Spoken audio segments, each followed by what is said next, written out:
और हम भगवान में ही विलीन हो गए, भगवत आकार हो गए, तो वो अद्वैत होता है। हमारे यहाँ दर्शन शास्त्र में कई सिद्धांत हैं। शंकराचार्य जी के सिद्धांत है, रामानुजाचार्य जी की सिद्धांत है, वल्लभाचार्य जी की सिद्धांत है। शंकराचार्य जी सिद्धांत है अद्वैतवाद, ब्रह्म सत्यम जगत मिथ्या, ब्रह्म ही सत्य है, संसार झूठ है। रामानुजाचार्य जी का सिद्धांत है विशिष्टाद्वैत, ब्रह्म भी सत्य है, संसार भी सत्य है। वल्लभाचार्य जी का सिद्धांत है पुष्टि मार्ग, कि बिना भगवत भक्ति से नहीं जीवन और न जगत दोनों ही मिथ्या है। भक्ति प्रधान ये पुष्टि मार्ग, ये तीनों जहां समाप्त हो जाए उसे रास कहते हैं। जहां गोपी और कृष्ण लगनी है, एक हो, भक्त भगवान मिलकर एक हो गए, जीवात्मा परमात्मा मिलकर एक हो गए, वो रास का। इसलिए रास भागवत कथा की आत्मा है। एक बार हनुमान जी से जब राम राजा बने तो हनुमान जी तो भक्ति करते थे राम दरबार में भी, तो मैया जानकी ने राम जी से कहा कि हनुमान ने बहुत सेवा की है, हनुमान का कार्य हम लोग सधा नहीं सकते, तो मेरा विचार है कि हनुमान जी को पुरस्कार दिया जाए। तो राम जी कहते हैं दीजिए पुरस्कार। तो जानकी के गले में जो सबसे कीमती हार था, जिसकी कोई कीमत नहीं हो सकती, वो हार उतारकर जानकी जी ने हनुमान जी को दे दिया। सभा के बीच राम जानकी सिंहासन पर विराजमान है, राम और राजमन हिस्सा बजेते राम रमेश, वो विराजमान है। तो हनुमान जी उस हार के एक एक दाने तोड़ने लगे, और हनुमान जी का दांत तो बड़ा मजबूत है, हनु मतलब होता है गल पर। इंद्र का वज्र जिनके इनमें लगा है वो हनुमान है। वो जो पत्थर का हार था, अरे मणि भी तो पत्थर ही है, मणि समान और वो नहीं दोसर, तिनकर पाथर नाम, कवि विद्यापति कहते हैं माधव खत तोर करब बड़ा, उपमा तो हर कहब ककरा संग कही तो अधिक ल जाए। तो कहते हैं मणि समान और वो नहीं दोसर, तिनकर पाथर नाम, मणि सबसे कीमती चीज है लेकिन वो भी तो पत्थर है। तो हनुमान जी एक एक दाना मन का दांत में तोड़ने लगे और फेंकने लगे। सबको आश्चर्य लगा, जानकी मैया को भी खराब लगा, अपमान जैसा लगा कि मैंने ये हार बड़े प्रेम से हनुमान को दिया है और हनुमान इस हार की कीमत नहीं समझ रहा है।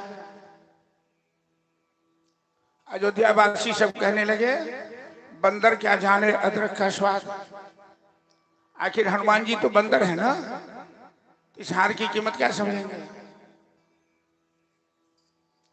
गुरु वशिष्ठ कहते हैं हनुमान जी ये आप क्या कर रहे हैं,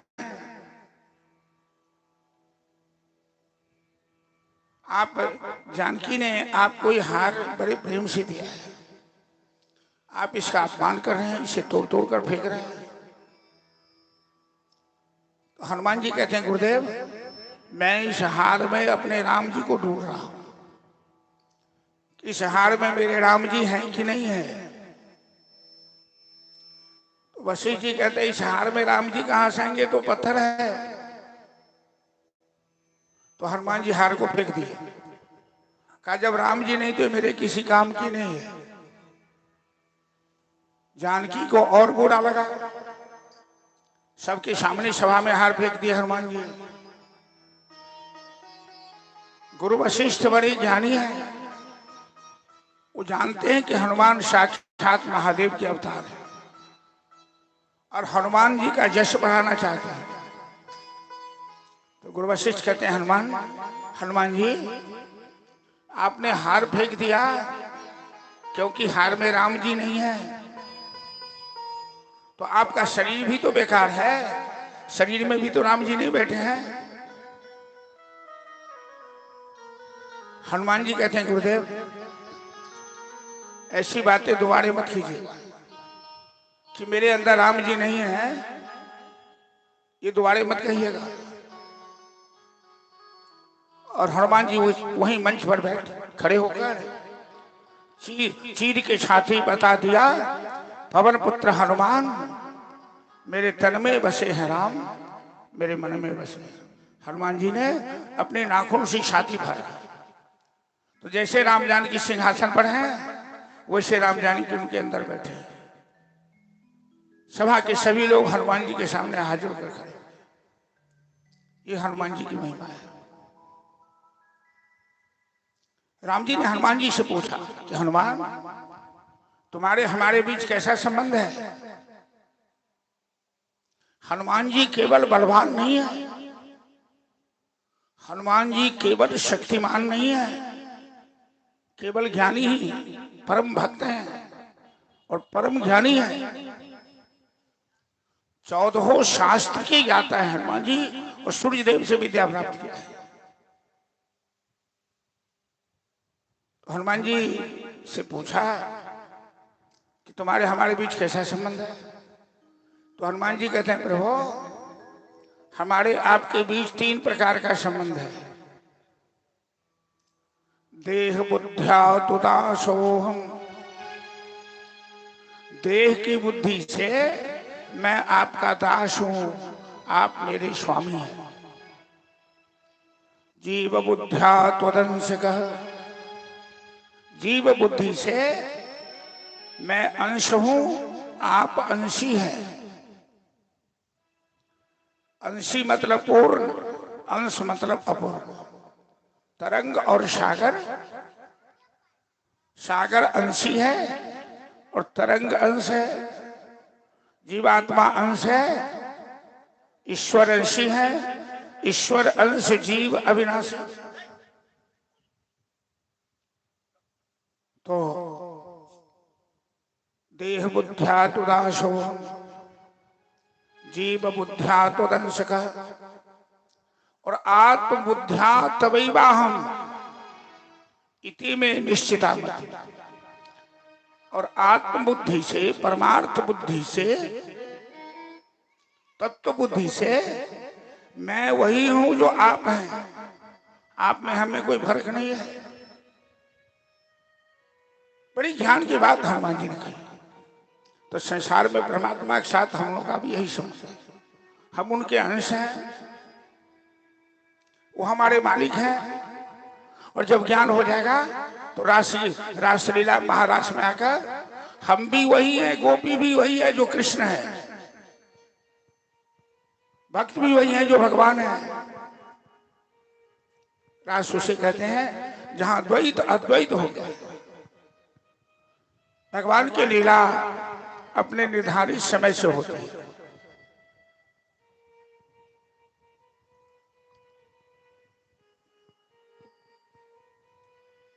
वसुदेव देवकी को वचन देकर आए थे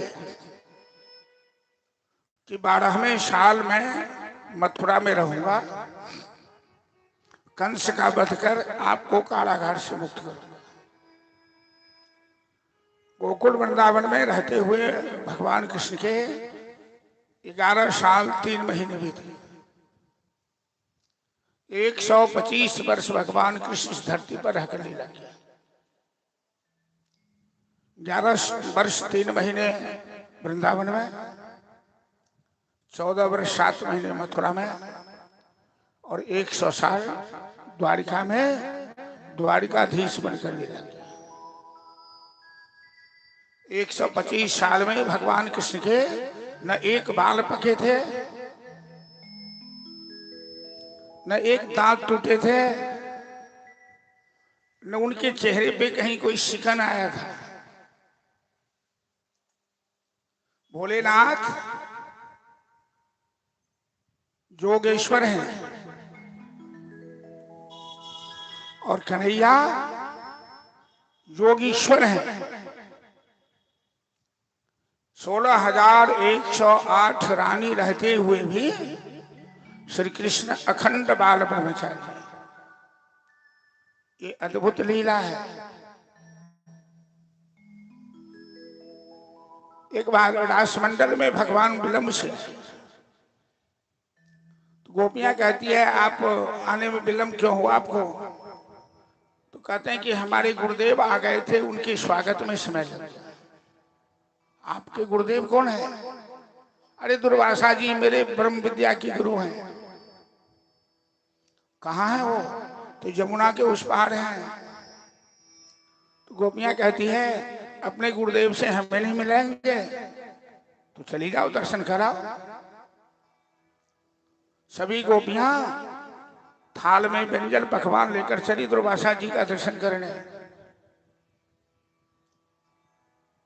तो गोपियां पूछती है कन्हैया से कि यमुना पार कैसे करूंगी, यमुना में तो पानी भरा हुआ है। तो कृष्ण कहते हैं कि यमुना से बोलना कि यदि मैं ब्रह्मचारी हूं तो यमुना रास्ता दे दे। गोपियां आई, हे यमुना मैया यदि कृष्ण ब्रह्मचारी हैं तो हमें रास्ता दे दीजिए। तो यमुना की दोनों तरफ की धारा रुक गई, बीच में रास्ता पुल जैसे बन गया। गोपियां पार कर गए, दुर्वासा जी के पास गए, दुर्वासा जी का दर्शन किया, उनसे आशीर्वाद लिया और जो प्रसाद लेकर गई थी, तो गोपियां कहने लगी गुरुदेव हम लोग आपके लिए प्रसाद लाए हैं।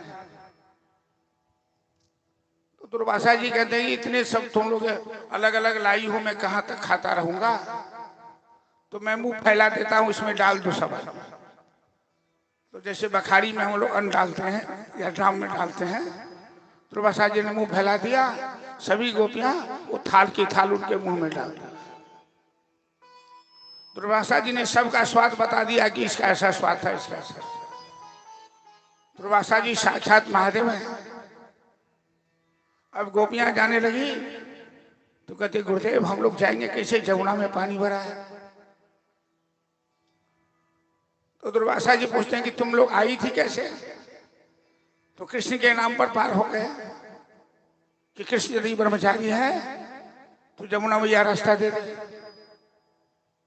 तो दुर्वासा जी कहते हैं जाओ यमुना जी से कहना यदि दुर्वासा अपने जीवन में अन्न नहीं खाया हो तो हमें रास्ता दे दो। गोपियां गए, हे यमुना मैया दुर्वासा जी यदि कभी अन्न नहीं खाए हो तो हमें रास्ता दे दीजिए। यमुना की धार रुक गई, सारी गोपियां पार हो गई। बात समझिए, अभी 50 थाल खा गए हैं दुर्वासा जी, कहते हैं जीवन में कभी अन्न नहीं खाए। 16,000 जिनकी पत्नियां हैं वो ब्रह्मचारी हैं। क्या लीला है भगवान? भगवान आप्त काम है, परम निष्काम है, पूर्ण काम।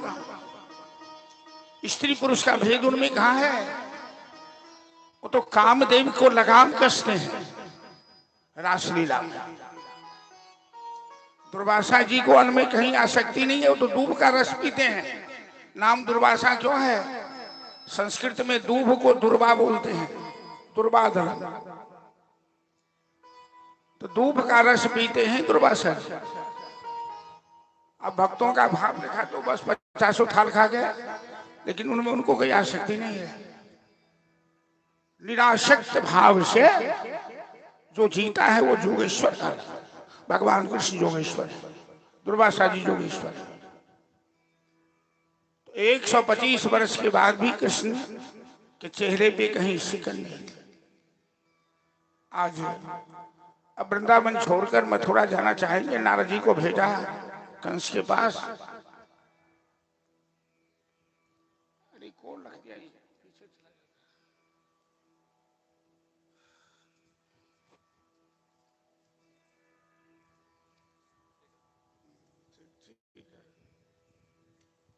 माला भी भगवान के गले में शोभा देती है, आदमी को भार बन जाता है।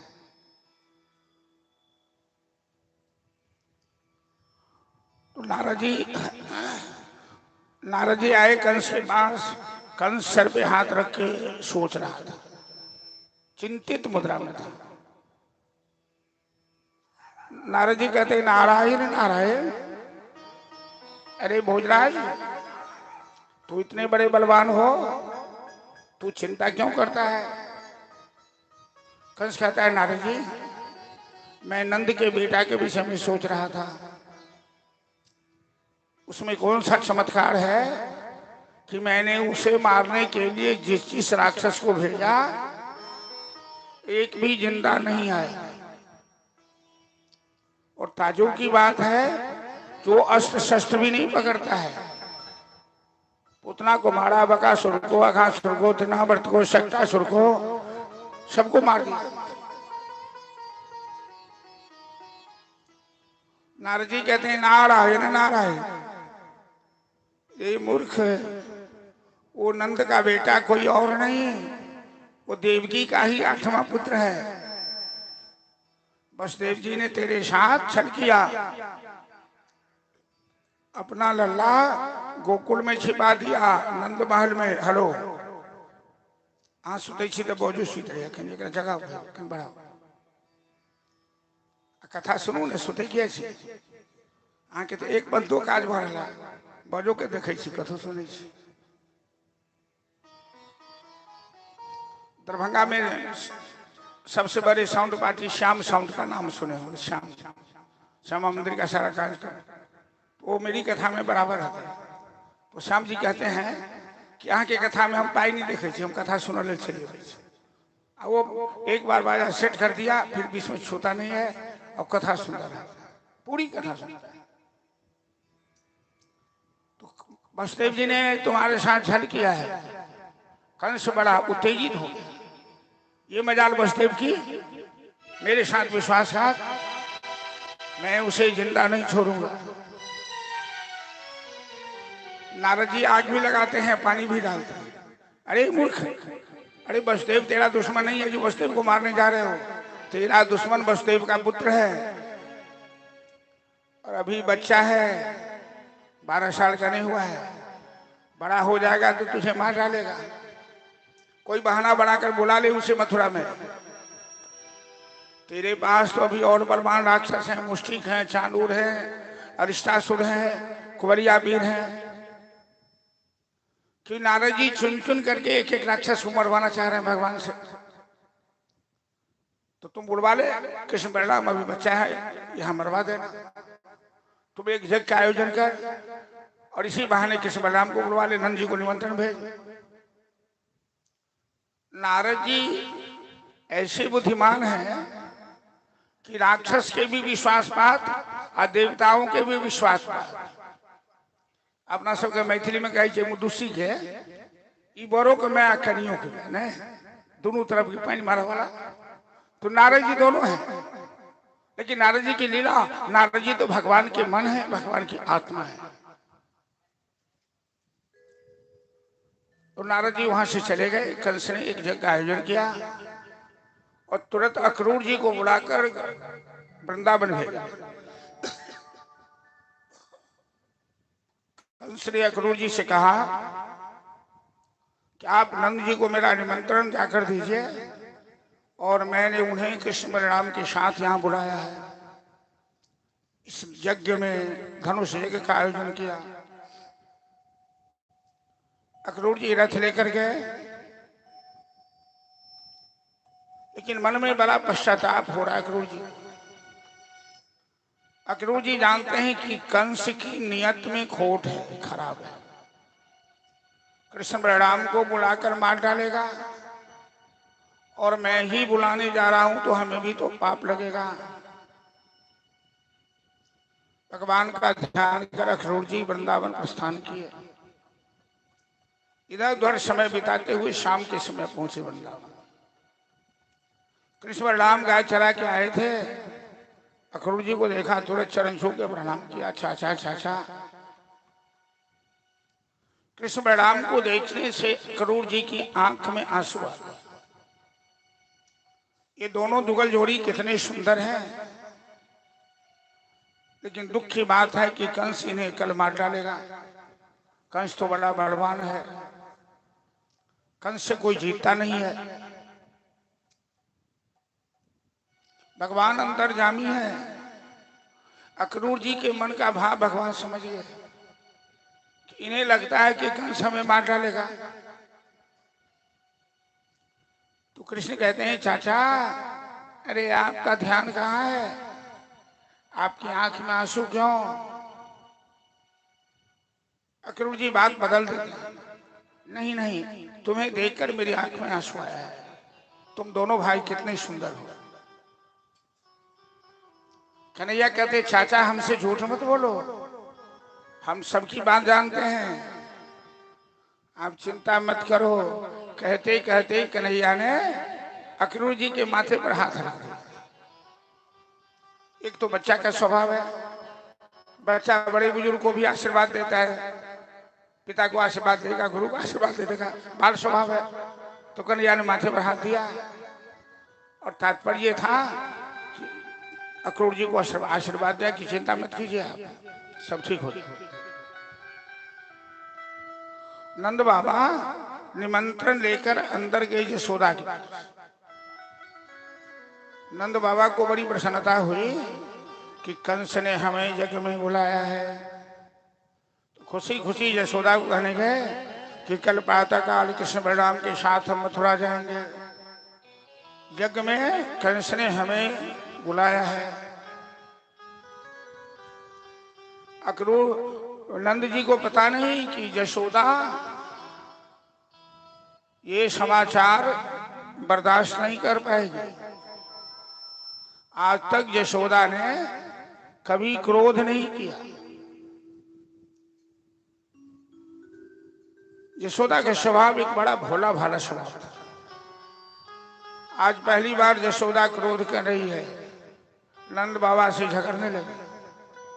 आपको जाना है जाइए, हम कृष्ण बलराम को मथुरा नहीं जाने देंगे किसी भी हाल में। आप जानते हैं कि मथुरा के नर नारियों का स्वभाव अच्छा नहीं है। मथुरा कंस की नगरी है और कंस मेरे लल्ला को देखना नहीं चाहता है। उसने कई बार मारने का प्रयास किया है। वो तो भगवान की कृपा है कि मेरा लल्ला बाल बाल बच जाता है। नंद बाबा तो चुपचाप बाहर चले गए। रात्रि भोजन विश्राम में सब गए।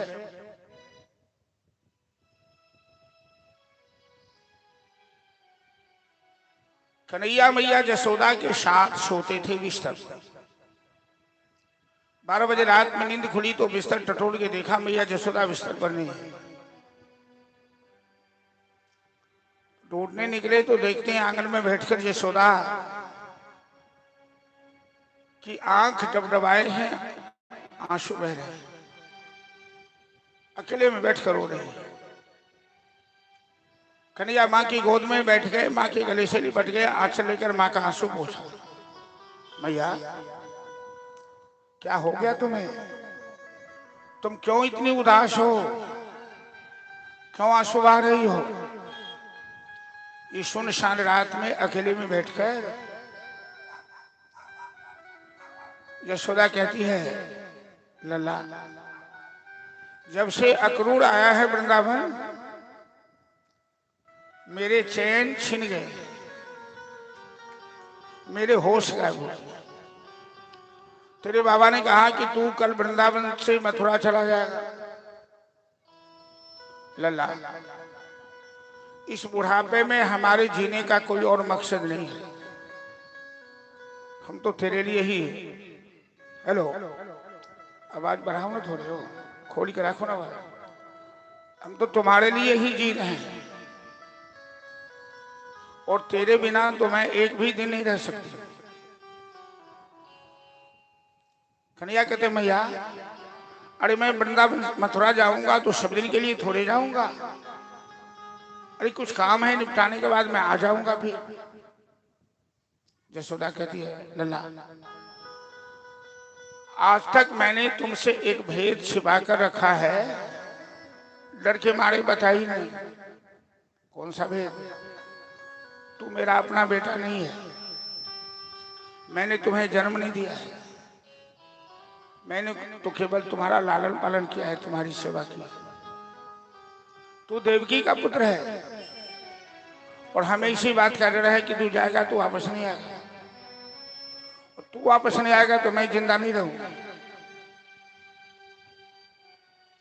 कन्हैया कहते हैं मैया तू कैसी बात कर रही है, ऐसी बात दोबारा मत बोलना कि मैं तेरा अपना बेटा नहीं हूं, तू मेरी अपनी मां नहीं है। अरे धरती पर कोई भी संतान सौभाग्यशाली नहीं होगी जिसे तेरी जैसी मां मिली। तू कितना प्यार करती है हमसे, हम जानते हैं। तू एक एक घंटा के बाद हमें खाना खाने के लिए कहती है, मेरा श्रृंगार मुरझाया हुआ नहीं देखना चाहती है। और द्वारिका में, मथुरा में भगवान कृष्ण कई बार चर्चा करते हैं इस बात की, आंख से आंसू बहा गए। जो प्यार माँ जसोदा के पास था वो देवकी के पास नहीं है। माँ जसोदा जैसी माँ कोई हो ही नहीं सकती। कन्हैया कहते हैं माँ तू जानती है कि मैं झूठ नहीं बोलता हूं, और मैं तुम्हें वचन देता हूं कि मैं वापस आऊंगा, लेकिन जाना तो पड़ेगा, कुछ जरूरी काम है। यशोदा जानती है कि कन्हैया झूठ नहीं बोलता, यदि बोलता है तो जरूर आएगा। दोनों माँ बेटे विश्राम में गए। अक्रूर जी के मन में चिंता लगी है, यदि कृष्ण बलराम को ले जाने में अक्रूर जी सक्षम नहीं हुए तो कंस इन्हें जिंदा नहीं छोड़ेगा, और विलंब हुआ जाने में तो गोपियां कृष्ण बलराम को नहीं जाने देगी। तो भोर से भोर अक्रूर जी बिना नहाए धोए रथ लेकर बैठ गए, दरवाजे पे खड़े हो गए। और यशोदा भोर से भोर जाकर के कन्हैया को स्नान कराई, श्रृंगार किया, अपने हाथ से भोजन करवाई, और रास्ते में खाने के लिए भी बना करके दिया।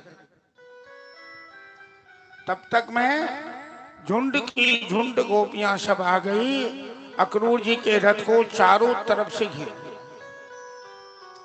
और ये गोपियां सब झगड़ने लगी अक्रूर जी से। अक्रूर जी तो पूर्ण खामोश हो, डर के मारे कुछ बोल नहीं पा रहे हैं। ये गोपियां कहती है कि तुम क्या करने आए वृंदावन, तेरा नाम अक्रूर किसने रखा? अक्रूर मतलब होता है जो कोमल स्वभाव का हो, तू तो राक्षस है, तू कठोर स्वभाव का है। तू कन्हैया को लेने आया, तू जानता है कि कन्हैया को ले जाएगा तो हम लोग जिंदा नहीं रहेंगे, हम मर जाएंगे,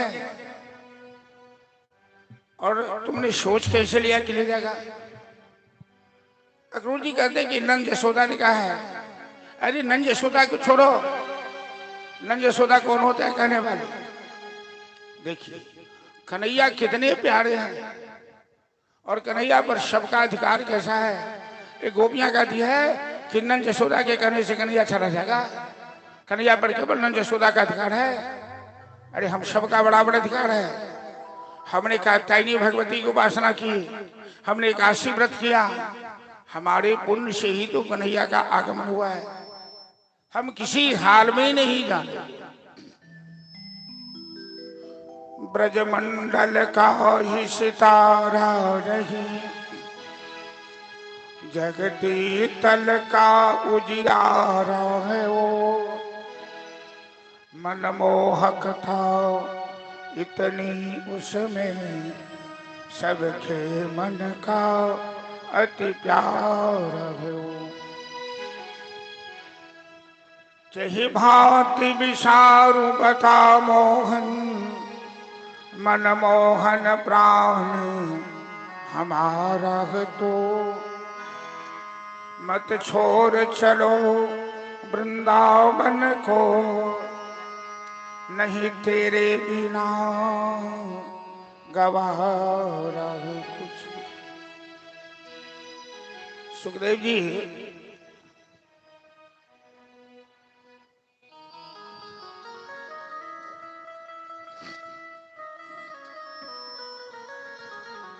परमहंस हैं, सन्यासी हैं, कहीं ममता मोह नहीं है सुखदेव जी के अंदर। अब पूरी भागवत कथा में सुखदेव जी एक यही प्रसंग ऐसा मार्मिक है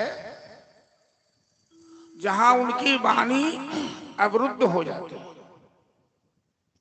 सुखदेव जी का गला अवरुद्ध हो जाता है। जब कृष्ण वृंदावन से जाने लगे,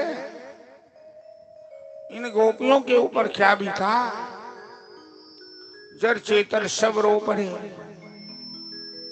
धरती आसमान सभी रो पड़े। सुखदेव जी कहते हैं महाराज परीक्षित से, महाराज इस प्रसंग को मैं लंबा नहीं कर सकता, मेरी वाणी में वो दम नहीं, गला अवरुद्ध हो जाता है सुखदेव जी। कहते हैं कि ये गोपियां सब आज तक मर्यादा नहीं तोड़ पाई थी, चाहे कृष्ण से कितना भी प्रेम करती हो, लेकिन सास का डर, ससुर का डर, बड़े बुजुर्गों का डर था। कई बार गोपियां सब आपस में बातें करती थी, एक गोपियां दूसरी गोपियां से कहती है कि धन्यास्म मूढ़मतयो हिरण्यरेता दानंद नंदनमुपात विचित्रवेशम् आकर्ण्य वेणुरनितं सह कृष्ण सारा पूजां दधुर विरचितां प्रणयाः विलोके। ये गोपियां कहती है अरे बहन, अरे सखी क्या बताऊं, हमसे अच्छे तो ये मयूर बंदर भालू हैं, ये गाय है, ये बछड़े हैं। जब श्याम सुंदर कदम की डाली पर बैठकर बंसी बजाते हैं, ये गाय, ये बछड़े, ये बंदर, ये भालू, ये मयूर, सभी एक टक श्याम सुंदर के मुखार बिंद का अवलोकन करते रहते हैं, और हम तो इनकी ओर देख नहीं सकते। यदि कन्हैया की ओर देखो तो सास डांटती है, ससुर डांटते हैं, देखो न बेहाया को, कन्हैया से आंखें लड़ा रही है, कैसे देख रही है टुकु टुकु। आज ये गोपियां सारी मर्यादाएं तो, सुखदेव जी कहते हैं महाराज कि एवं ब्रवाणा विरहा तुड़ा ब्रजस्त्रियः कृष्ण गृहीतमानसा विसृज्य लज्जां दुरदुः ससुस्वरं गोविंद दामोदरमाधुरी।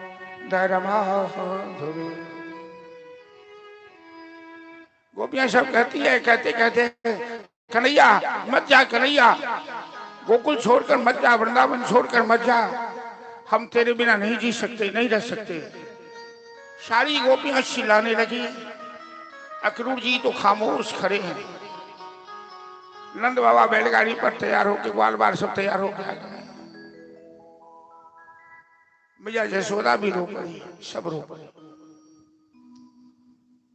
मैया यशोदा कन्हैया का हाथ पकड़ कर अपनी छाती से लगा कर रोने लगी कि लल्ला, अब मेरे अंगना में कौन पैजनिया पहन के नाचेगा, कौन ठुमक ठुमक कर चलेगा, कौन हमें तुतली बोली सुनाएगा, कौन मधुबन में रास रचाएगा, और किसकी बंसी की तान में सुनकर भाव विभोर हो जाऊंगी।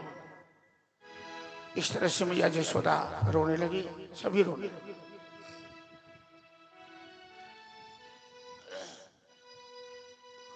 जहां भगवान की अपनी शक्ति काम नहीं कर पाती है, वहां जोग माया का सहारा मिलता है। तो जोग माया का ध्यान किए, और जोग माया भगवती ने सबके ध्यान को स्तंभित कर दिया।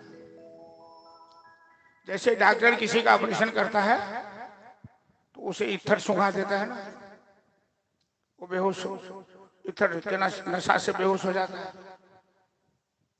उसी तरह जोग माया ने सबको स्तंभित कर दिया। लेकिन राधा जी तो कहीं अलग खड़ी है, दूर दराज में। आंख डबडबाए धरती की ओर देख रही, बाल बिखरे हुए हैं। राधा जी के ऊपर किसी योग माया का प्रभाव नहीं पड़ सकता है, क्योंकि राधा जी स्वयं समस्त योग माया की अधिष्ठात्री है। तो भगवान कृष्ण राधा जी के पास कहने लगे, प्रिय राधे, आप तो मेरी आह्लादनी शक्ति हैं और हम में आप में कोई भेद नहीं है। ये दुनिया इस संबंध को नहीं समझ पाएगी, लेकिन आप यदि कृपा नहीं करेंगे तो मेरी लीला नहीं हो पाएगी। एक कोर कृपा की कर दो। हेलो है स्वामिनी श्री राधा, जगत का अनंत कोटि ब्रह्मांड का पालनहार, समस्त ब्रह्मांड के सार वृंदावन धाम है। वृंदावन के सार श्री कृष्ण तत्व हैं और कृष्ण तत्व के भी परम सार श्री राधा तत्व। तो आज श्री कृष्ण कहते हैं कि एक कोर कृपा की कर दो स्वामिनी श्री राधा। राधा रानी तो सबकी अधिष्ठात्री हैं, स्वामिनी है।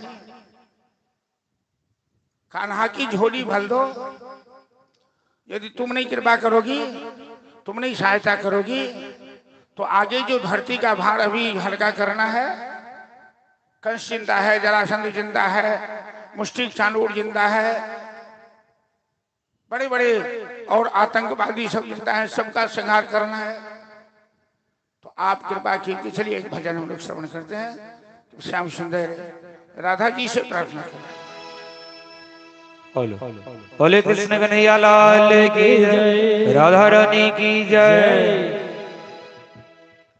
हो एक नजर कृपा की कर दो, लाडली श्री राधे। एक नजर कृपा की कर दो, लाडली श्री राधे। एक नजर कृपा की कर दो, लाडली श्री राधे। एक नजर कृपा की कर दो, लाडली श्री राधे। श्री राधे श्री राधे श्री राधे श्री राधे। भक्तों की झोली भर दो, लाडली श्री राधे।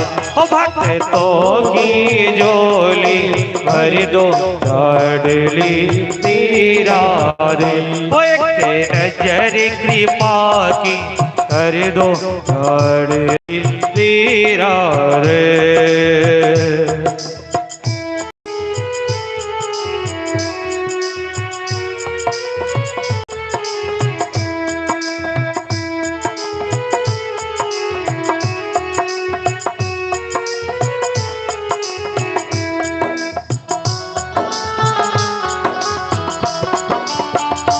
जय हो।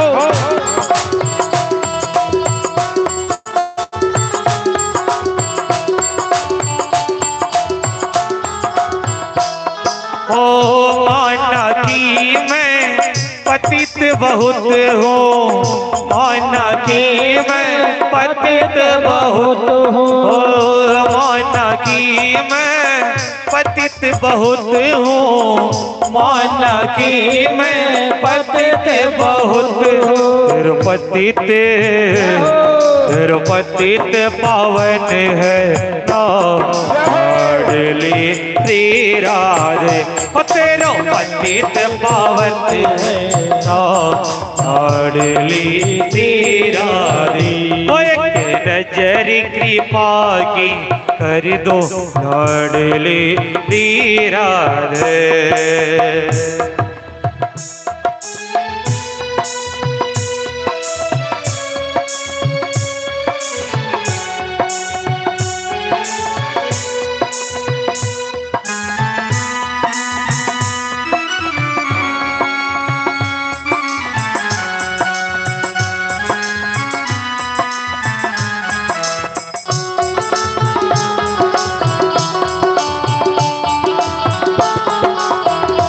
जय हो, ताली बजाते हुए।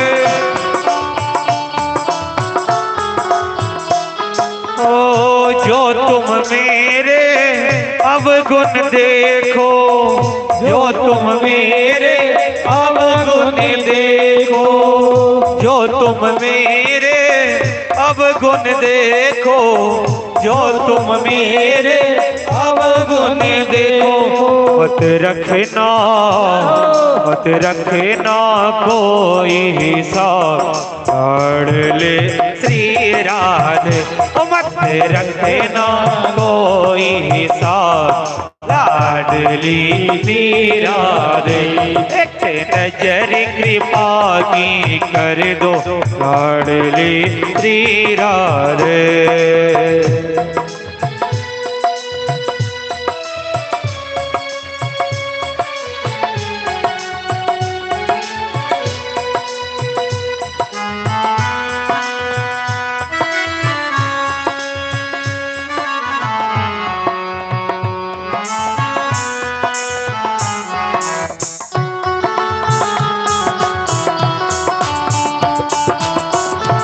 जय हो,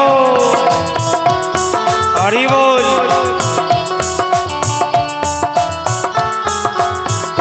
ओ चंद्र सखी भज बाल कृष्ण छवि, चंद्र सखी भज बाल कृष्ण छवि। ओ चंद्र सखी भज बाल कृष्ण छवि, चंद्र सखी भज बाल कृष्ण छवि। तेरे चरणों में जाऊं बलिहार, लाडली श्री राधे। ओ तेरे चरणों में जाऊं बलिहार, लाडली श्री राधे। एक नजर कृपा की कर दो, लाडली श्री राधे। एक नजर कृपा की कर दो, लाडली श्री राधे।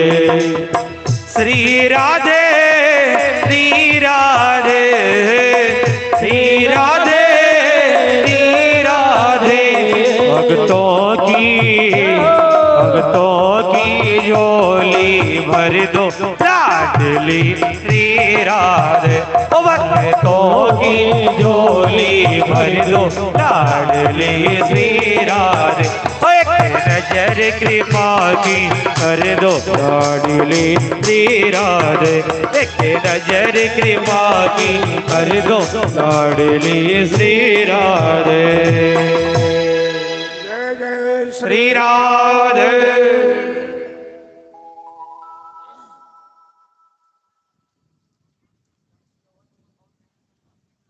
रसखान कवि की एक कविता है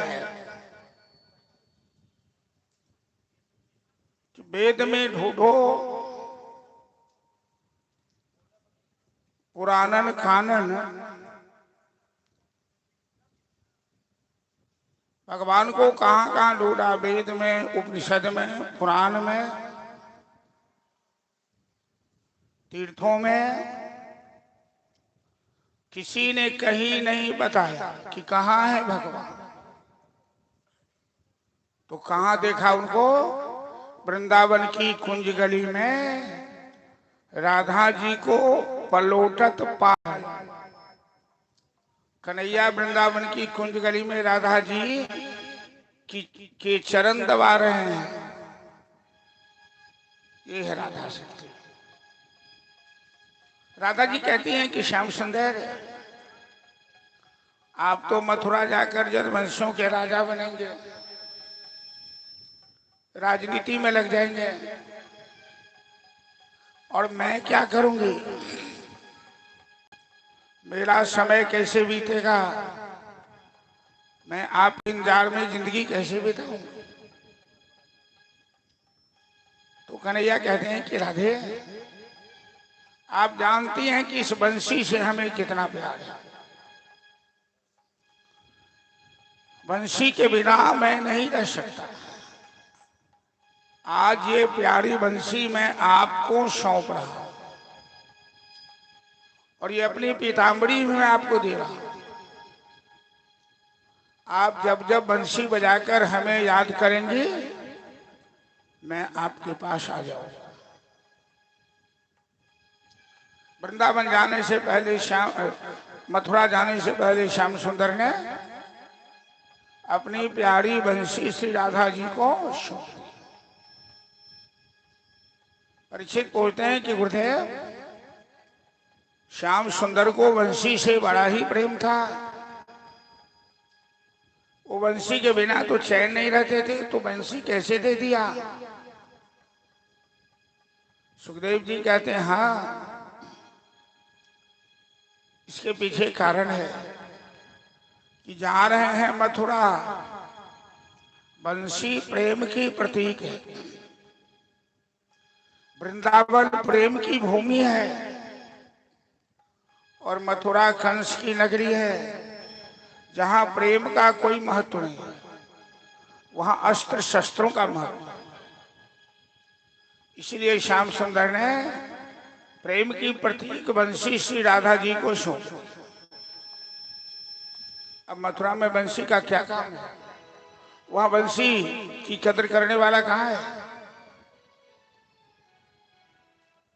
अक्रूर चाचा से कहते हैं, चाचा जब तक इत्थर का नशा लगा है ये तभी तक सब खामोश हैं, चित्र की भांति मूर्ति की भांति सारी गोपांगना टुकुर टुकुर देख रही है, क्योंकि जोग माया ने सबको स्तंभित कर दिया। नशा उतरते ही चिल्लाने लगेगी, मरीज तब तक नहीं चिल्लाता जब तक इत्थर का नशा होता है, नशा हटता तो फिर कराता है, कराने लगेगी, जल्दी से रथ बढ़ाइए। अक्रूर जी तो चाहते ही थे, नंद बाबा बैलगाड़ी पर बैठे, ग्वाल बाल रथ पर बैठे, बलराम के साथ रथ पर बैठे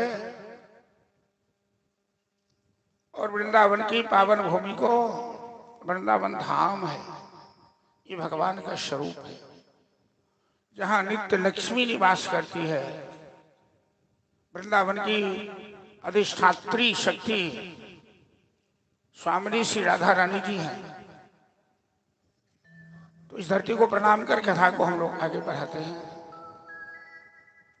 रथ वृंदावन से आगे बढ़ा, सभी एकटक देखते रह गए, जब तक रथ आंख से ओझल नहीं हो जाता तब तक सब देखते ही रहते।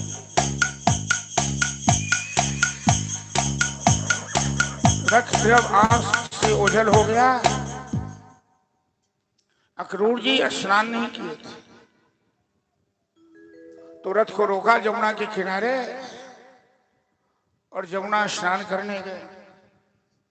तो भगवान ने सोचा कि अक्रूर जी के मन में अभी तक भय लगा है। किस बात का भय है? कि कंस कृष्ण बलराम को मार डालेगा। तो अक्रूर जी जैसे ही जमुना में डुबकी लगाए, भगवान ने अपना विराट रूप दिखा दिया।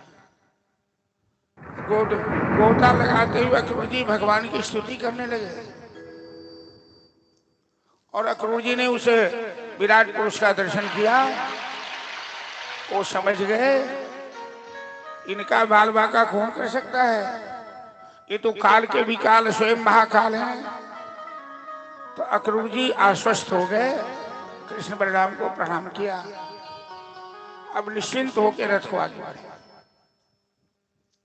जैसे ही वृंदावन की सीमा पार किया तो कृष्ण बलराम रथ से नीचे उतर के ग्वाल बालों के साथ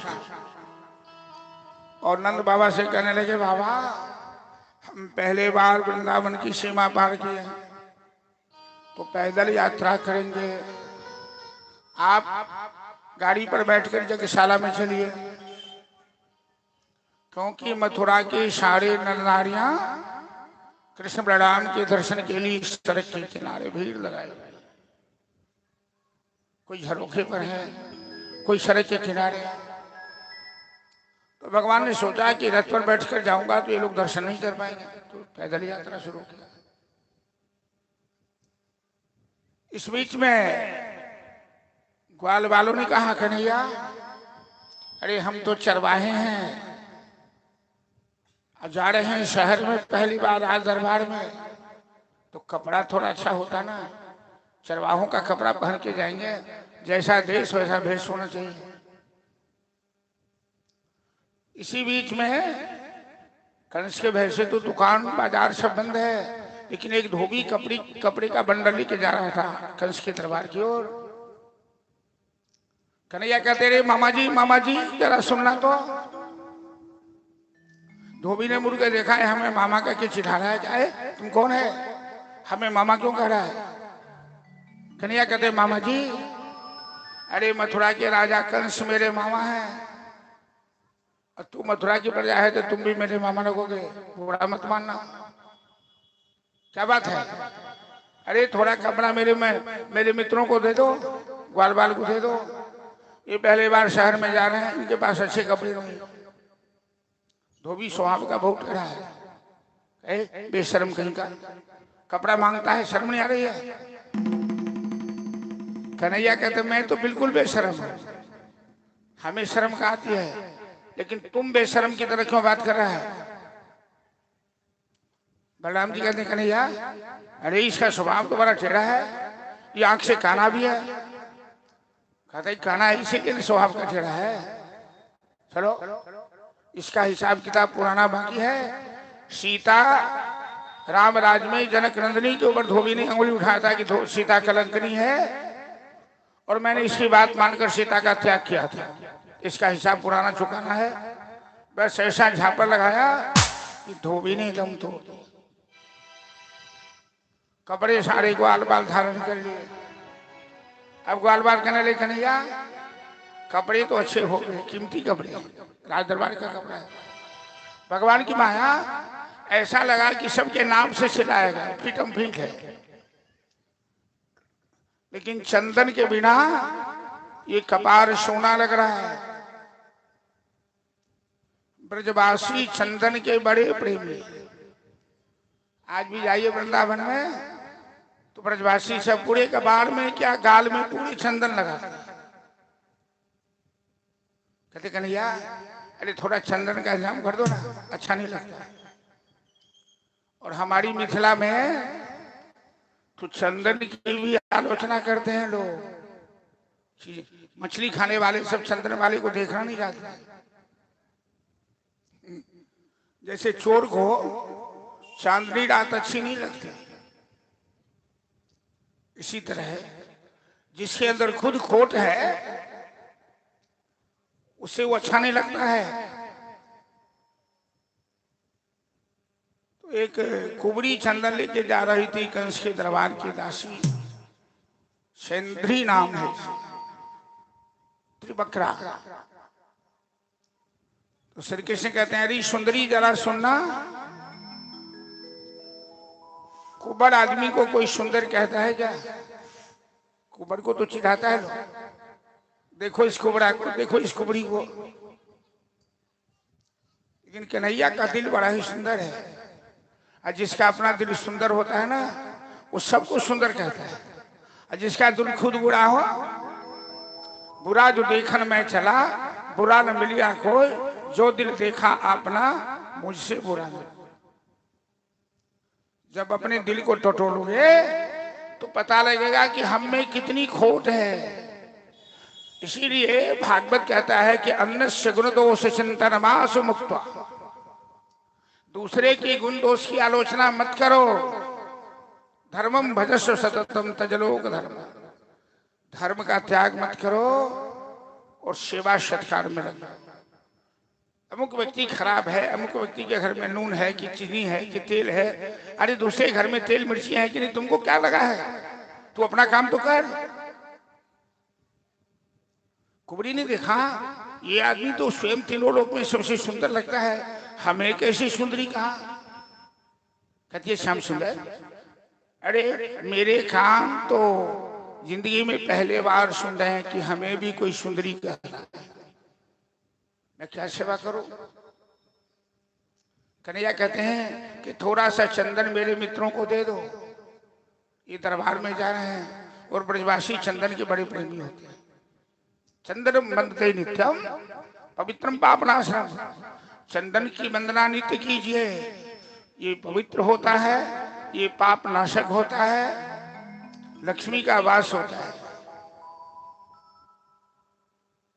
चंदन की आलोचना कभी मत कीजिए। जो आलोचना करता है वो राक्षस है। देखने में तो मनुष्य है लेकिन स्वभाव राक्षस जैसा है।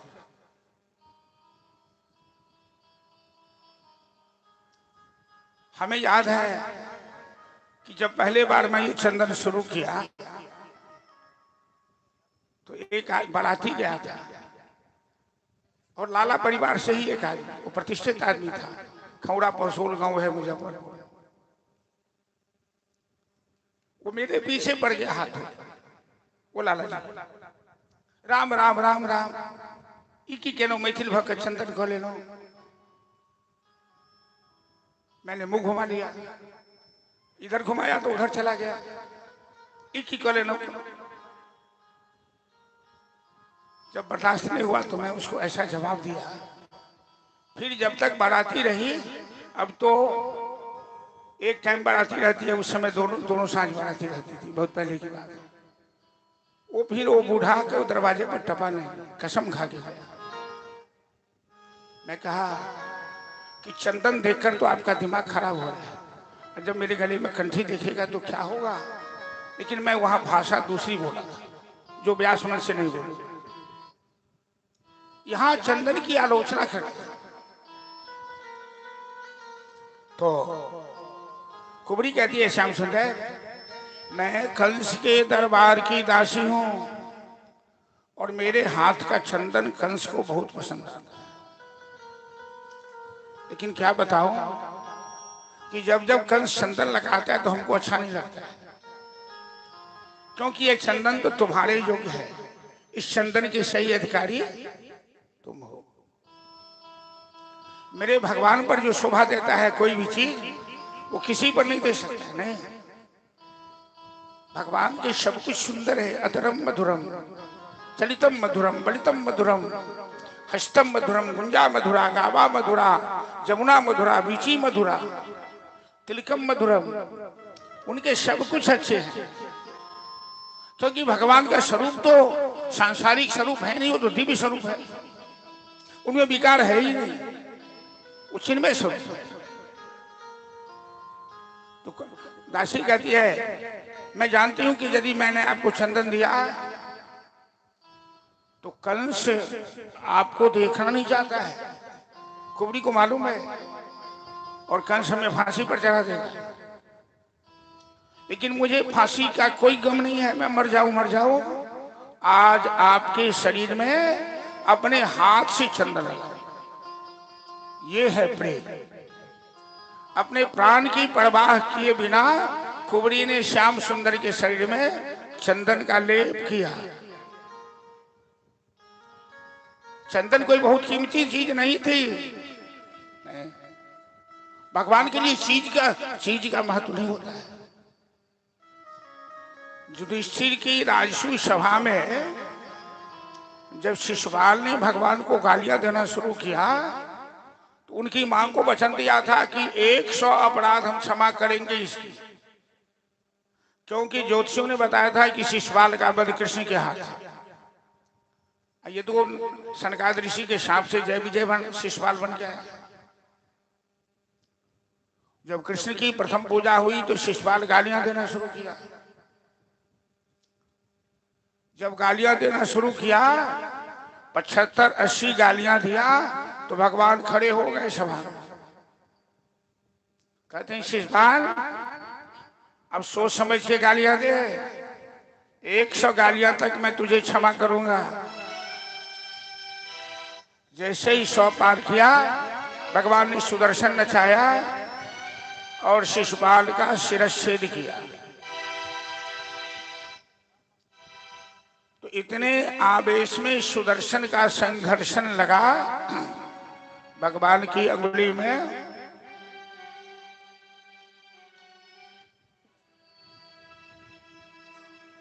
उनकी अंगुली कट गई। भगवान ने जो सुदर्शन नचाया तो अंगुली कट गई। द्रौपदी बगल में खड़ी थी। महारानी है द्रौपदी ना। और यज्ञ का समय है तो यज्ञ के समय तो महिला सब कीमती साड़ी पहनती है ना। मैथिली भाषा में ओकरा धराव कहते हैं। जे साड़ी कोनो काजे प्रयोजन में पहिरल जाए, जे ध्यान रहे, ओकर नाम धरार से बनारसी साड़ी, सिल्क साड़ी, पटोर साड़ी, जो कीमती साड़ी। तो द्रौपदी कीमती साड़ी पहनी थी और भगवान की उंगली कटी तो क्या किया, वो कीमती साड़ी फाड़ दिया, तुरंत मल्लम पट्टी कर दिया। हम लोग क्या करते हैं, हम लोग उस जगह हो तो क्या करते हैं, घर में जाते कोई गुदरी चतरी ढूंढने के लिए जो फटा हुआ कपड़ा बांधेंगे तब तो भगवान के कितने लक्त बढ़ जाते हैं। यही अंतर है। द्रौपदी ने ये नहीं देखा कि साड़ी कीमती है तुरंत, तो भगवान कहते हैं कि द्रौपदी हमें इसकी बड़ी कीमत चुकानी पड़ी। और जब द्रौपदी का चेहरण हुआ तो भगवान ने सारी दुनिया की साड़ियां वहां इकट्ठे कर, वो लेते हैं थोड़ा देते हैं ज्यादा, उनका स्वभाव। कुबड़ी ने चंदन दिया और भगवान ने सोचा ये तो जान की परवाह किए बिना मेरे शरीर में चंदन लगाई है, तो क्यों नहीं इसकी जिंदगी को सुधार दें। भगवान कृपा कर देते हैं, वो सुंदर बना देते हैं। हाथ पकड़ा, ये ठुड्डी पकड़ी, अंगूठा से अंगूठा दबाया, एक बार झटका दिया, उसकी कुबड़ टूट गई, वो सुंदर स्त्री बन गई, वस्तुतः सुंदरी बन गई। भगवान जी से सुंदर कहें, वो सुंदर न बने हो ही नहीं सकता। तो कुबड़ी कह दिया श्याम सुंदर, अरे मैं तो कुबड़ थी तो सड़क चलते भी हमारी ओर किसी की नजर नहीं जाती थी। आज सुंदर महिला तो सड़क पर जाती है तो बड़े बड़े बूढ़ों का ईमान भी खराब हो जाता है। देखो ना कितनी सुंदर जा रही है, ये दृष्टि दोष बड़ा खराब है। अपनी नजर की को हमेशा बचा के रखो भाई। महिला जा रही है तो जा रही है, तुम्हें क्या लेना देना उस महिला से। लेकिन बहुत आदमी को देखिएगा कि वो देखते ही रह जाता है, जब तक दिखाई देती है तब नजर दोष है। कुबड़ी ने कहा मैं आपको निमंत्रण देती हूँ, मेरे घर मेहमान बन के आना। गोपियां सब खूब गालियां देती है कुबड़ी को।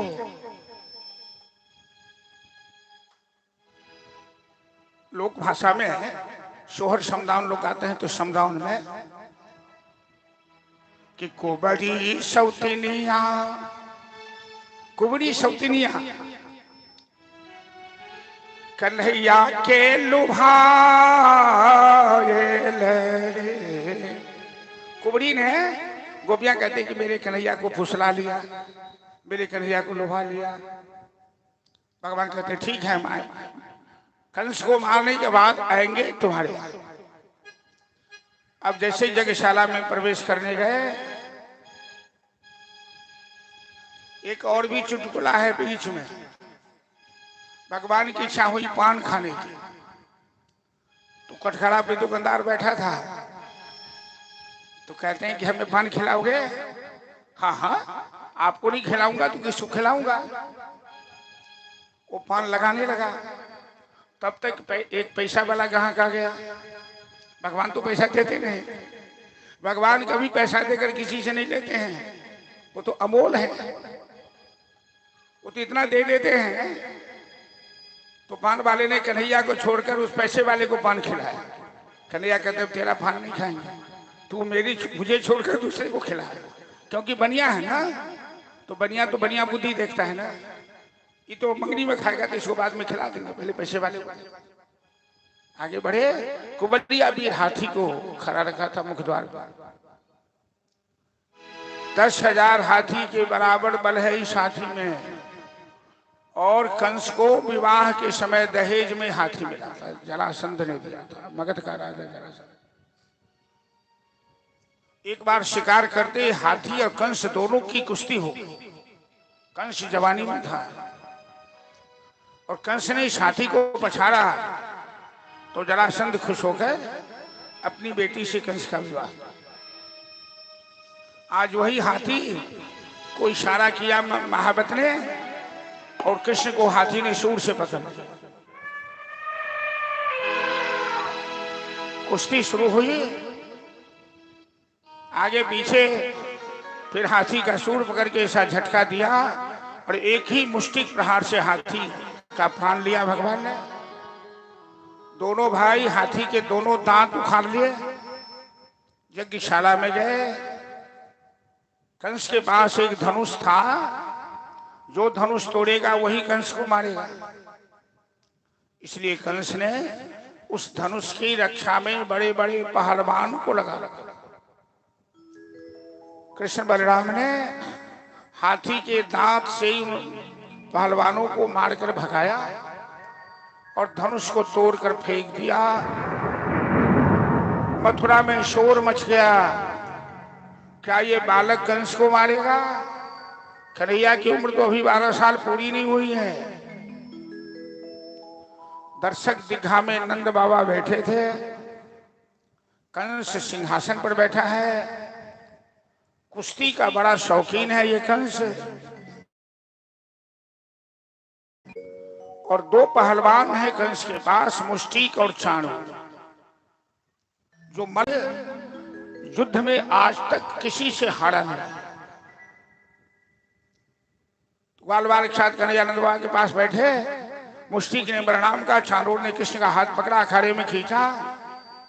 और भगवान जब अखाड़ा में गए तो सभा में जितने लोग बैठे थे, मल्ला नाम सनीम निराम निर्वण मृत्यु भोज पतिम विराट विशाम तत्थम परम योगी। ठीक जनकपुर की बात को याद कीजिए। जब राम जी जनकपुर की रंगशाला में गए तो राम को किस रूप में देखा? तो जाकी रही भावना जैसी प्रभु मुहूर्त देखी। जनकपुर वासियों ने राम जी को अपना मेहमान समझा। ज्ञानी राजाओं ने उन्हें तत्व स्वरूप समझा, दुष्ट राजाओं ने उन्हें अपना दुश्मन समझा, और सुनैना ने उन्हें अपना दामाद समझा, जनक जी ने अपना दामाद समझा। इस तरह से जिनकी जैसी भावना थी तो कन्हैया को उसी रूप में देखा। नंद बाबा घबरा गए, ये दोनों बड़ा पहलवान है, बड़ा बलवान है, मेरे लला को मार डालेगा। कंस ने हमें क्यों बुलाया? बात समझ में अब आई। कंस की नीयत में खोट थी, कंस मेरे लला को मरवाना चाहता है, लेकिन कंस के डर से कोई बोल नहीं पा रहा है। नंद बाबा तो छटपटाने लगे, आंखें मूंद लिए और हनुमान जी से प्रार्थना करने लगे कि हे हनुमंतलाल,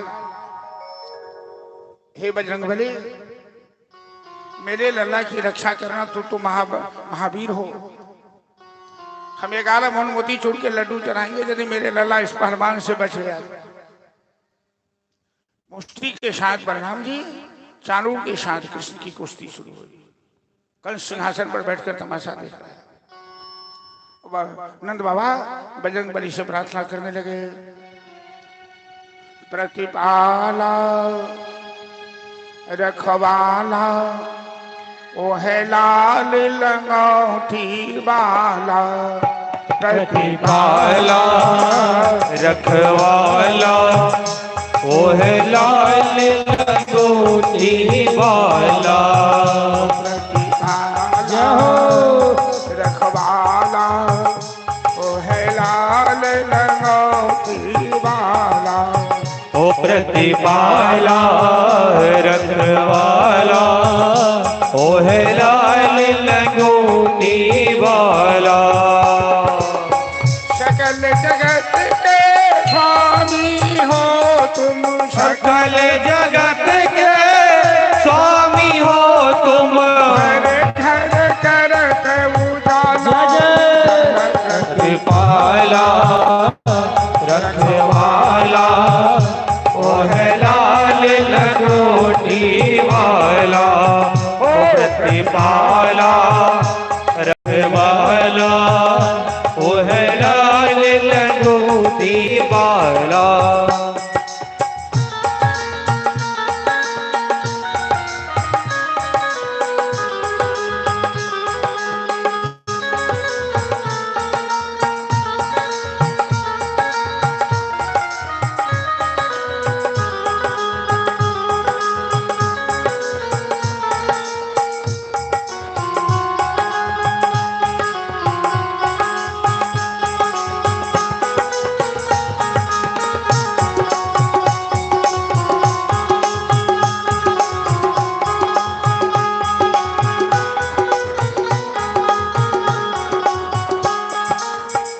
नित्य दिन ध्यान धरे जो तेरा, नित्य दिन ध्यान धरे जो तेरा, नित्य दिन ध्यान धरे जो तेरा, नित्य दिन ध्यान धरे जो तेरा।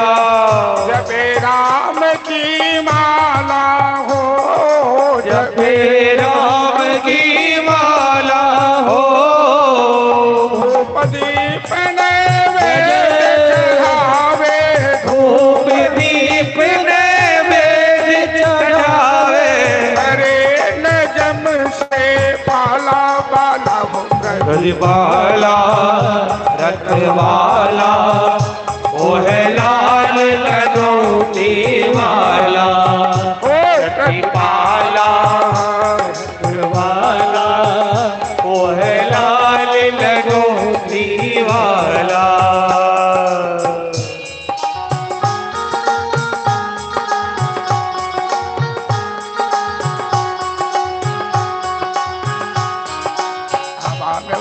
जाए मेरे लाल ध्वजा बजरंगी, चाहो मेरे लाल ध्वजा बजरंगी, हो जी हो जी।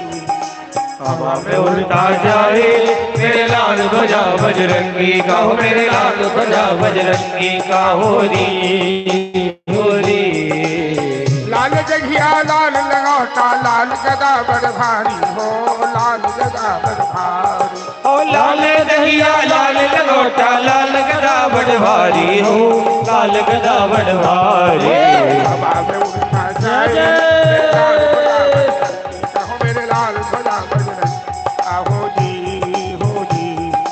हवा में उड़ता जाए मेरे लाल ध्वजा बजरंगी का, हो मेरे लाल ध्वजा बजरंगी का, हो री।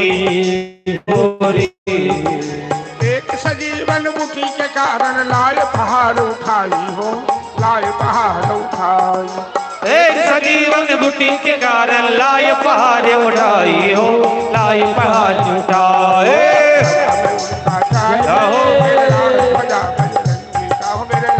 ताली बजाते हुए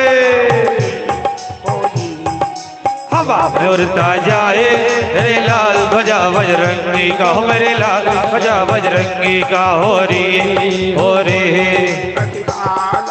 जय हो। वो है लाल लगोटी वाला, ओ प्रतिपाला रखवाला, तो है लाल लगोटी वाला।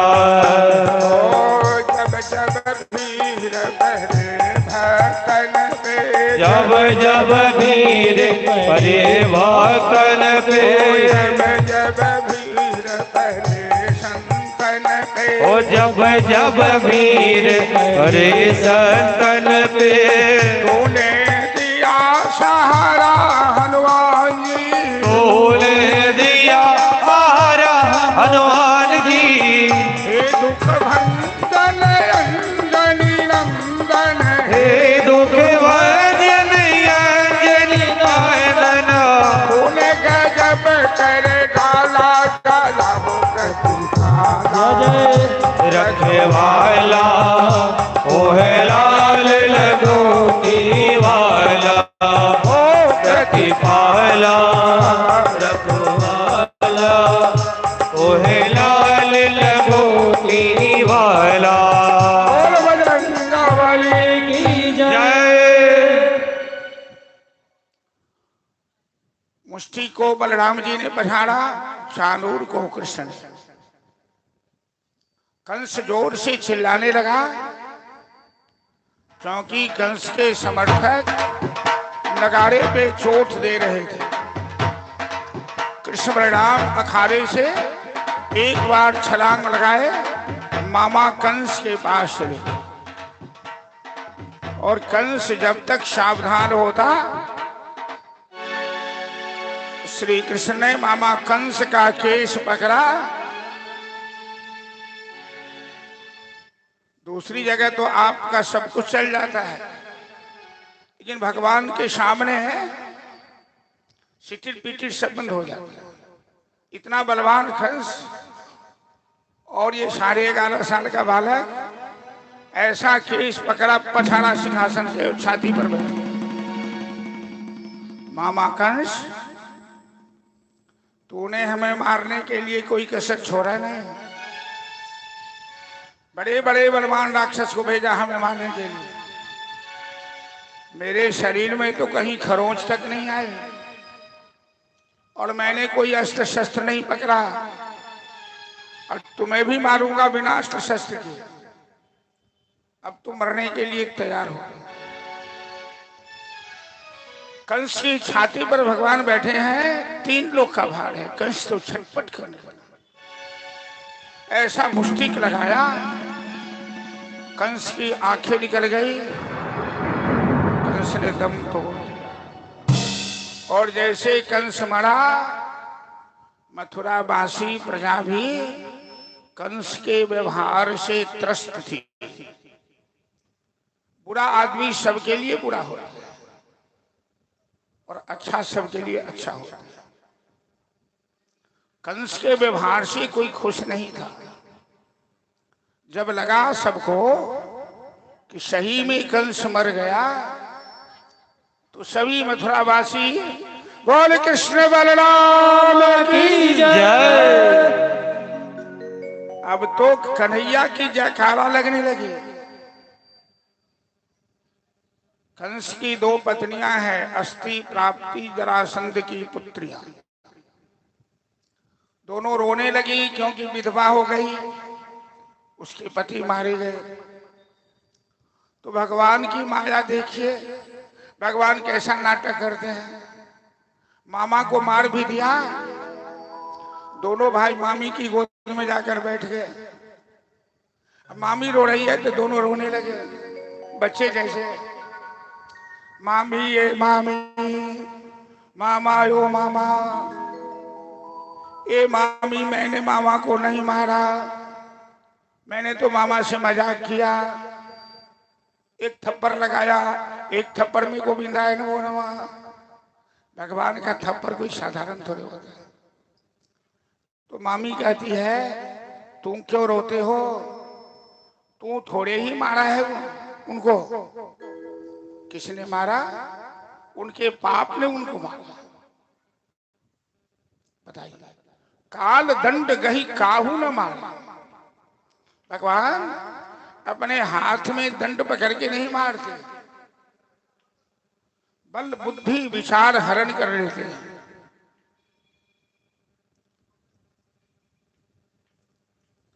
हनुमान जी से पूछा, तुमने क्यों लंका जलाया? तो हनुमान जी कहते हैं, मैंने लंका कहां जलाया, लंका मैंने नहीं जलाई, तो किसने जलाई? हनुमान जी कहते हैं, मैंने लंका नहीं जलाई, तो किसने जलाई? कहा, सीता माता का संताप, उससे जो कुछ बता तो रावण का पाप। सीता का संताप, रावण का पाप, और उससे भी यदि कुछ बचा तो जलाया मेरा बाप। हनुमान जी के बाप पवन देव।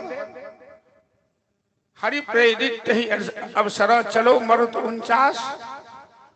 तो हनुमान जी लंका जलाए तो 49 पवन बहने लगे थे। तो कहते मेरे बाप ने जलाया, रावण के पाप ने जलाया, और सीता के संताप ने जलाया, मैंने नहीं जलाया। कंस को कन्हैया ने नहीं मारा, कंस की पत्नियां कह रही है उनके पाप ने उन्हें मारा, क्योंकि कितने को मौत के घाट कंस ने उतारा। चलिए, भगवान करते हैं तो सब कुछ, परिणाम किसी और का हो। करते हो तुम कन्हैया, मेरा नाम हो रहा है, प्रभु आपकी कृपा से सब काम हो रहा है। ये भजन सुनिए और भजन से शिक्षा लीजिए। एक कड़ी भजन का सुनाएंगे कि पतवार के बिना ये नाव चल रही है। हर नाव को चलाने वाला एक नाविक होता है, नाविक के हाथ में पतवार होता है, लेकिन ये नाव बिना पतवार की चल रही है। और हैरान है जवाना, मंजिल भी मिल गई है। ऐसा नहीं कि नाव इधर से उधर चली गई अपनी मंजिल की ओर जा रही है। चलिए, मैं ये कहना चाह रहा हूं कि हम लोगों को भी सोचना है कि प्रभु आपकी कृपा से सब काम हुआ। अपना बड़प्पन मत कीजिए, मैंने ऐसा किया, मैंने वैसा किया, मैंने वैसा किया। अरे तुम करने वाले होते कौन हो? वो जैसे करवा रहा है वो तुम कर रहे हो, बस ये मानो। प्रभु आपकी कृपा से सब काम हो रहा है। बोले कृष्ण कन्हैया लाल की जय। करते हो तुम कन्हैया, मेरा नाम हो रहा है। मेरा आपकी कृपा से। सभी आदमी से आग्रह करना चाहेंगे कि इस भजन के पंक्तियों के साथ प्रेम से ताली बजाएंगे। आप लोग ताली कटौती कर देते हैं, अंतिम दिवस है इसलिए। अभी तक जो आदमी ताली नहीं बजाए हैं उनसे विशेष निवेदन, इस भजन में ताली बजाकर उन्हीं के भागी बने। मेरा आपकी कृपा से, मेरा आपकी कृपा से अब काम हो रहा है। मेरा आपकी कृपा से अब काम हो रहा है। करते हो तुम कन्हैया, मेरा नाम हो रहा है। करते हो तुम कन्हैया, मेरा नाम हो रहा है। मेरा आपकी कृपा से, मेरा आपकी कृपा से अब काम हो रहा है। मेरा आपकी कृपा से अब काम हो रहा है। जय हो।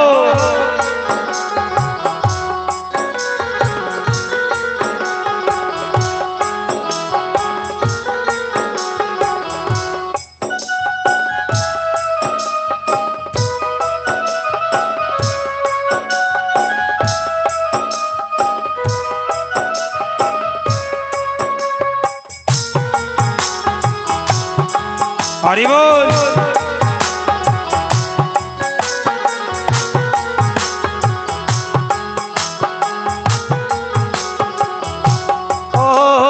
पतवार के बिना ही मेरी नाव चल रही है। पतवार के बिना ही मेरी नाव चल रही है। हैरान है जवाना, मंजिल भी मिल रही है। हैरान है जवाना, मंजिल भी मिल रही है।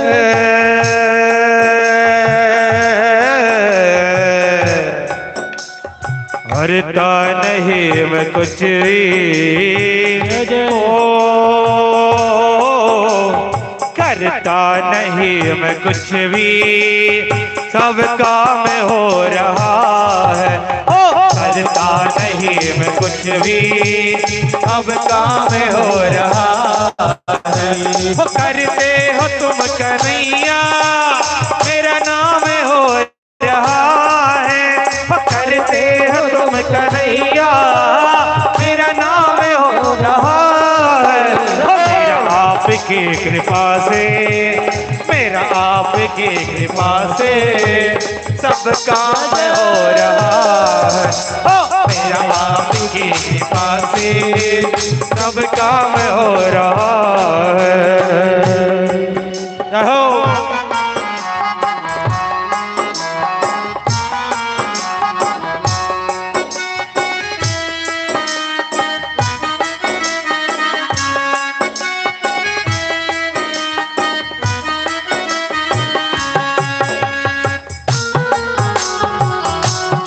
श्री राधे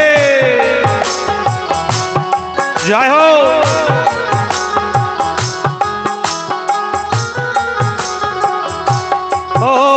तुम साथ हो जो मेरे, इस चीज की कमी है। तुम साथ हो जो मेरे, इस चीज और चीज की अब दरकार भी नहीं है, किसी और चीज की अब दरकार भी नहीं है।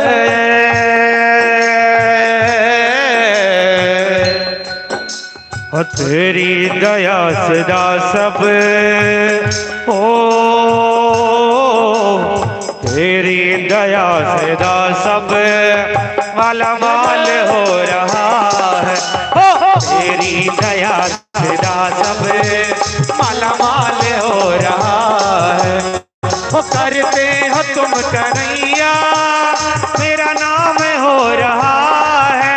वो करते हो तुम कन्हैया मेरा नाम हो रहा है।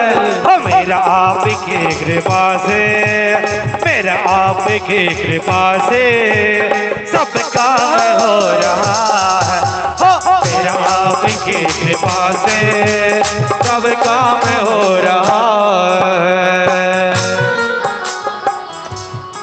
जय हो,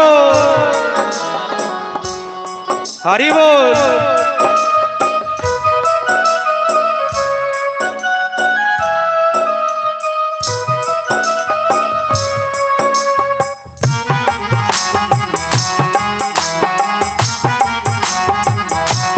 श्री राधे।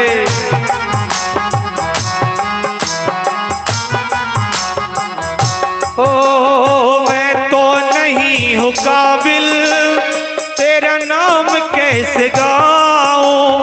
मैं तो नहीं हूँ काबिल तेरा नाम कैसे गाऊं। टूटी हुई बानी से गुणगान कैसे गाऊं।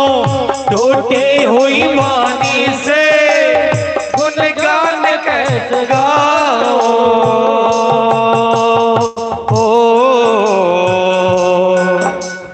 तेरी ही प्रेरणा से हो,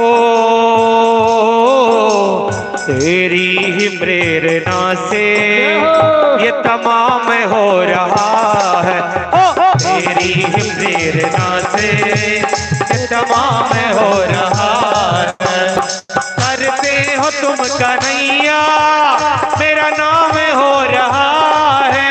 करते हो तुम कन्हैया मेरा नाम हो रहा है। मेरा आपकी कृपा से, मेरा आपकी कृपा से सब काम हो रहा है। मेरा आपकी कृपा से सब काम हो रहा है। जय हो।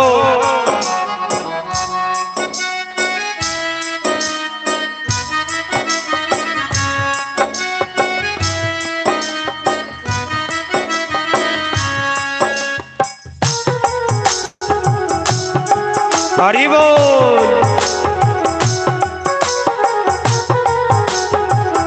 श्री राधे। ताली बजाते हुए। ओ दुनिया में होंगे लाखों तेरे जैसा कौन होगा। दुनिया में होंगे लाखों तेरे जैसा कौन होगा। तुझ जैसा बंदा परिवर भला ऐसा कौन होगा।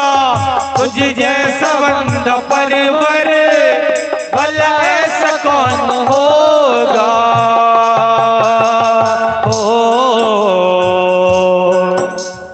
हमा है तेरा दामन दामन, हमा है तेरा दामन आराम हो रहा है। हमा है तेरा दामन आराम हो रहा है। करते हो तुम कन्हैया मेरा नाम हो रहा है।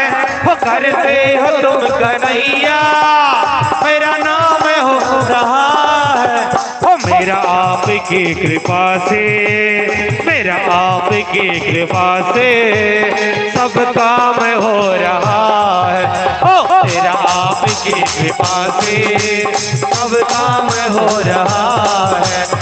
मेरा आपकी कृपा से सब काम हो रहा है, ओ सब काम हो रहा है, ओ सब काम हो रहा है।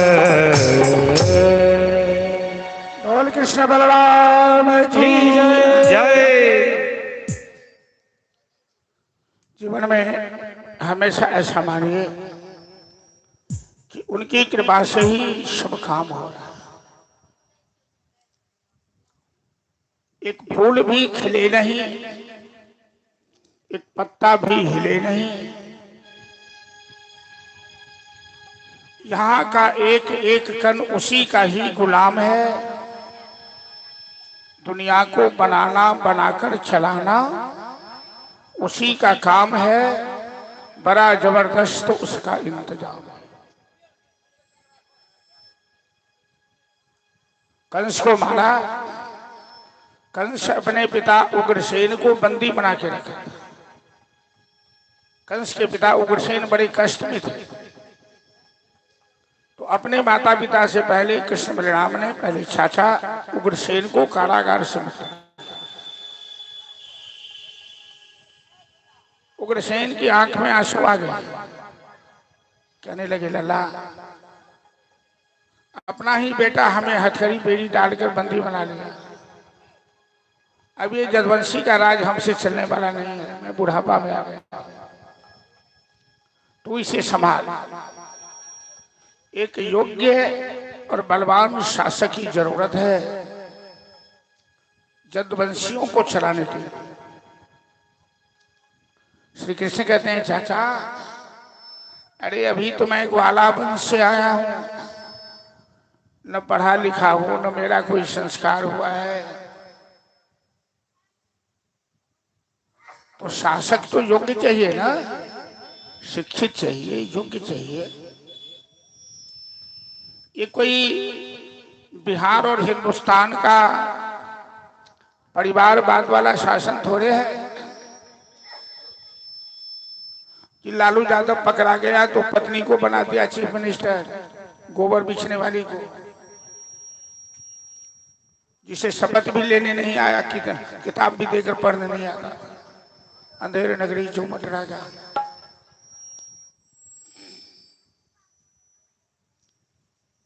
अब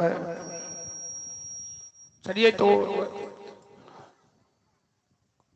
अपने माता पिता के पास आए, जितने भी रक्षक था वहां कंस का, सबको मारपीट के भगाया, हथकड़ियां कटवाई, बेड़ियां कटवाई, ताले तोड़े और वसुदेव देवकी को कारागार से मुक्त किया। 12 साल के बाद अपने पुत्र से मिलन हुआ है वसुदेव जी को। अब तक तो दुख के आंसू बह रहे थे, अब खुशी के आंसू बह रहे, गले से लगाकर रोने लगे। गर्गाचार्य जा गए वहां, उनके कुल पुरोहित हैं गर्गाचार्य। पहले जमाने में हमारे समाज में कुल पुरोहित का बड़ा ही ऊंचा स्थान था, ऊंचा दर्जा था। जो बड़े योग्य होते थे वही कुल पुरोहित होते। गर्गाचार्य कहते हैं नंद से कि नंद जी, कृष्ण बलराम वसुदेव के पुत्र हैं,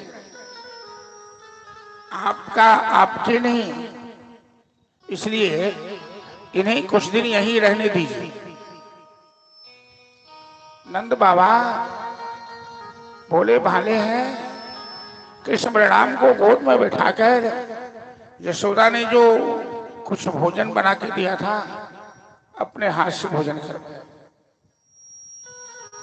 क्योंकि जब से कन्हैया वृंदावन से आया, यहाँ किसी ने कन्हैया को एक बार भोजन के लिए नहीं पूछा। नंद बाबा की आंख में आंसू आ गए, कृष्ण बलराम के माथे सूंघने लगे, गले लगाने लगे, कहने लगे लल्ला, तू तो मथुरा का राजा बनने वाला है, हमें समझ में आ गया। लेकिन अपने बूढ़े माँ बाप को मत भूलना। हम लोग तो सीधे साधे हैं ब्रजवासी, हम कुछ नहीं जानते हैं। बस एक ही बात जानते हैं कि हम लोगों ने तुमसे प्रेम किया है, निस्वार्थ प्रेम किया। हमारे दिल में तुमसे कोई स्वार्थ नहीं है। कृष्ण बलराम बाबा के गले से लिपट गए, कहने लगे बाबा हमें अभी से अपने पराया मत बना, हम आपके हैं, आप हमारे हैं। आप तो ज्ञानी हैं, आप जानते हैं कि धरती पर भार है, हमें वो भार हटाना पड़ेगा, फिर हम आपसे मिलेंगे, वचन देते। ग्वाल बाल कहने लगे कन्हैया अरे हम तो चरवाहे के चरवाहे रह गए, तू तो राजा बनने वाला है, लेकिन हमें मत भूलना, हमने तुम्हें बचपन से प्यार दिया।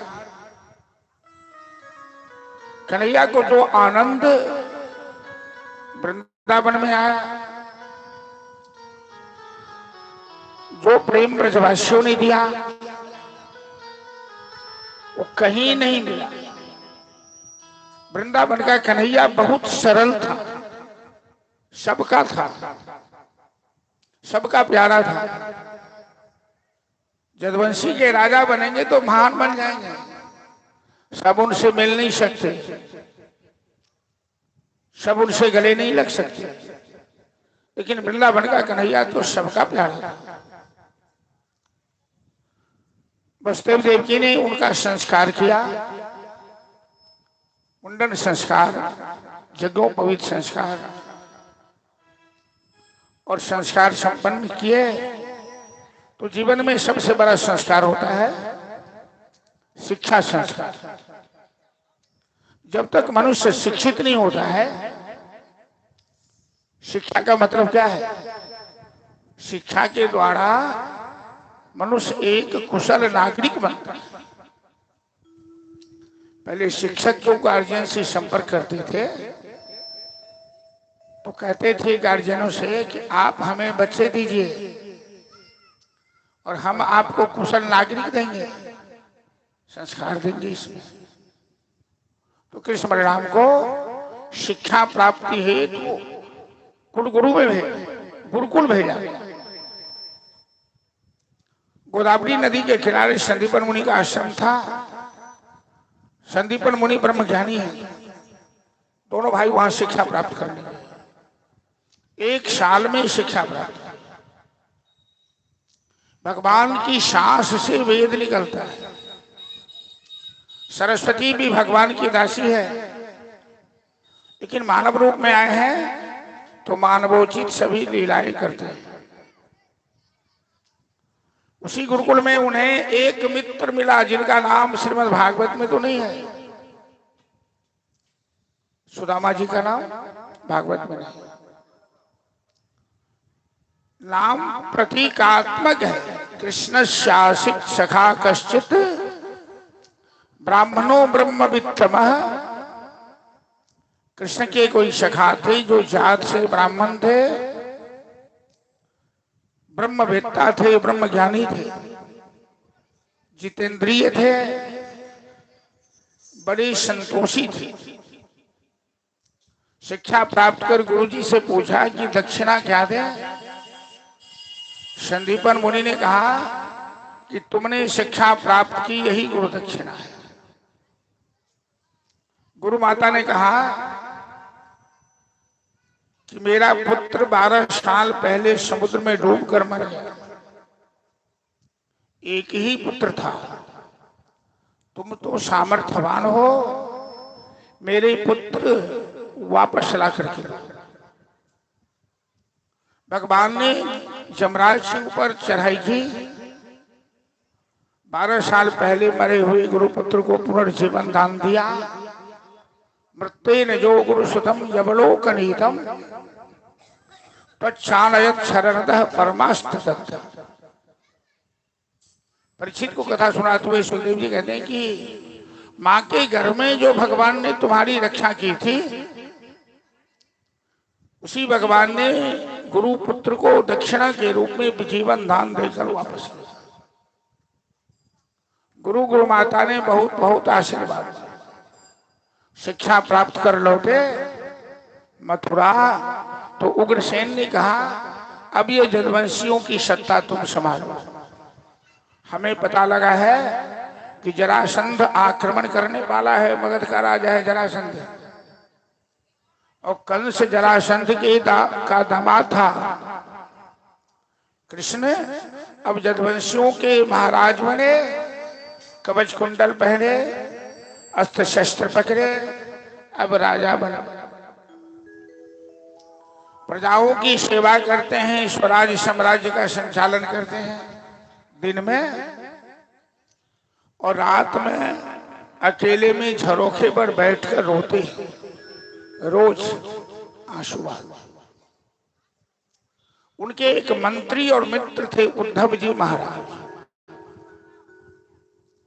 परम ज्ञानी है उद्धव जी, और भगवान के बड़े प्रेमी बृहस्पति के शिष्य।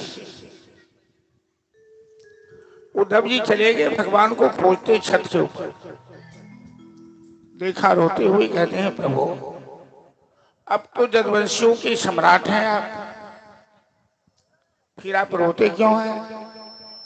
आपको क्या कष्ट है? आप तो राजा हैं। तो भगवान कहते हैं कि मैं राजा नहीं था, वही ठीक था। राजा तो मेरे सर पर कांटे का ताज पड़ गया। हमें ब्रजवासी याद आते हैं, मैं उन्हें भुला नहीं पा रहा। बचपन की बात, बचपन के मित्र, बचपन की लीला हमें एक एक क्षण याद आती है। मैं कैसे गाय चराता था, ग्वाल वालों के साथ खेला करता था, गोपिये के घर जाकर माखन चोरी करता था।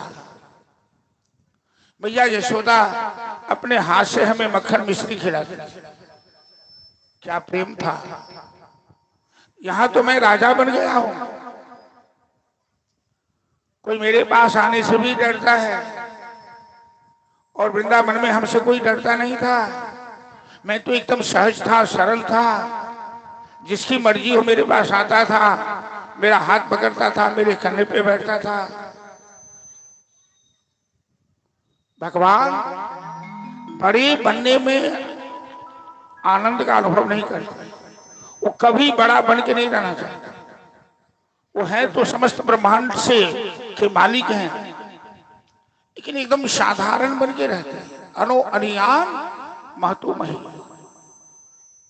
महान है तो सबसे बड़े, छोटे बनते हैं तो सबसे छोटे बनते हैं। कहते हैं हमें बड़ा बनकर रहने में अच्छा नहीं लगता, हमें ब्रजवासी बनकर रहना ही अच्छा लगता है। उद्धव जी कहते हैं प्रभु अब इन बातों को छोड़िए, अब राजा है तो राजा की मर्यादा पालन कीजिए। भगवान कहते हैं उठो, मोहि ब्रज बीश रतनाहि, हंस सुता के सुंदर कलरव, और कुंजन की छां। ये मथुरा कंचन की नगरी, मणिमुक्ता घैल जाओ। जब ही सूरती आबतवा ब्रज की, ये उमगत जियनाहि ओढ़ो, मोहि ब्रज बीस रतना। इतना कहते कहते श्याम सुंदर रोने लगे। कहते उठो, मेरी बात तेरी समझ में नहीं आ रही, मैं जानता हूं तू विद्वान है, तू शास्त्रों का मालिक है, पर तेरे दिल में प्रेम नहीं है। वृंदावन की गोपियों में ज्ञान नहीं है, पढ़ी लिखी नहीं है, वो सीधी साधी है। लेकिन उनके अंदर जो प्रेम है वो कहीं नहीं मिलेगा। तो श्याम सुंदर चाहते हैं कि उद्धव गोपी का मिलन हो। साहित्यिक भाषा में प्रेम के बिना ज्ञान पंगु होता है और ज्ञान के बिना प्रेम अंधा होता है।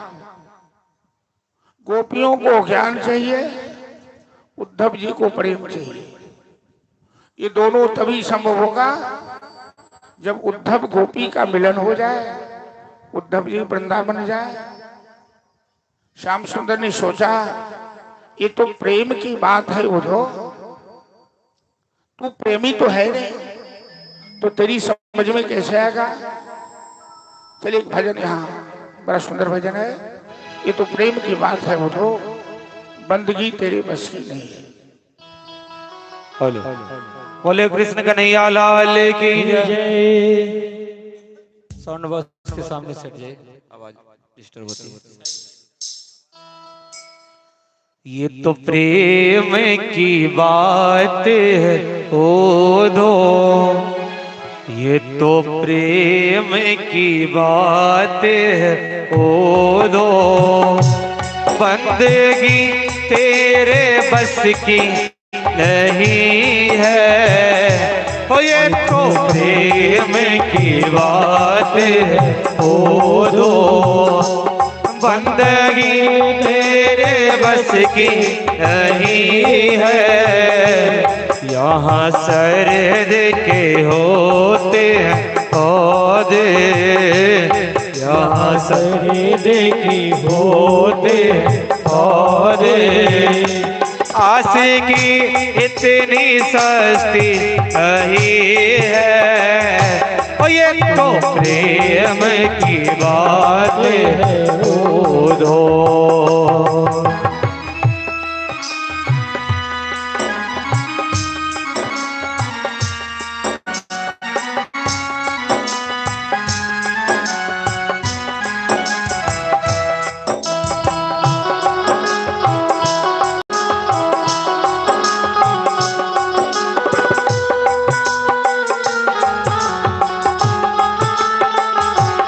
जाओ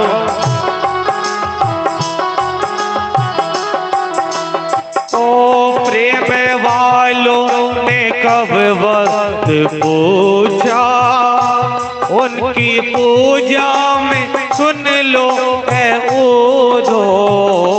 प्रेम वालों ने कब वक्त पूछा, उनकी पूजा में सुन लो है ऊधो।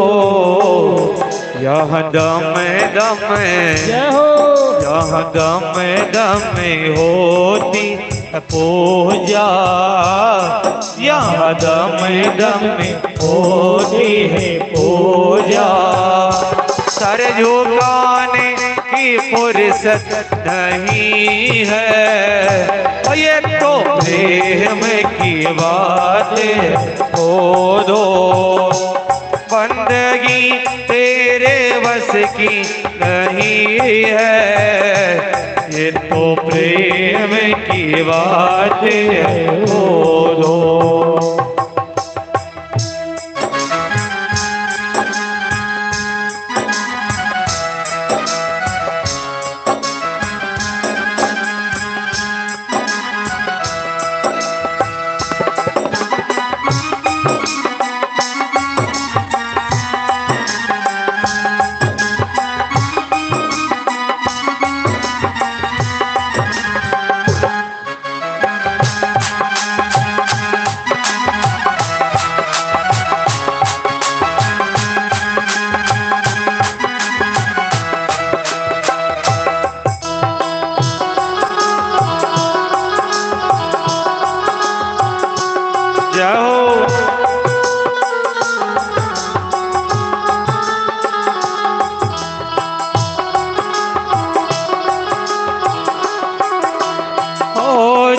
असल में मस्ती में डूबे, उनको क्या परवाह जिंदगी के। जो असल में है मस्ती उनको क्या परवाह जिंदगी के, उनको क्या परवाह जिंदगी के, उनको क्या परवाह जिंदगी के। जो उतरती है, जो उतरती है चढ़ती मस्ती, जो उतरती है चढ़ती है मस्ती, वो हकीकत में मस्ती नहीं है, ये तो प्रेम की बात है। ओ दो बंदगी तेरे बस की नहीं है, ये तो प्रेम की बात है। ओ दो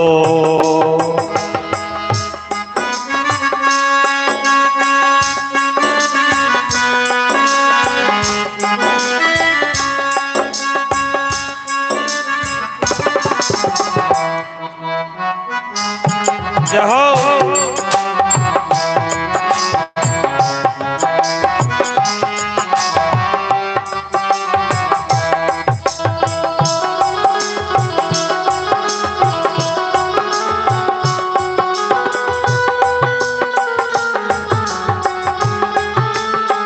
हरी बोल। ओ जिसके नजरों में है श्याम प्यारे, वो तो रहते हैं जग से नियारे। जिसके नजरों में है श्याम प्यारे, वो तो रहते हैं जग से नियारे, वो तो रहते हैं जग से नियारे, वो तो रहते हैं जग से नियारे।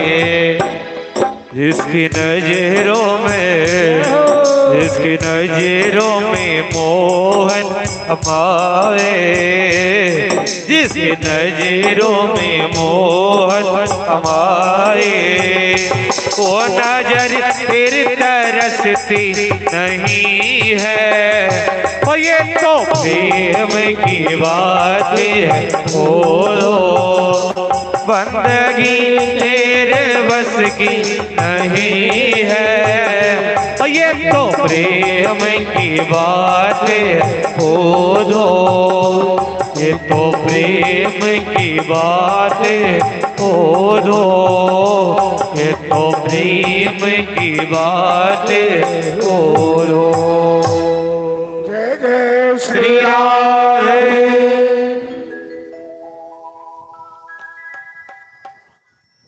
कुछ बीमारी ऐसी होती है जिसका डॉक्टर तुरंत इलाज कर देते हैं, दवाई दिए ठीक हो गई। कुछ बीमारी ऐसी होती है जिसे डॉक्टर भर्ती कर लेते हैं। कुछ ऐसी भी बीमारी होती है जो कहीं विशेष स्थान पर उसे भेज देते हैं। उद्धव जी को जो बीमारी है, क्या बीमारी है? ये राजा होकर मूर्खों को क्यों याद कर रहे हैं? ब्रजवासियों को क्यों याद कर रहे हैं? प्रेम के जगत में रंग होता है, न रूप होता है, न जात होती है, न औकात होती है। प्रेम तो अंधा होता है। ये बात उद्धव की समझ में आएगी कैसे? उद्धव जब तक प्रेम की नगरी में नहीं जाएगा, वृंदावन प्रेम की भूमि है, तो भगवान ने कहा उद्धव एक काम करो, मेरा स्वभाव है कि ये यथा माम प्रबद्धन्ते तांस तथैव भजा। यदि हमें कोई याद करता है तो हम भी उसे याद करते हैं।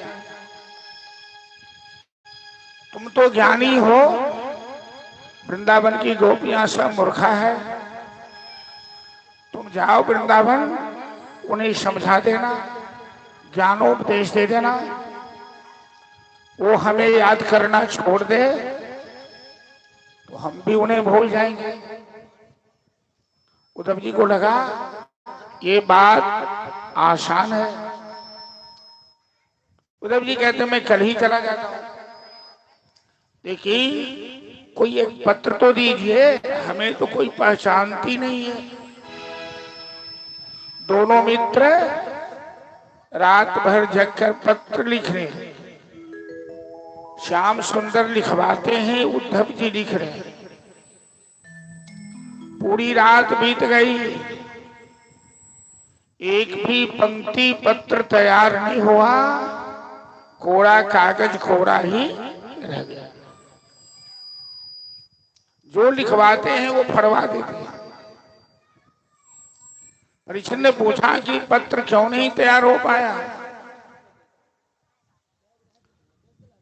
तो सुखदेव जी कहते हैं कि प्रेमियों को संबोधित करना चाहते हैं श्याम सुंदर।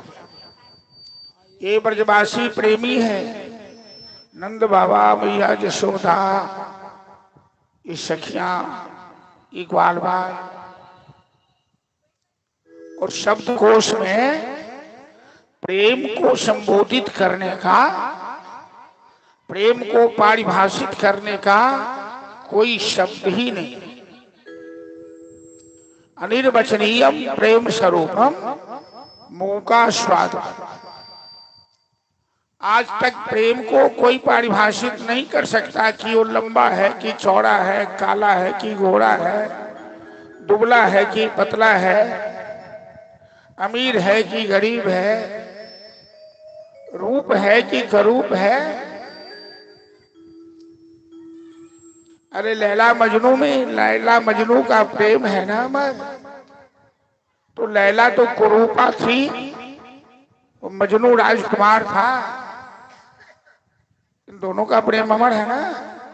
मजनू ने कहा सोचा कि लैला कुरूपा है, इसलिए प्रेम अंधा हुआ।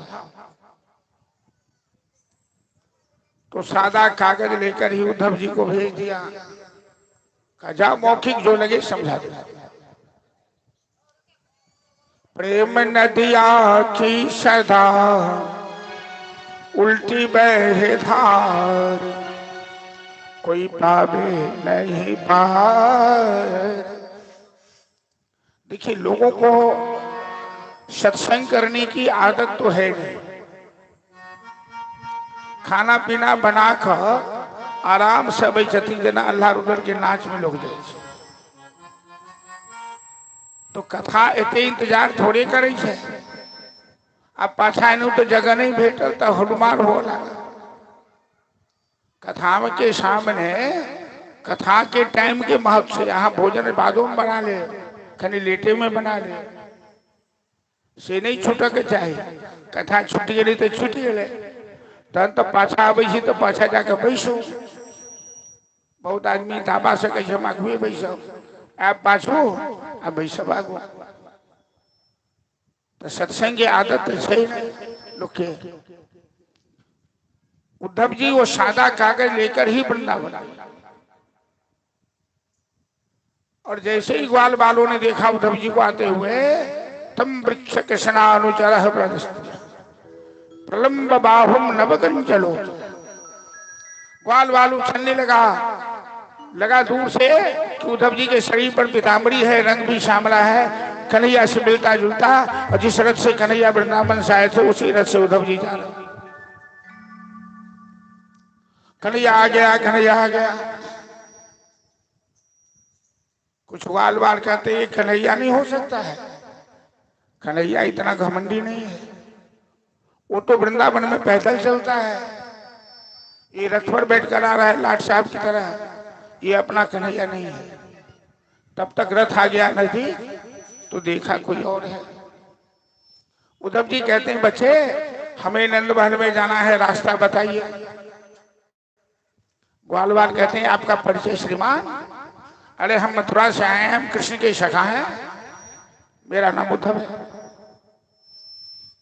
ग्वाल बाल कहने लगे कि कहिए प्रिय उद्धव श्याम सखा, सुध लेते हैं श्याम हमारी कभी बन गोवर्धन वृंदावन को, जमुना तट को बंधवारी कभी। उद्धव जी, कन्हैया कभी हम लोगों को याद करता है? हम भी तो कन्हैया के मित्र हैं। यहाँ तो इतना प्रेम करता था, मथुरा जाते ही भूल गए। उद्धव जी समझा रहे हैं, अरे बहुत याद करते हैं आप लोगों को। बात करते आगे नंद महल में, ग्वाल वालों ने कहा यही नंद बाबा का महल है। उद्धव जी जैसे ही रथ से नीचे उतरे, वृंदावन की पावन भूमि पर अपना चरण रखे, इनके अंदर जो ज्ञान का घमंड था चकनाचूर हो गया। नंद यशोदा को देखा, उद्धव जी आपस में झगड़ते हुए बुढ़ापा में। ई प्रसंग कथा में जखन हम कहे छिए तो आज कल जे गांव घर के हाल से हमरा याद है। गांव में बढ़िया मकान बना देने से आ बूढ़ा बूढ़ी वही गांव के रखवारी करे छथिन, चौकीदार छथिन। बेटा पोता पुतौह सब शहर में ऐश मौज कर रहे छथिन। बड़ा विचित्र समाज है। छठ त्योहार अपन सबके बड़ा हो छै। आ पबनैतिन के 4 दिन सह पड़े छै छठ में। एक दिन नहा खाई छथिन, नहा खाई छै ना छठ में एक दिन न, आ साल भर बिना नहने खाई छै। एक दिन नहा के खाओ, साल भर बिना नहने खाओ। एगो विध हो छै नहा खा। एक दिन माछ मरुआ बारे छथिन। माछ मरुआ जो बढ़िया चीज है तो केला बारे छी, आ जो खराब छै तो केला खाई छी। ओई के बाद खरना हो छै, गुड़ वाला खीर बिना साग सब्जी के वो नहीं घोटाई छै। संस्कार एक दिन उपास। आ जते बूढ़ी छठ करी छथिन अपना लेल क्यों नहीं, क्यों बेटा लेल, क्यों पोता लेल, क्यों पोती लेल, क्यों पुतौह लेल, उनका लेल अर्घ मानल है, ढाकी मानल है, केरा के घौर मानल है। छठी मैया के त्योहार महा त्योहार। आ बेटा पुतौह अपन दिल्ली बम्बई कलकत्ता में ऐश मौज कर रहा है, आ ओकरा निमित्ते ऐठन हाथ उठा रहा छथिन। बूढ़ी बेचारी काना लगे छथिन, शरीर काज नहीं कर रहा है, बुढ़ापा आबि गेल। हे दीनानाथ के ही विधि अरग।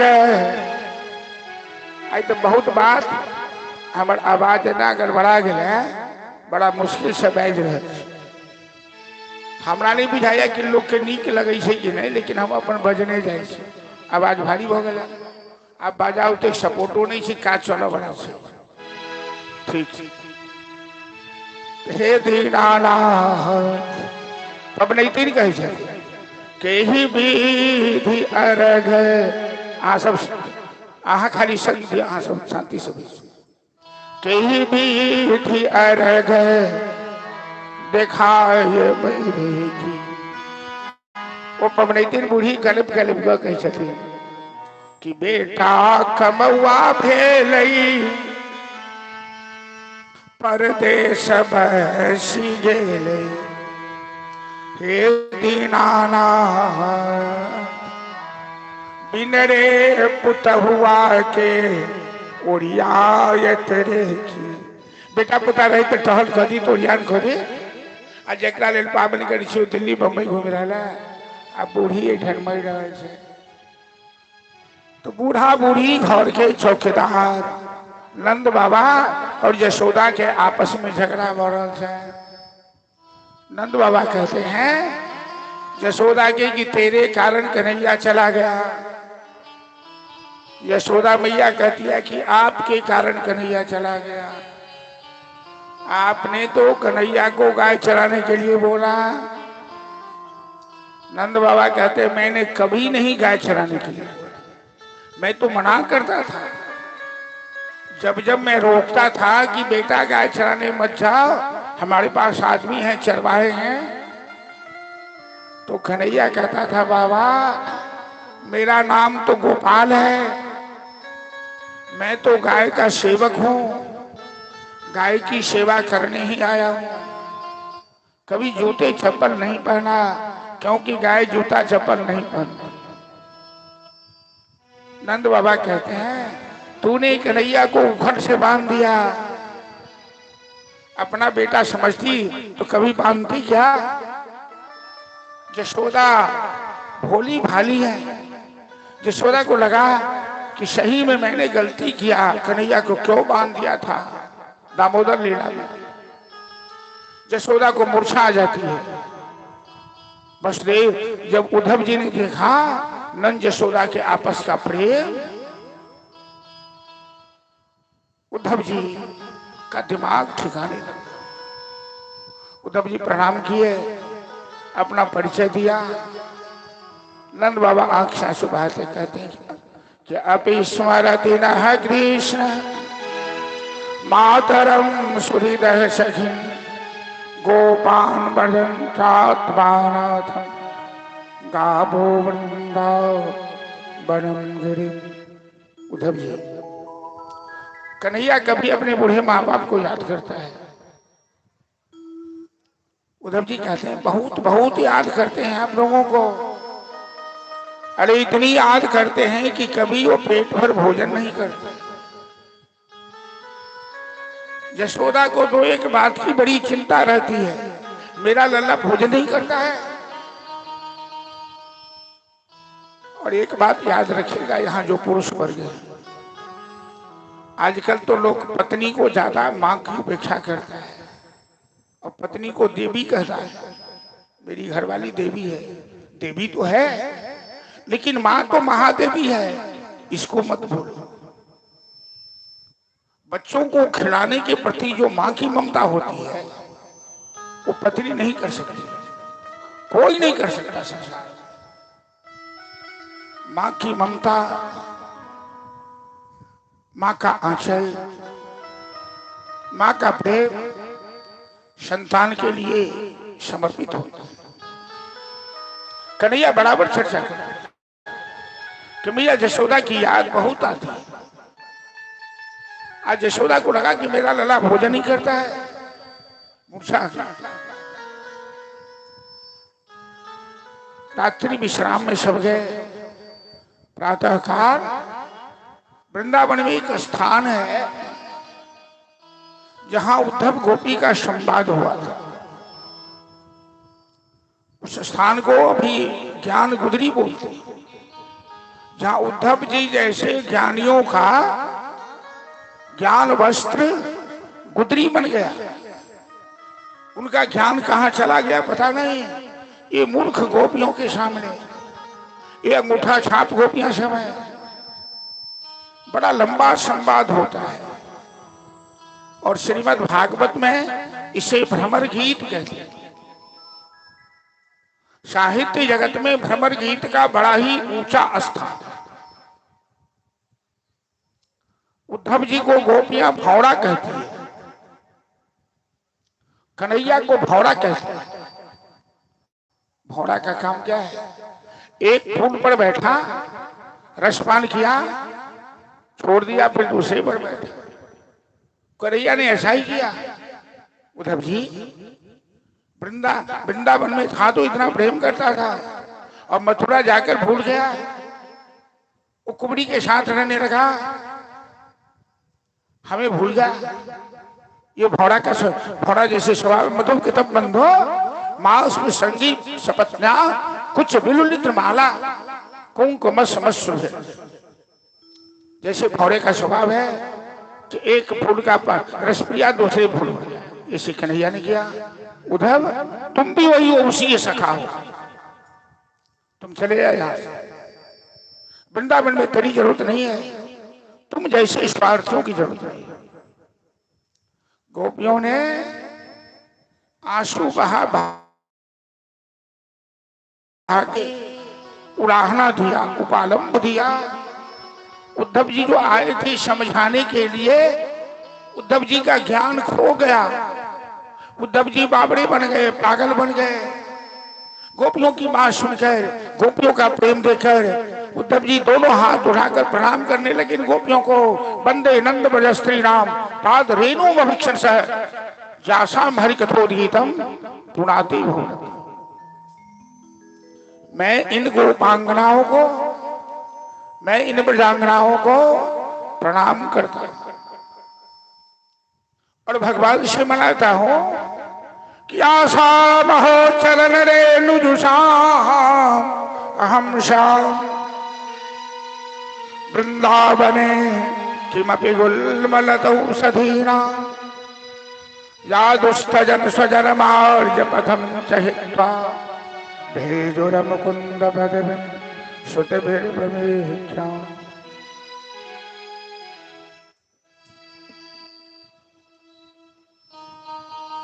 उद्धव जी कहते हैं कि प्रभु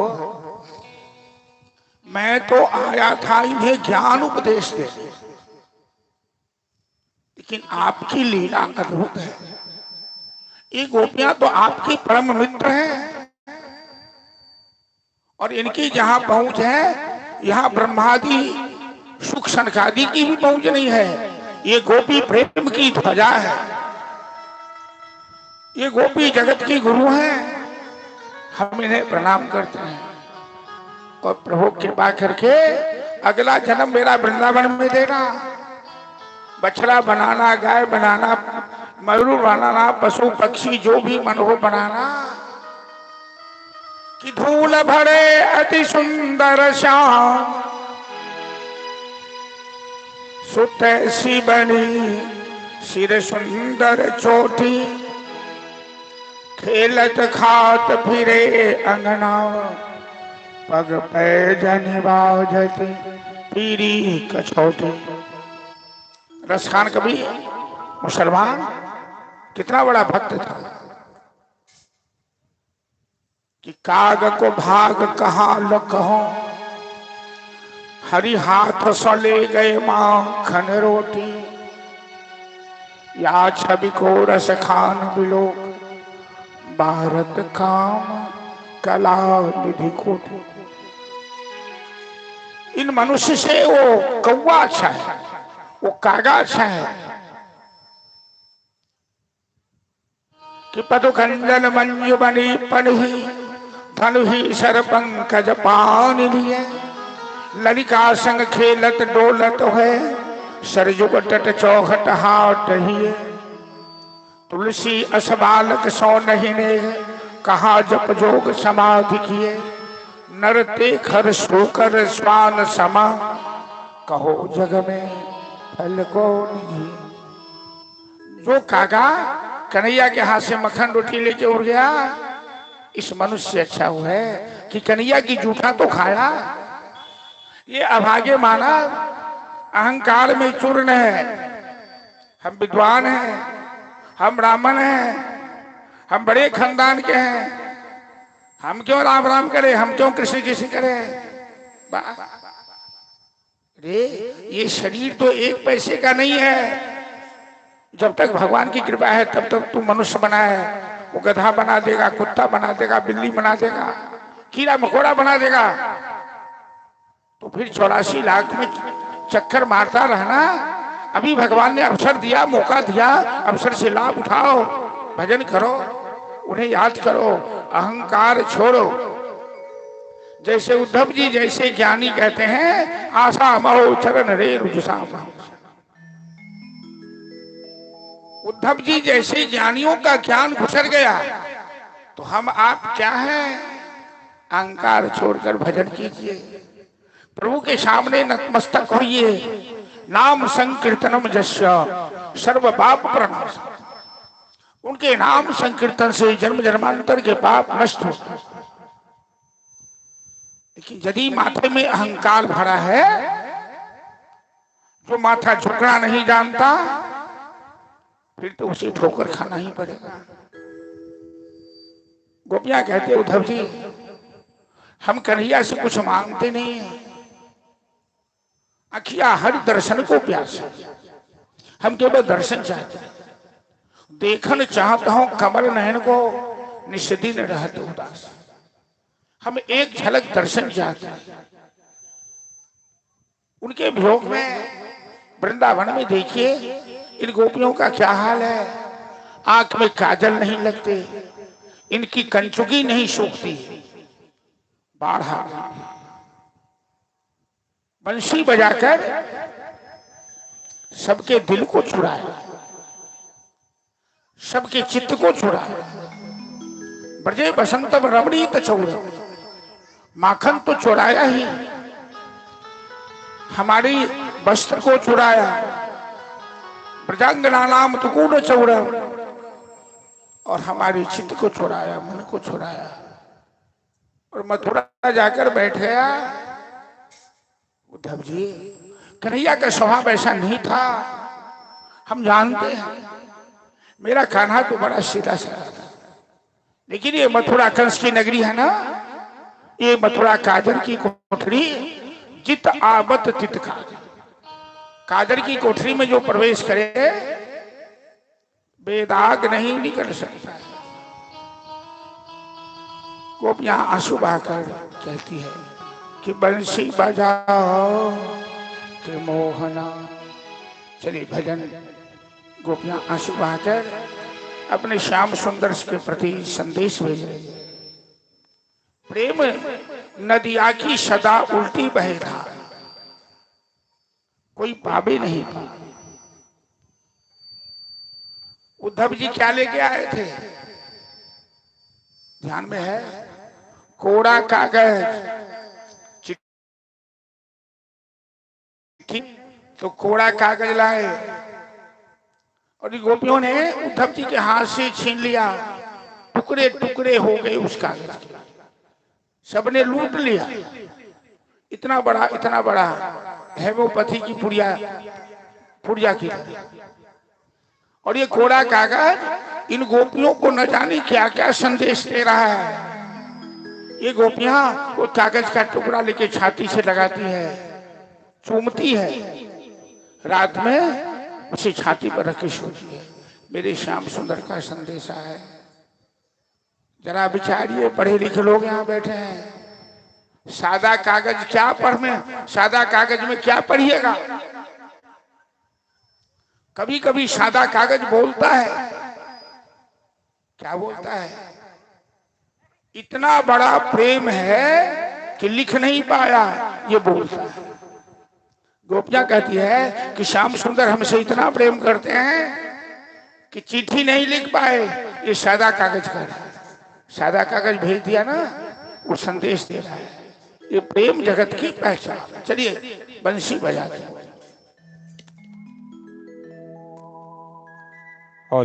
बोले कृष्ण कन्हैया लाल की जय।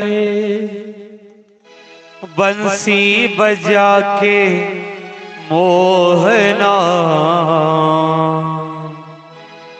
क्यों कर लिया किनारा, बंसी बजा के मोहना क्यों कर लिया किनारा, बंसी बजा के मोहना क्यों कर लिया किनारा, क्यों कर लिया किनारा, क्यों कर लिया किनारा, क्यों कर लिया किनारा, क्यों कर लिया किनारा।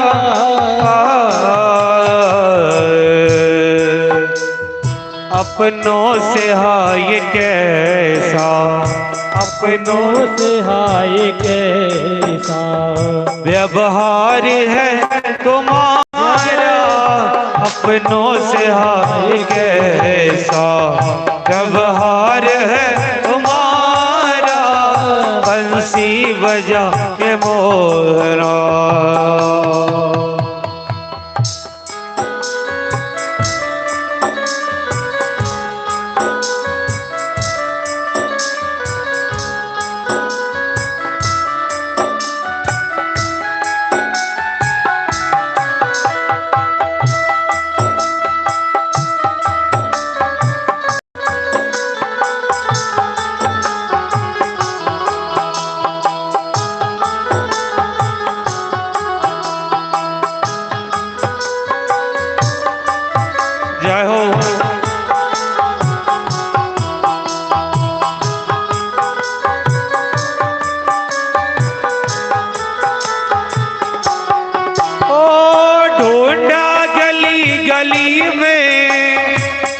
जा डगर डगर में, ढूंढा गली गली में, हो जा डगर डगर में, ओ ढूंढा गली गली में गली में, हो जा डगर डगर में, ढूंढा गली गली में, हो जा डगर डगर में।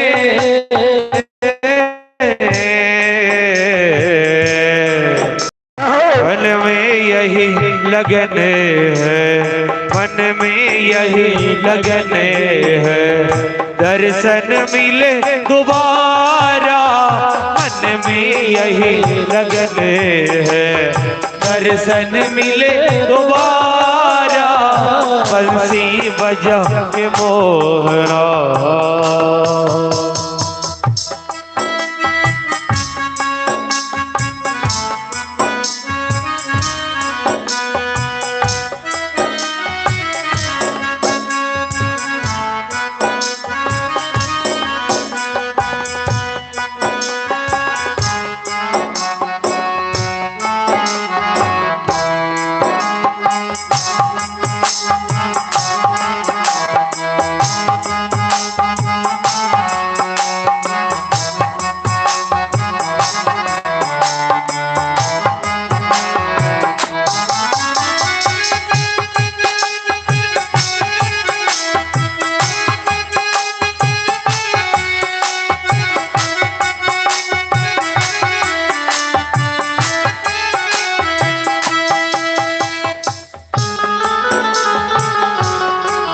जय हो, ताली बजाते हुए हरि बोल।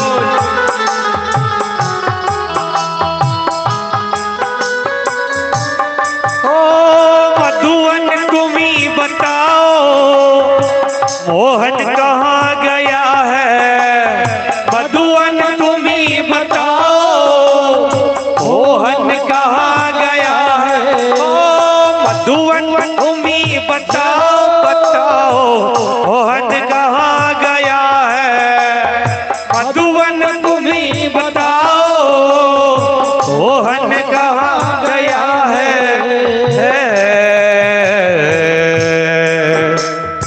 ऐसे झुलस गया है, कैसे झुलस गया है, कोमल बदन तुम्हारा, कैसे झुलस गया है, कोमल बदन तुम्हारा, बंसी बजा के मोहना।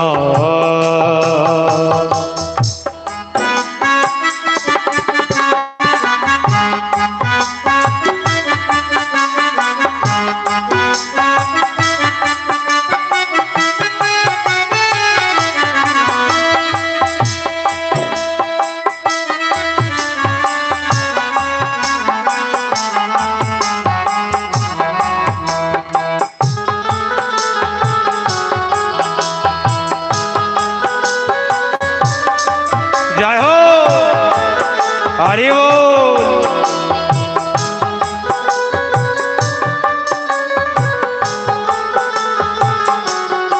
ओ यमुना तुम्ही बताओ, छलिया कहाँ गया है, यमुना तुम्ही बताओ, छलिया कहाँ गया है, ओ यमुना तुम्ही बताओ, बताओ छलिया कहाँ गया है, यमुना तुम्ही बताओ, छलिया कहाँ गया है।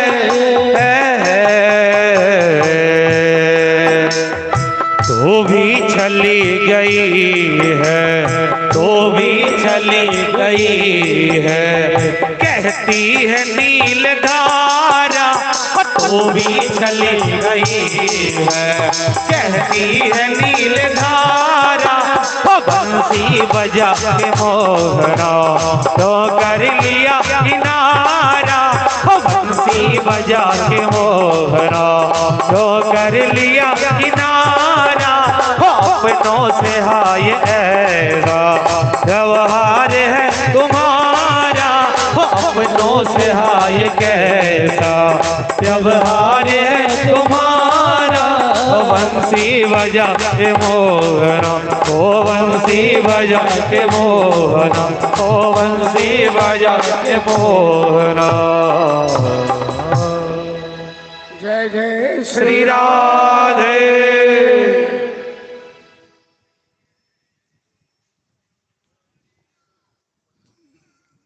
थोड़ी देर के बाद आप लोगों को मौका दिया जाएगा भागवत पूजा करने की। अभी घबराएंगे नहीं, अभी कथा चलने की। गोपियां सब कहती है उद्धव जी कि परसों कही आवन शाम गए, पर बीत गए कितने परसों, परसों न बढ़े परसों न घटे, परसों की मौत गई बरसों। जाते समय कन्हैया ने कहा था कि हम परसों चले आएंगे। ये परसों न बढ़ता है न घटता है।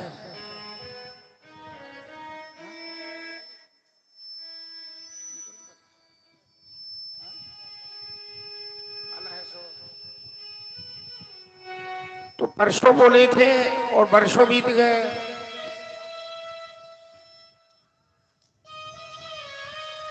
कि जहिया श्याम गेला गोकुला बिसरी गेला, कि आगे उधो हरि बीनु वृंदावन नहीं भावल रे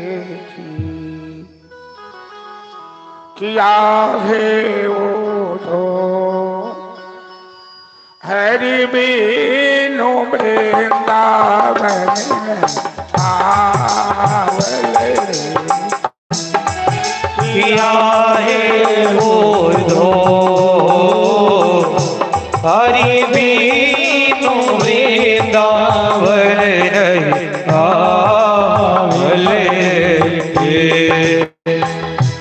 जहियास श्याम गेला गोकुला बिसरी गेला, जहिया श्याम गेला गोकुला बिसरी गेला, किया है उधो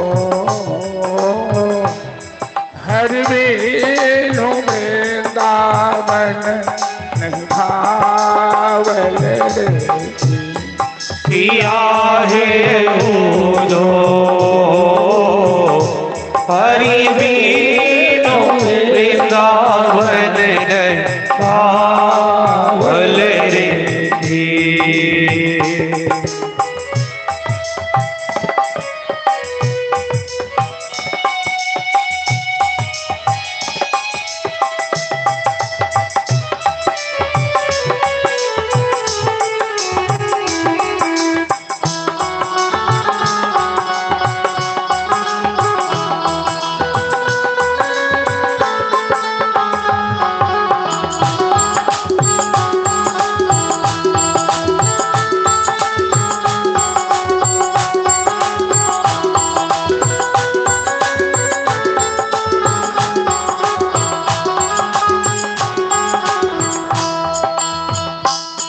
हरि बीनु वृंदावन लागत रे सोमासाना, हरि बीनु वृंदावन लागे तारे सोना करना, किया है उधो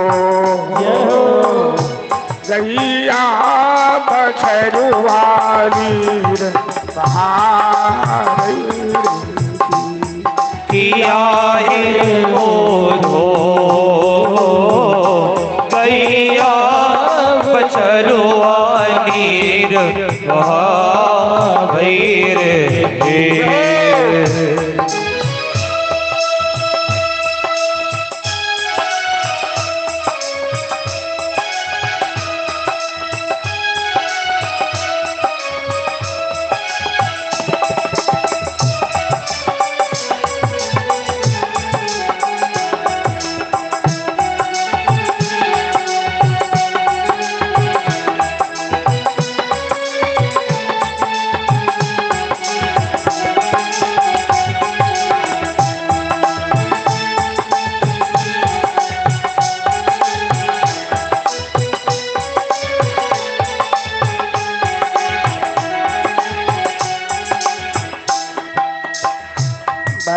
हाथ कई तेरा था सुखी गई तन आधा बटिया तकई तेरा था सुखी गई तन आधा किया है उधो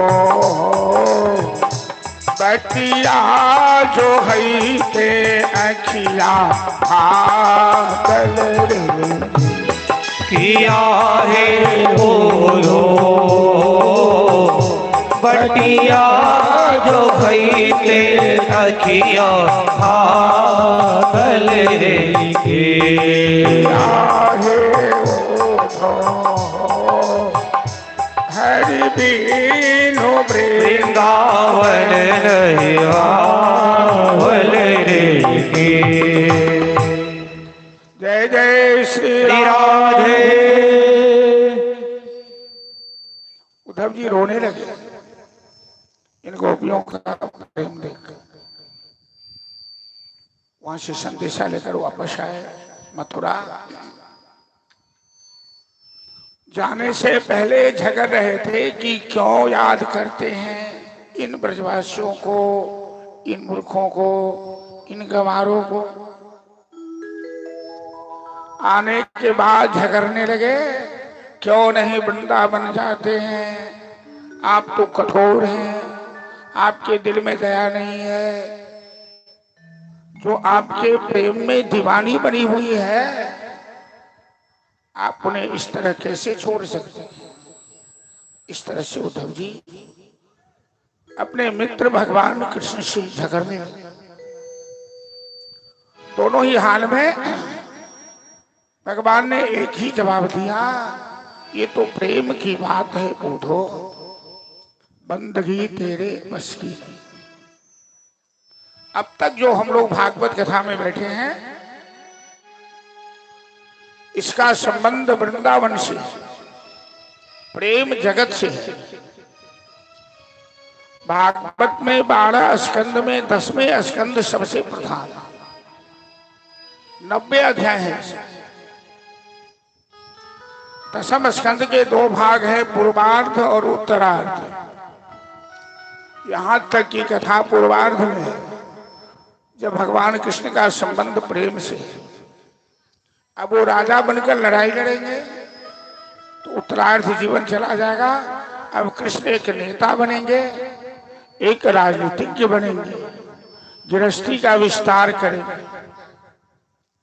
गोपियों के साथ, ब्रजवासियों के साथ जब तक इनका संबंध है, वह सांसारिक कोई बात नहीं है, वह प्रेम ही प्रेम है।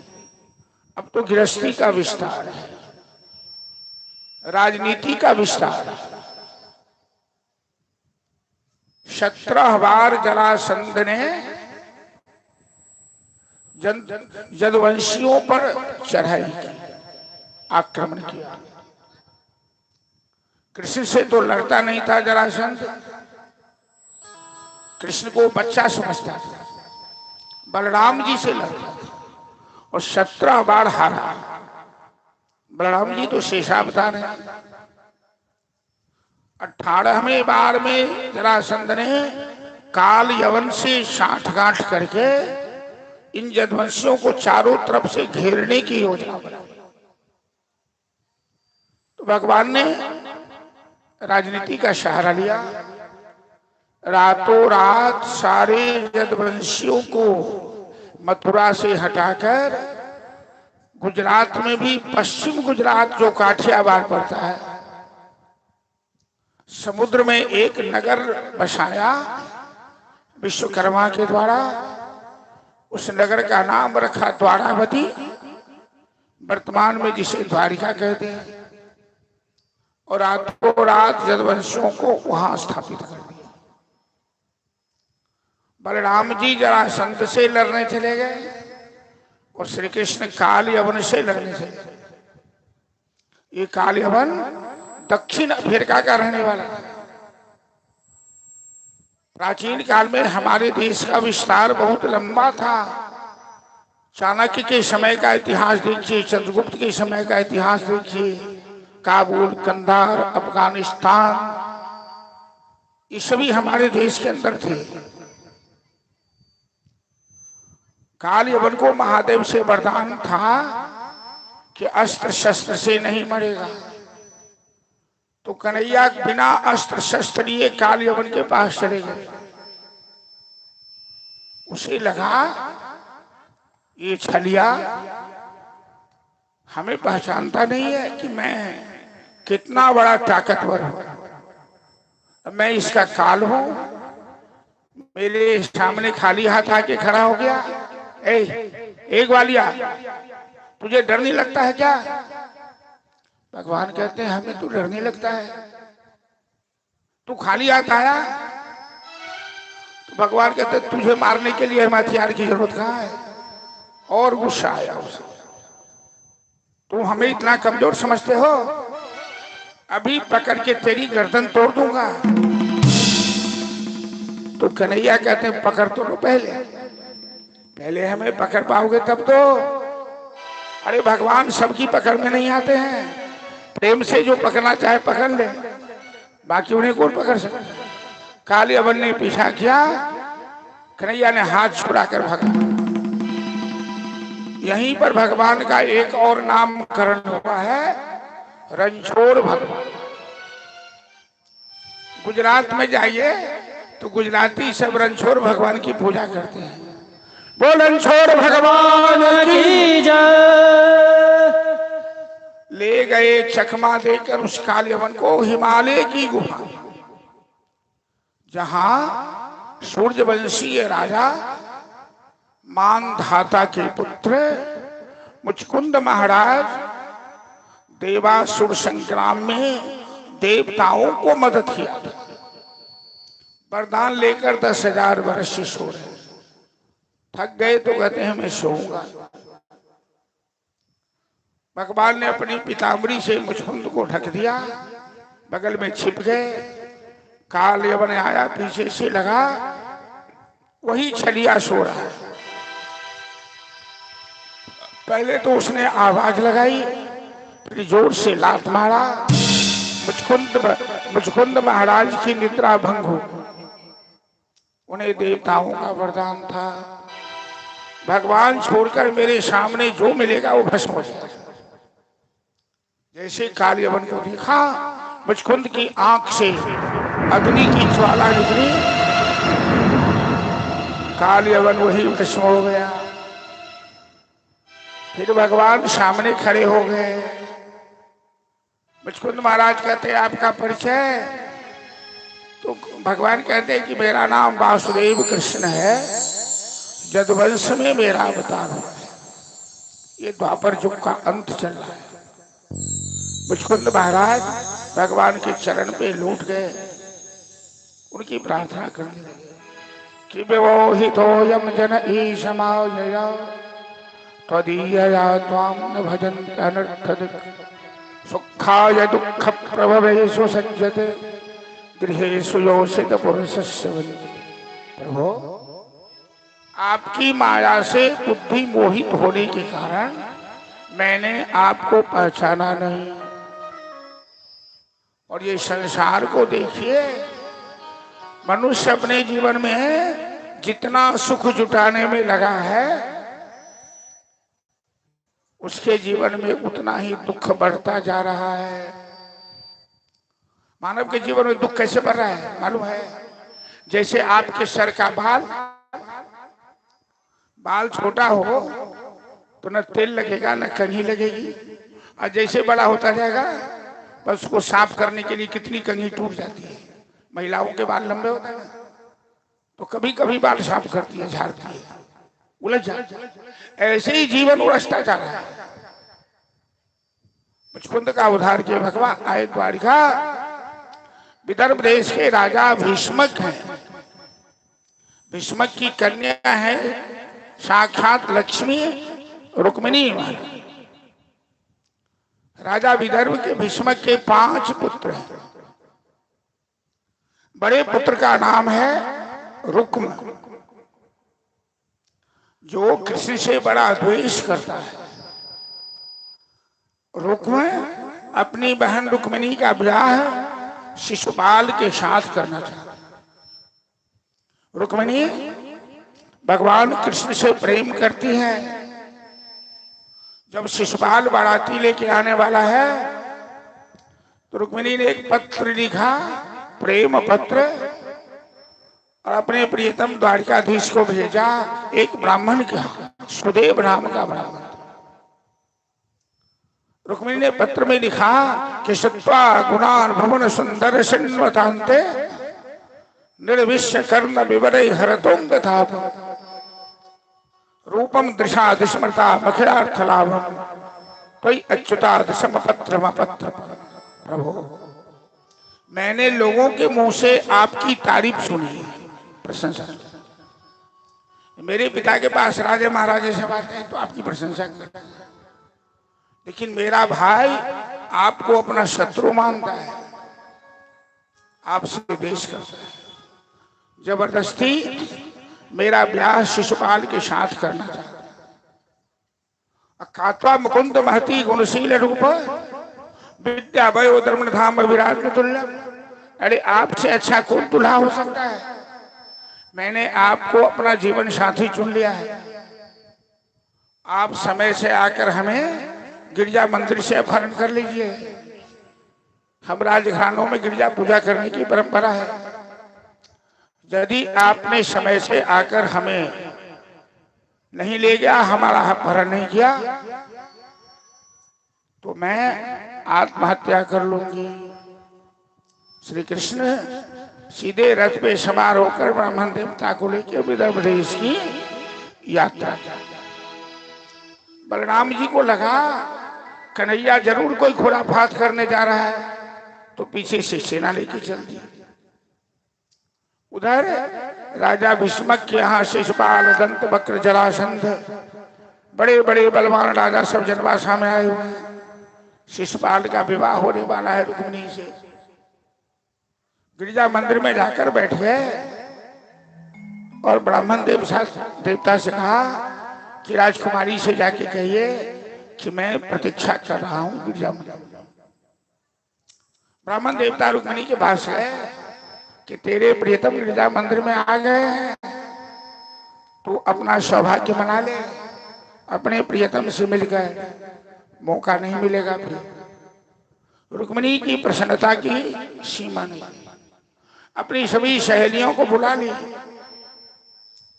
कहती है आज हमें दुल्हन के रूप में श्रृंगार कर दो, सजा दो, विद्या लगा दो, मेहंदी लगा दो, जैसे जैसे जो सजाना है।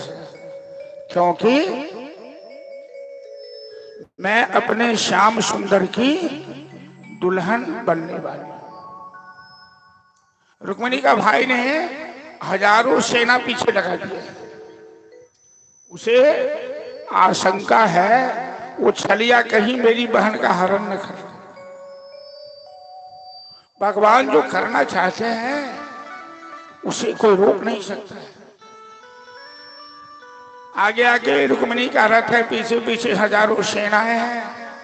भगवान ने एक बार मुस्कुरा दिया सेनाओं को देखकर, और भगवान का मुस्कुराना ही बड़ी माया।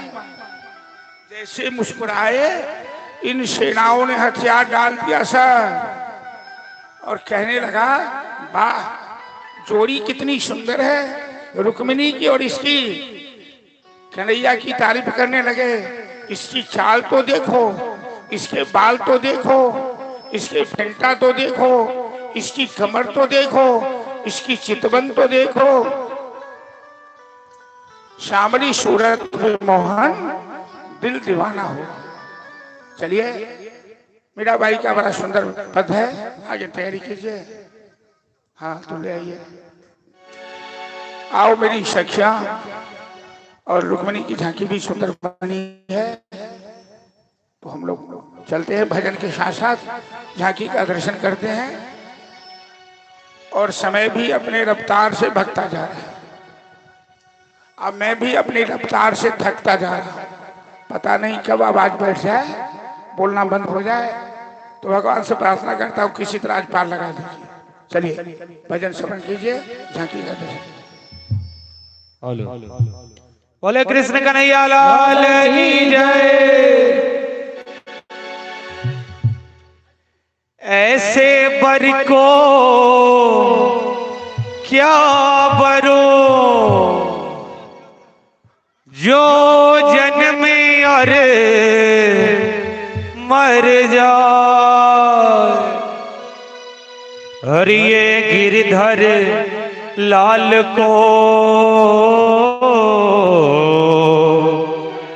जो जुर लियो तो अमर हो जाए। बोले रुक्मिणी महारानी की जय। आओ मेरी सखियों मुझे मेहंदी लगा दो, मेहंदी लगा दो मुझे ऐसा सजा दो। और प्रेम से सभी भक्तगण ताली बजाते हुए मुझे श्याम सुंदर की दुल्हन बना दो, मुझे श्याम सुंदर के दुल्हन बना दो। मुझे मुरली वाले की दुल्हन बना दो, मुझे मुरली वाले की दुल्हन बना दो।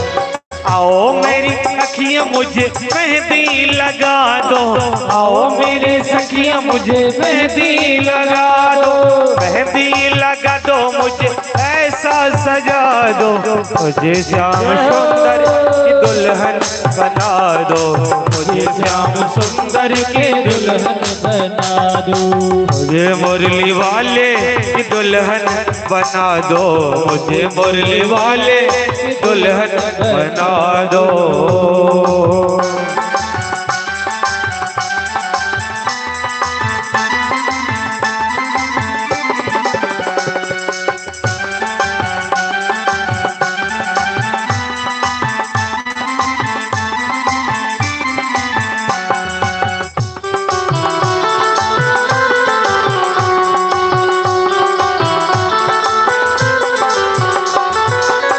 सत्संग में मेरी बात चलाई, सत्संग में मेरी बात चलाई, सतगुरु ने मेरी कीनी सगाई, सतगुरु ने मेरी कीनी सगाए। सदगुरु सदगुरु बुला के हाथ लेवा करा दो, सदगुरु बुला के हाथ लेवा करा दो। ये श्याम सुंदर की दुल्हन बना दो, मुझे श्याम सुंदर की दुल्हन बना दो।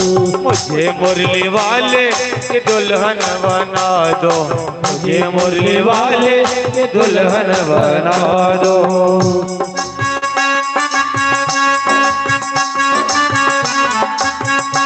लाइट जलाइए।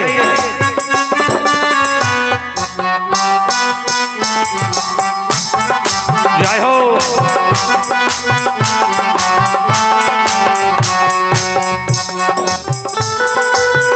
हरि बोल।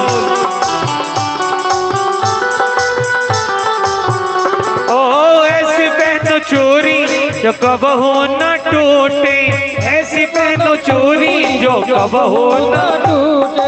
ऐसा बरो दुल्ला जो कबहू न रूठे, ऐसा बरो दुल्ला जो कबहू न रूठे। अचल जहो अचल सुहाग की बिंदिया लगा दो, अचल सुहाग की बिंदिया लगा दो। मुझे श्याम सुंदर की दुल्हन बना दो, मुझे श्याम सुंदर के दुल्हन बना दो। मुझे मुरली वाले की दुल्हन बना दो, मुझे मुरली वाले की दुल्हन बना दो।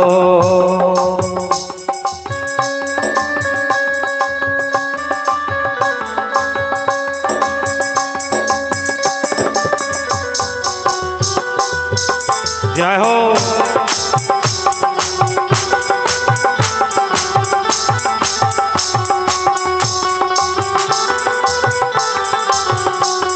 हरि बोल।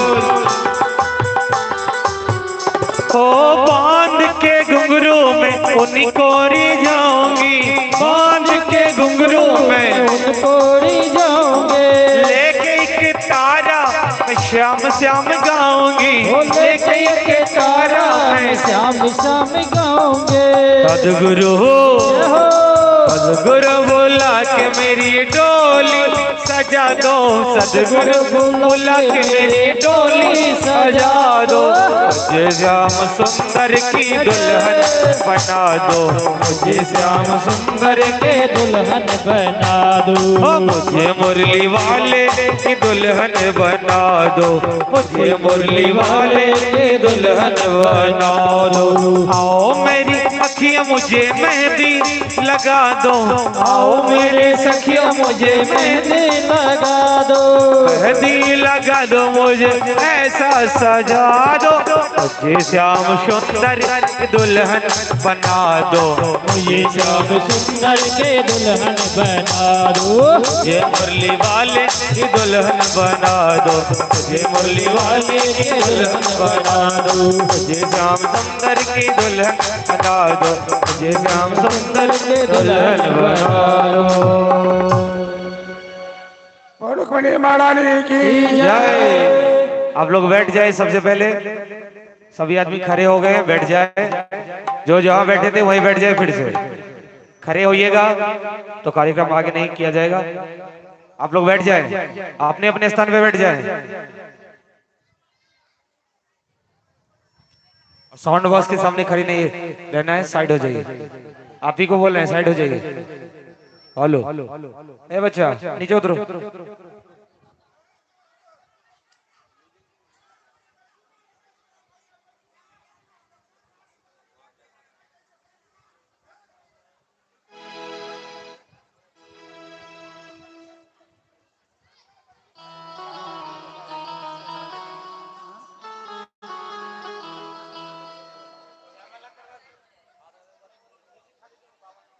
हेलो। जय माला लेने रुक्मिणी ठार कन समझो की जइयो, जय माला लेने रुक्मिणी ठार कन समझो के जइयो। ओ जय माला लेने रुक्मिणी ठार कन समझो की जइयो, जय माला लेने रुक्मिणी ठार कन समझो की जइयो, झोंकी जइयो झोंकी जइयो, झोंकी जइयो झोंकी जइयो, झोंकी जइयो झोंकी जइयो, झोंकी जइयो झोंकी जइयो। अब जो नी करियो कतियो दे कन झोंकी जइयो, जय माला लेने रुक्मिणी ठार कन झोंकी जइयो। रुक्मिणी राज दुलारी कान्हा के प्राण पियारी, रुक्मिणी मोरे राज दुलारी कान्हा के प्राण पियारी। आला के करियो ने स्वीकार कन समझो की जइयो, माला के करियो ने स्वीकार कन समझो की जइयो, जय माला लेने रुक्मिणी ठार कन समझो की जइयो।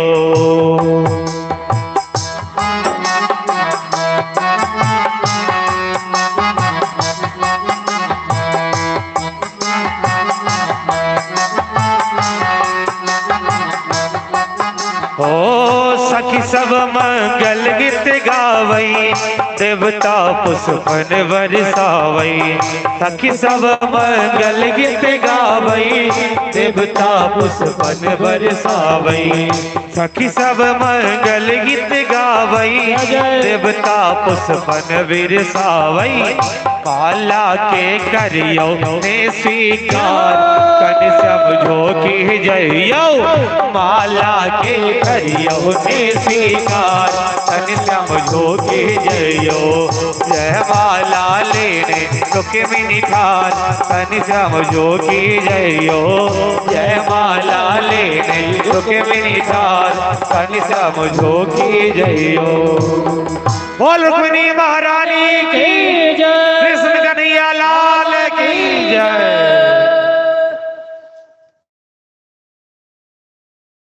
इधर से द्वारकाधीश ने रुक्मिणी का अपहरण किया। बड़ी लड़ाई हुई, सभी लड़ाई में पराजित हुए और रुक्मिणी को लेकर द्वारिका आए। रुक्मिणी से विधिवत विवाह संपन्न हुआ।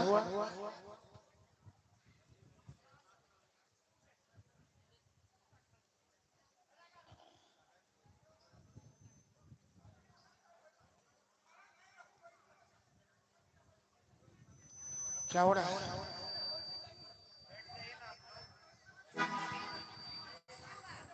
हाँ? स्वयंवर ई कथी भेले? स्वयंवरे ने भेले? एमे कोनो धनुष थोड़े टूटे छै। जानकी के बियाह ने छै, रुक्मिणी के बियाह छै।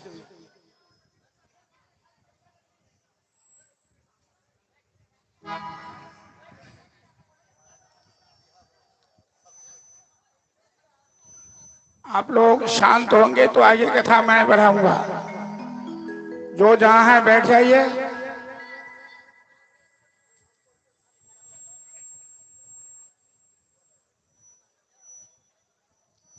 रुक्मिणी का हरण किया। ये प्रथम पटरानी है भगवान की। 8 उनकी पटरानियां हैं और 16,100 रानियां हैं। एक भी विवाह भगवान कृष्ण ने बाराती लेकर के नहीं किया। समंतक मणि की खोज में जामवंत से 27 दिन तक लड़े। जामवंत की पुत्री जामवंती से विवाह हुआ। सत्यभामा से, मित्रवृंदा से, कालिंदी से, लक्ष्मणा से, सत्या से।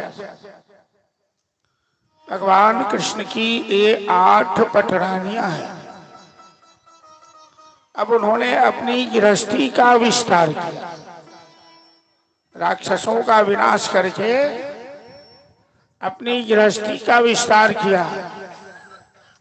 दुनिया को शिक्षा देने के लिए नरकासुर पर आक्रमण करके जो धरती का पुत्र है, उसका एक नाम है भामासुर। जो भामासुर 16,100 कुमारी कन्याओं का अपहरण करके बंदी बना के रखा था। भामासुर का संकल्प था 16,101 कन्याओं से ब्याह करना। एक की कमी रह गई।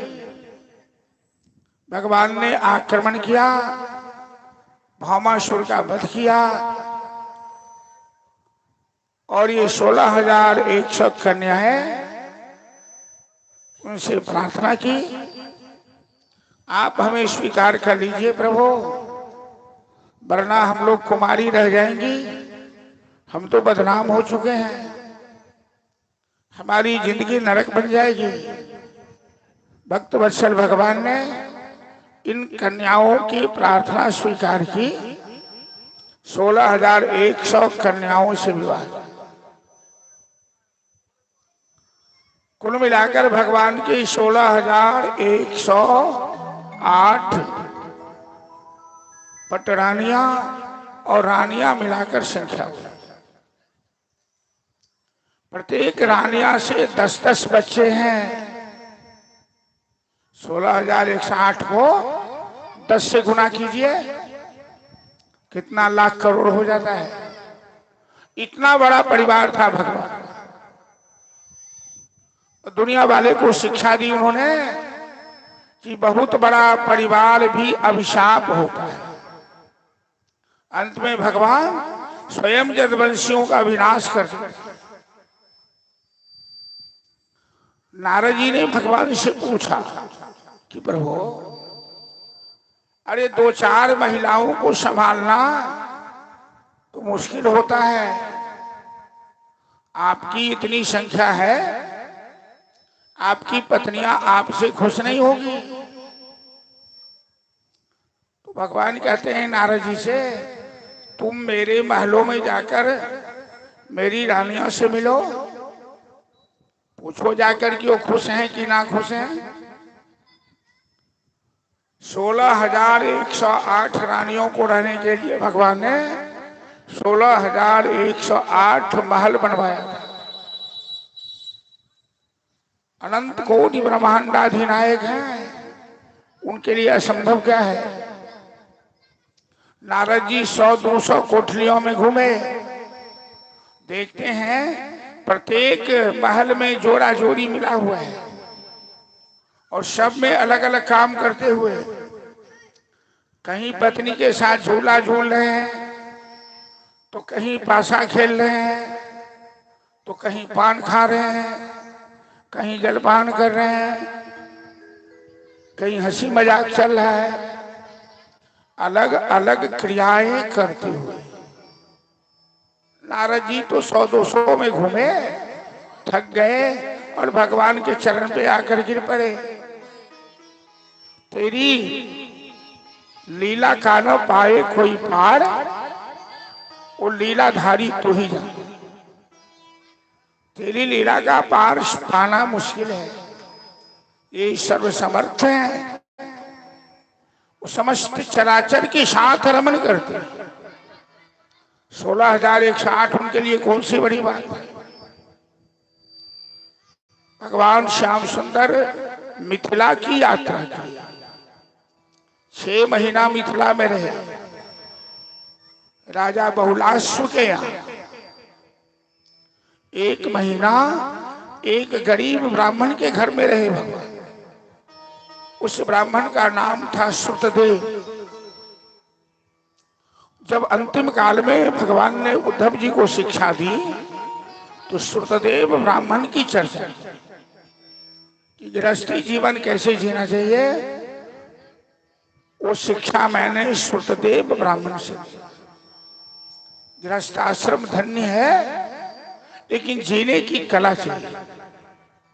इस तरह से भगवान द्वापर युग के अंत में अवतार लिए, पृथ्वी का भार हरण करने 11 साल 3 महीना ब्रजमंडल में लीला किए। पूतना, तृणावर्त, शक्तासुर, बकासुर, अघासुर, धेनुकासुर, कालियानाग, इन सब का भगवान ने मान मर्दन किया। गोवर्धन भी उठाया, महारास भी रचाया, गोपियों के घर माधुर्य लीला करते हुए माखन चोरी भी करे, इन गोपियों की इच्छा पूरी। भक्तवांछा कल्पतरु परमात्मा, ये गोपियां रात रात भर जगकर दधि मंथन करती थी और श्याम सुंदर को स्मरण करते, और भक्त जैसा चाहते हैं भगवान वैसा ही करते। मथुरा में 14 साल 7 महीना रहे, जरासंध से लड़ाई हुई, कालियवन का नाश किया, समुद्र में नगर बसाया, द्वारिका का विस्तार किया, 16,108 रानियों से ब्याह कर अपनी गृहस्थी का विस्तार किया। और सुखदेव जी से राजा परीक्षित पूछते हैं कि गुरुकुल से जब अलग हुए मित्र सुदामा से, तो फिर कभी मुलाकात हुई या नहीं हुई। सुखदेव जी कहते हैं हाँ, 12 साल के बाद मित्र सुदामा से मुलाकात हुई। गुरुकुल से अलग होने के बाद श्री कृष्ण तो द्वारिकाधीश महाराज बन गए, सुदामा एक निर्धन गरीब ब्राह्मण बन। सुदामा के घर में सदा एकादशी रहती थी, एक एक सप्ताह रसोई नहीं बनती। पत्नी का नाम सुशीला है, तो गुण भी सुशील है। ऐसा नहीं कि शांति बहन जहां बैठेगी तो अशांत करके रख देगी। सुशीला में जैसा नाम वैसा गुण। बाल बच्चे भूखे रह जाते हैं। सुदामा जी के भाग्य में लक्ष्मी क्षय लिखा था। उनका नियम था 5 घर से भिक्षा मांगते थे। 5 घर में जो मिल गया बस उसी से परिवार चलाते थे। लेकिन जब मनुष्य का भाग्य विपरीत होता है तो सब कुछ विपरीत होने लगता है। कभी कभी सुदामा जी 5 घर से खाली हाथ वापस चले आते। घर वाले खिड़की दरवाजा बंद कर लेते सुदामा जी को आता देख कर। बाल बच्चे भूखे मर गए। एक दिन सुदामा के घर में एक भिखारी भिक्षा मांगने आया। सुदामा जी नहीं थे और आज तक सुदामा जी ने अपनी पत्नी को नहीं बताया कि द्वारिकाधीश महाराज मेरे मित्र हैं बचपन के, बड़ी संतोषी। भिखारी आया तो सुशीला कहती है, अरे मैं कहाँ से भिक्षा दूं तुमको, मेरे घर में सब दिन एकादशी रहती है, अर्थात एकादशी के दिन रसोई नहीं बनती, तो सब दिन एकादशी रहती है, घर में कुछ है ही नहीं तो क्या रसोई बनाए। वो भिखारी कहता है, तो कैसी बात करी है, तेरे पति के मित्र हैं द्वारिकाधीश, तुम्हें मालूम है कि नहीं। सुशीला कहते हैं, हमें तो मालूम नहीं है। अरे तेरे पति के मित्र द्वारिकाधीश हैं, तब तुम इतनी गरीब क्यों हो जिसके मित्र महाराज हैं। सुदामा जी आए, सुशीला कहती है, आपने ये बात हमसे छिपाई, आपके मित्र द्वारिकाधीश हैं। सुदामा जी कहते, तुमको किसने बताया। एक ब्राह्मण ने बताया। कहते हाँ है तो आप क्यों नहीं मिलने जाते, हमारे बच्चे भूखे मर जाएंगे। महिलाओं का एक स्वभाव होता है, अपने ऊपर कष्ट झेल लेगी लेकिन बच्चे को दुखी नहीं देख सकती। जब सुशीला के बच्चे भूखे रह जाते, आंसू पी के रह जाते, बड़ा बुरा लगता है। अपने पति से कह रही है कि पतिव्रता सुशीला अपने पति से कह रही है कि तामुपैहि महाभाग साधु नाम च परायण दास्यन्ति ते द्रविणं भोरी सीदिते कुटुम्बिना। आप अपने मित्र से क्यों नहीं मिलने जाते हैं। सुदामा जी कहते, सुशीला मेरे मित्र अंतर्जामी हैं और उन्हें मालूम है कि मेरे घर में क्या चल रहा है, वो हमसे मिलने नहीं आते हैं। कितने बड़े ज्ञानी और कितने बड़े संतोषी हैं सुदामा। मेरी हालात जानकर भी मेरा मित्र हमसे मिलने नहीं आ रहा है, इसका मतलब क्या, भगवान का स्वभाव गड़बड़ है क्या। भगवान तो कभी गड़बड़ हो ही नहीं सकती। इसका मतलब ये हुआ कि जो भाग्य में लिखा है वो भोगना पड़ेगा। मेरे भाग्य में गरीबी लिखा है, इसलिए भगवान नहीं आ रहे हैं। जिस दिन वो समय सीमा पार कर जाएगा द्वारिकाधीश खुद ही आ जाएंगे हमारे पास। मैं नहीं जाऊंगा उनका, मैं नौ भी मांगूंगा, दुनिया के लोग कहेंगे सुदामा गरीबी के मारे अपने मित्र से कुछ मांगने गए। सुशीला कहती है, मैं ये कहाँ कहती हूँ कि आप मांगने जाइए।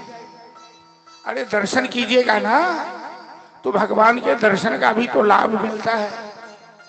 सुदामा जी ने सोचा, सुशीला ठीक कह रहे, 12 साल तो बीत भी गए और 12 साल की ही गरीबी तो सुदामा के भाग्य में लिखी है।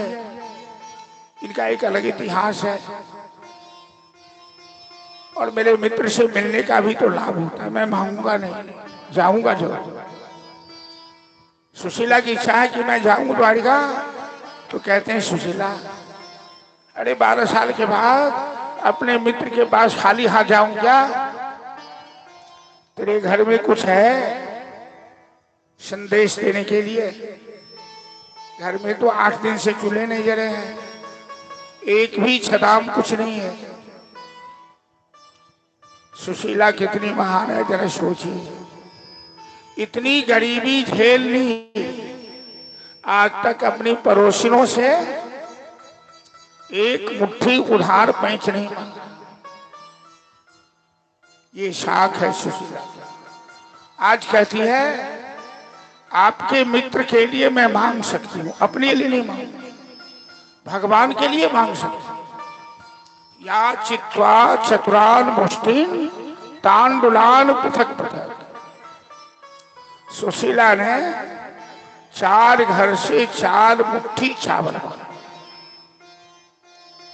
जरा तर्क कीजिए, एक घर में ही 4 मुट्ठी मांग लेते तो क्या होता? क्या एक आदमी 4 मुट्ठी चावल नहीं दे सकता है?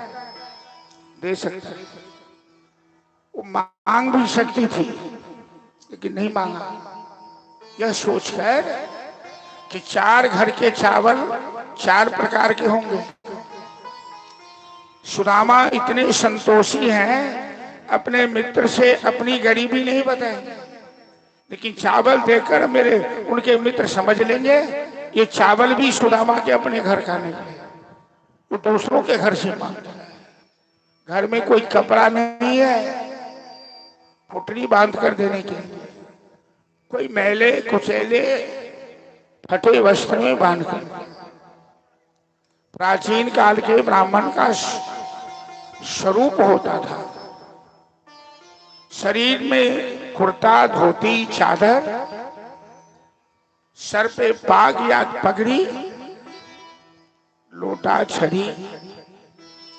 लेकिन सुदामा जी के शरीर में एक पुरानी धोती है, कुर्ता नहीं, चादर नहीं, सर पे पगड़ी नहीं। इतने दुबले हैं, जो आदमी 8-8 दिन भोजन नहीं करेगा तो दुबला होगा, स्वाभाविक है। वो फूटा हुआ लोटा, हाथ में छड़ी लिया।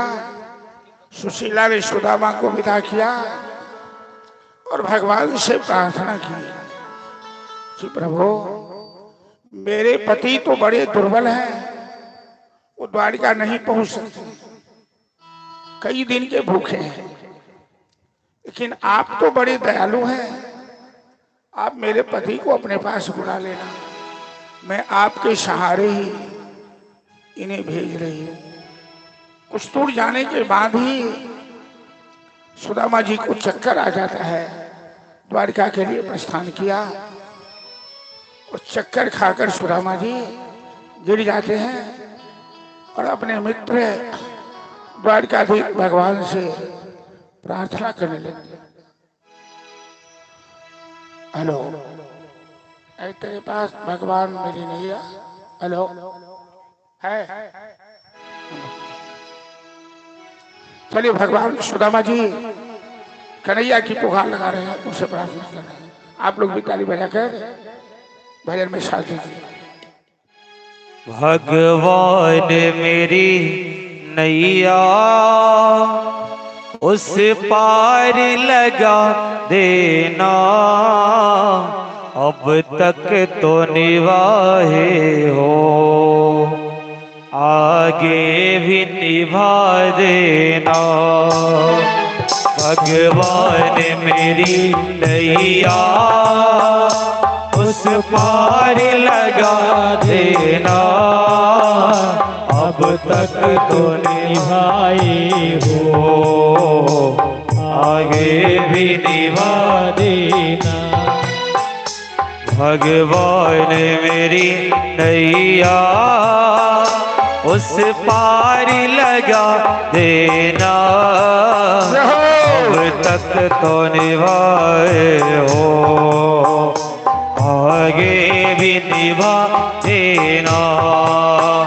भगवान मेरी नैया उस पार लगा देना, अब तक तो निभाए हो, आगे भी निभा देना। हम दीन दुखी दुर्बल तेरा ध्यान धरे प्रतिपल, हम दीन दुखी दुर्बल तेरा ध्यान धरे प्रतिपले। यह सोच दरस दोगे प्रभु आज नहीं तो कल। यह सोच दरस दोगे प्रभु आज नहीं तो कल। जो बाग लगाया है फूलों से सजा देना। भगवान मेरी नैया उस पार लगा देना। अब तक तो निभाया है आगे भी निभा देना। भगवान मेरी नैया उस पार लगा देना। अब तक तो निभाया है आगे भी निभा। तुम शांति सुधाकर हो तुम ज्ञान दिवाकर हो। तुम शांति सुधाकर हो तुम ज्ञान दिवाकर हो। मन हंस चुगे मोती तुम मान सरोवर हो। मन हंस चुगे मोती तुम मान सरोवर हो। दो बूंद सुधारस की हमको भी पिला देना। भगवान मेरी नैया उस पार लगा देना। अब तक तो निभाया है आगे भी निभा देना। भगवान मेरी नैया उस पार लगा देना।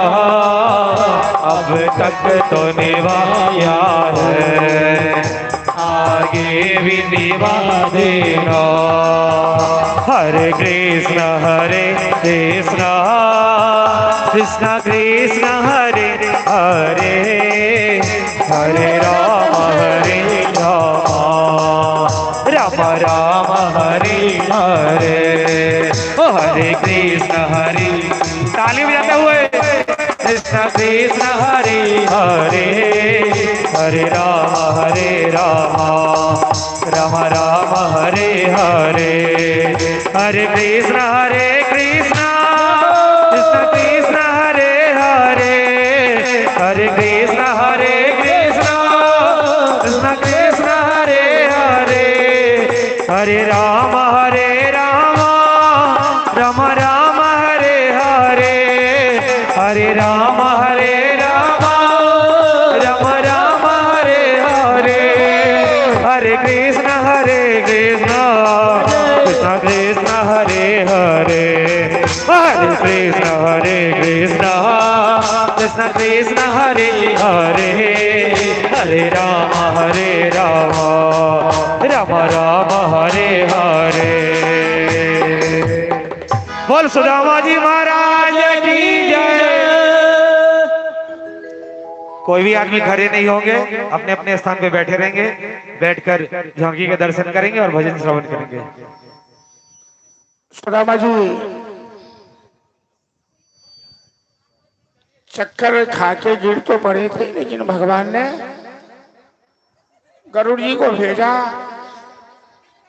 और गरुड़ जी द्वारिकाधीश के पास सुदामा जी को पहुंचा दिया अपनी पीठ पर उठा। द्वारिका पहुंचने के बाद लोगों से पूछने लगे भाई द्वारिकाधीश का महल कहाँ है। लोगों ने कहा ये सामने ही द्वारिकाधीश का महल है। लेकिन सुदामा जी की दीन दशा देखकर द्वारपाल उन्हें अंदर जाने से रोक देता है। सुदामा जी कहते हैं अरे भाई मेरे मित्र हैं, क्या मित्र के पास नहीं जाने दोगे। द्वारपाल कहता है तुम कहाँ भिखारी ब्राह्मण कहा हमारे महाराज तुम कैसे मित्र हो सकते हो? अरे ये बचपन के मित्र हैं हमारे, हम गुरुकुल में साथ साथ शिक्षा पाए हैं। तुम नहीं जाने देते हो तो अपने महाराज से कह दो जाके कम से कम कि आपके बचपन का मित्र सुदामा नाम का एक ब्राह्मण आया है। द्वारपालों से सुदामा जी की कैसी वार्ता हो रही है।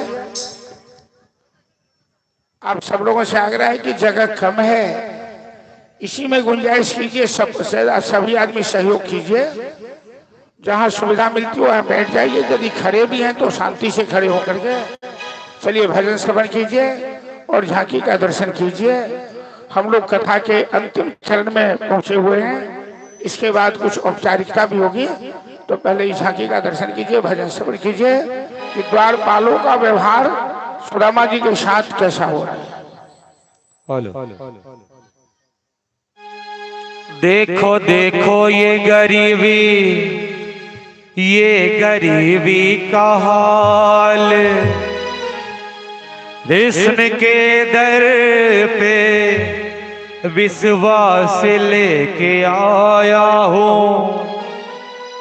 मेरे बचपन का यार है मेरा श्याम, यही सोच कर मैं आस करके आया हूँ। बोले सुदामा जी महाराज की जय, द्वारिकाधीश भगवान की जय। साउंड बॉक्स के सामने से साइड हो जाए, कोई भी आदमी साउंड बॉक्स के सामने खड़े नहीं हो तो साइड हो जाएंगे। अरे द्वारपालों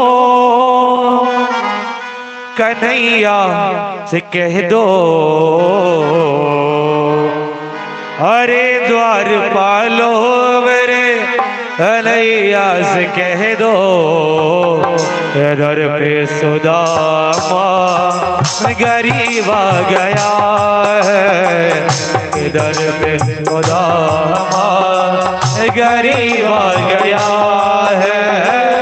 भटकते भटकते न जाने कहाँ से, भटकते भटकते न जाने कहाँ से तुम्हारे पहल के करीब आ गया है, तुम्हारे पहल के करीब आ गया है।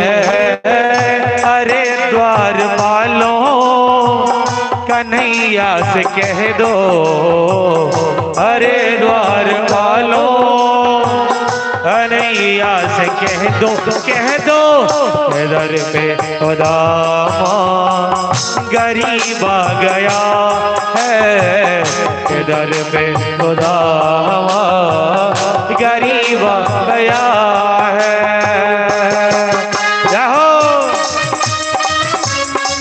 ताली बजाते हुए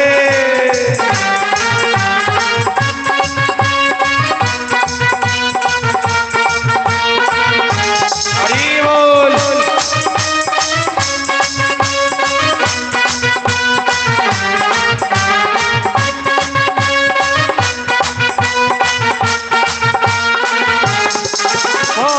न सर पे है पगड़ी अगरी, न तन पे है जावा जावा, बता दो कन्हैया को नाम है सुदामा, ओ बता दो कन्हैया को नाम है सुदामा।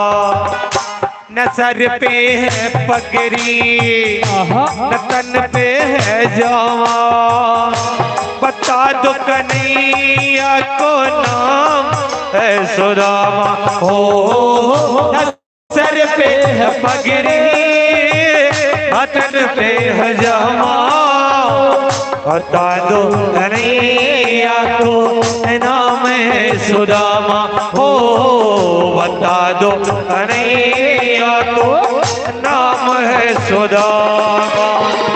तुम एक बार मोहन जा करके कह दो, तुम एक बार मोहन जा कर के कह दो मिलने का वद नसीबा गया है, मिलने का वद नसीबा गया है।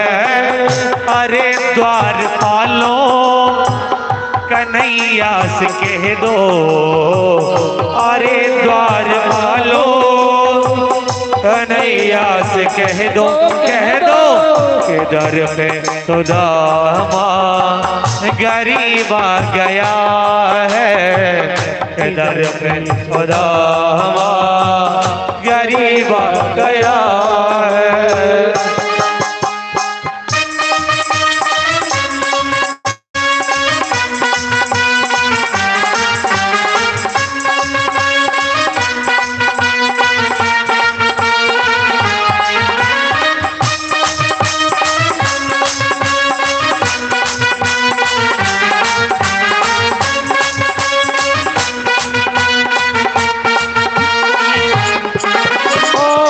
सुनते ही दौरे दौरे चले आए मोहन लगाया गले से सुदामा को मोहन हो, लगाया गले से सुदामा को मोहन। कि सुनते ही दौरे चले आए मोहन, लगाया गले से सुदामा को मोहन हो। जिसते ही दौरे चले आए मोहन, लगाया गले से सुदामा को मोहन हो, लगाया गले से सुदामा को मोहन। हुआ रुक्मिणी को बहुत ही अचंभा, हुआ रुक्मिणी को बहुत ही अचंभा, ये मेहमान कैसा अजीबा गया है, ये मेहमान कैसा अजीबा गया है। ओ अरे द्वार पालो कन्हैया से कह दो, अरे द्वार पालो कन्हैया से कह दो इधर पे सुदामा गरीबा गया है, इधर पे सुदामा गरीबा गया है। जाओ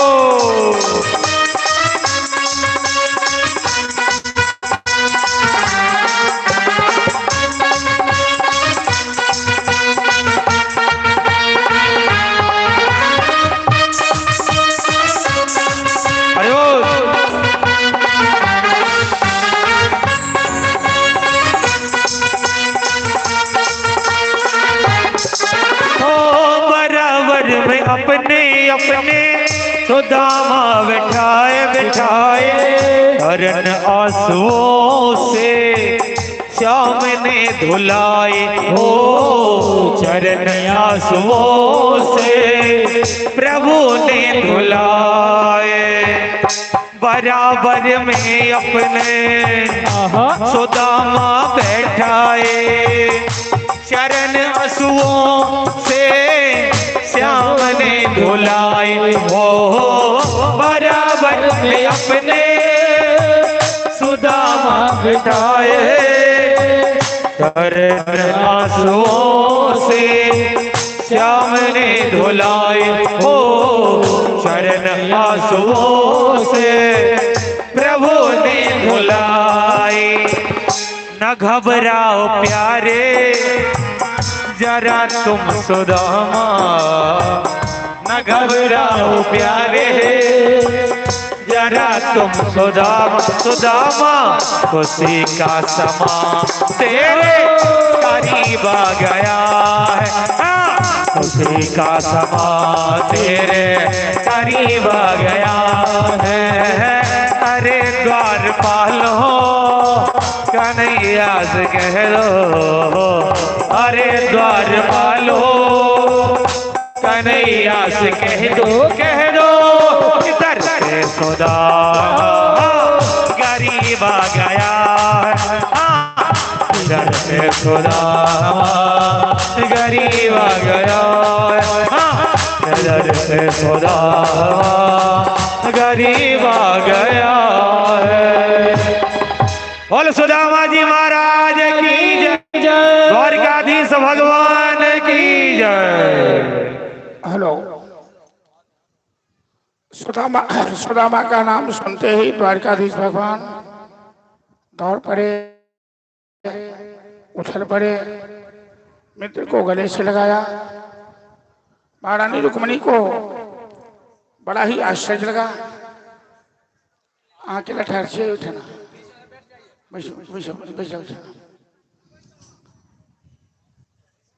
रुक्मिणी को बड़ा अचंभा हुआ, आश्चर्य। आई तो हमारा दृश्य देख कर एगो अपन बचपन के बात याद आ गया। तेहन मुसदंड तुको द्वारपाल से सुदामा जी के हाथ पर देख मारे। देखियो बचपन में अपन प्राइमरी स्कूल में हम पढ़े रहे थे, एगो बच्चा बदमाशी कर गए तो हेड मास्टर अंगूठा में रस्सी बांध का मुंगरा चढ़ा दे, छड़ी से मारे तो बाबा खींचे आए। एगो मियानिया मुसलमानी रही, पात खरे तो गाछ, वो खर्रा लौक हेड मास्टर के दू खाना मार के गाय पहल के हेड मास्टर के वो बात खराब वाली शरत हुआ, तू बाज है क्या, तोरे बाल बच्चा नो है क्या, ऐसे मारा है तो हिना बोले। चलो वो सुदामा जी महाराज है कि सिंहासन पर बैठा है और सुदामा की दुर्दशा देखकर इतने आंसू बहाए कि आंसू से ही मौत हो गया। सुदामा जी का चरण धोया। रुक्मिणी महारानी को बड़ा आश्चर्य लगा। आ सबके पाछा आदमी बैसल छतीन त आगू नहीं ठाड़ हो, बैसे वहां से बगल भर जाओ।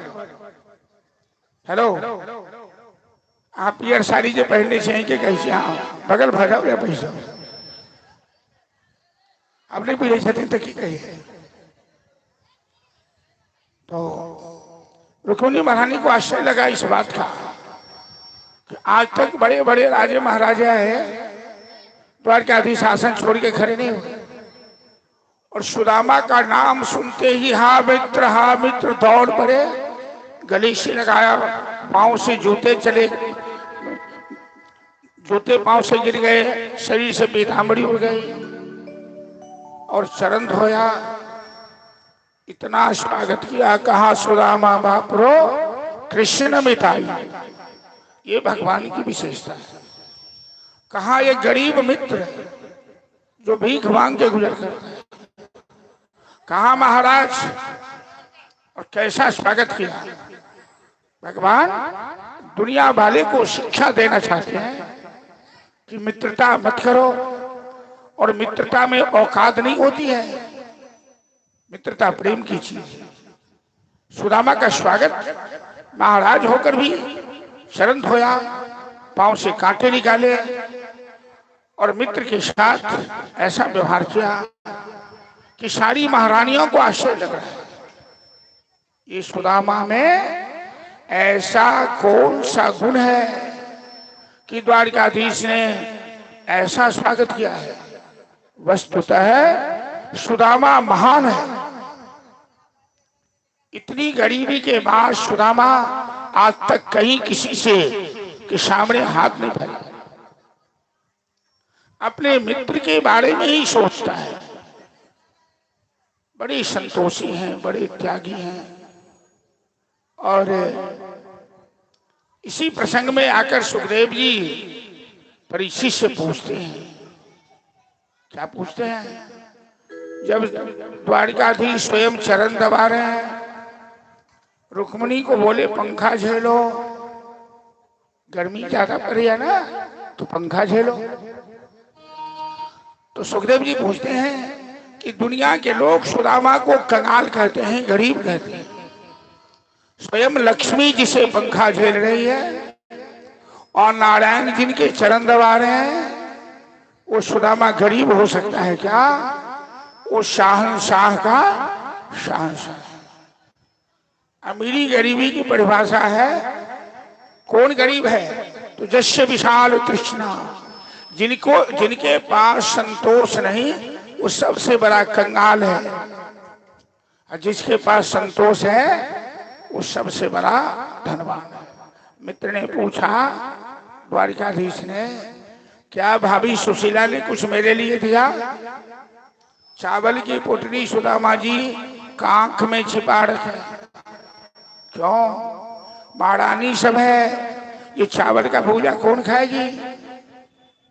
ये व्यंजन भगवान को तो पूछती नहीं।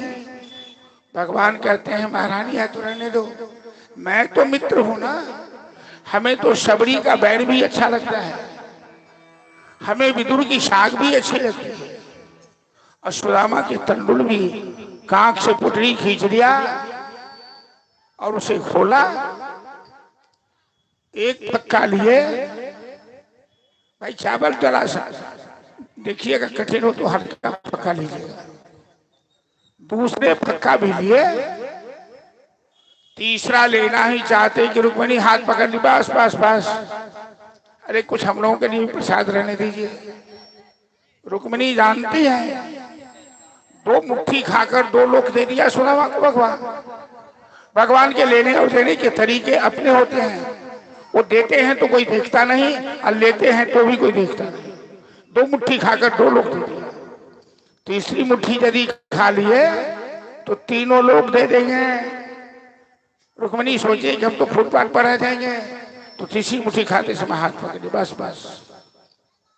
4 दिन सुदामा जी द्वारिका, 4 दिन मित्र के साथ भोजन किया। बचपन की बातें याद आई तो हंसी मजाक भी शुरू हुआ। ये सुदामा जी तो इतने गरीबी के मारे हैं कि इनको हंसना नहीं आता है, सही में सुदामा है। बचपन की बात याद आ रही है, गुरुकुल में क्या क्या हरकत की, खेला, सारी बातें। सुदामा जी को अच्छा लग रहा है, गरीबी के मारे हैं, घर में तो भोजन भी नहीं मिलता था, यहाँ तो हलवा पूरी खूब तोड़ रहे हैं। लेकिन इनके बाल बच्चे, इनकी पत्नी भूखे हैं अभी तक। इतनी संपत्ति जाने के बाद भी सुशीला ने उपयोग नहीं किया। ये भगवान की संपत्ति है, हम बिना पति के आदेश से इसका उपयोग नहीं कर सकते। भगवान अंतर्जामी जानते हैं कि जब तक सुदामा नहीं जाएगा तब तक इनके बाल बच्चे भूखे रहेंगे, ये तो खा रहा है। तो सुदामा जी कहते हैं ऊपर के मन से, मित्र मैं जाना चाहता हूं। तो द्वारिकाधीश कहते हैं ठीक है जाओ, रहने का मन है, कहते हैं जाओ। सुदामा जी द्वारिकाधीश महाराज से विदाई लेकर सुदामापुरी के लिए प्रस्थान किया। अब घर आए, बाल बच्चों को बैठाकर उन्होंने शिक्षा दी। ये संपत्ति भगवान की है, हम इसके मालिक नहीं हैं, हम इसके सेवक हैं।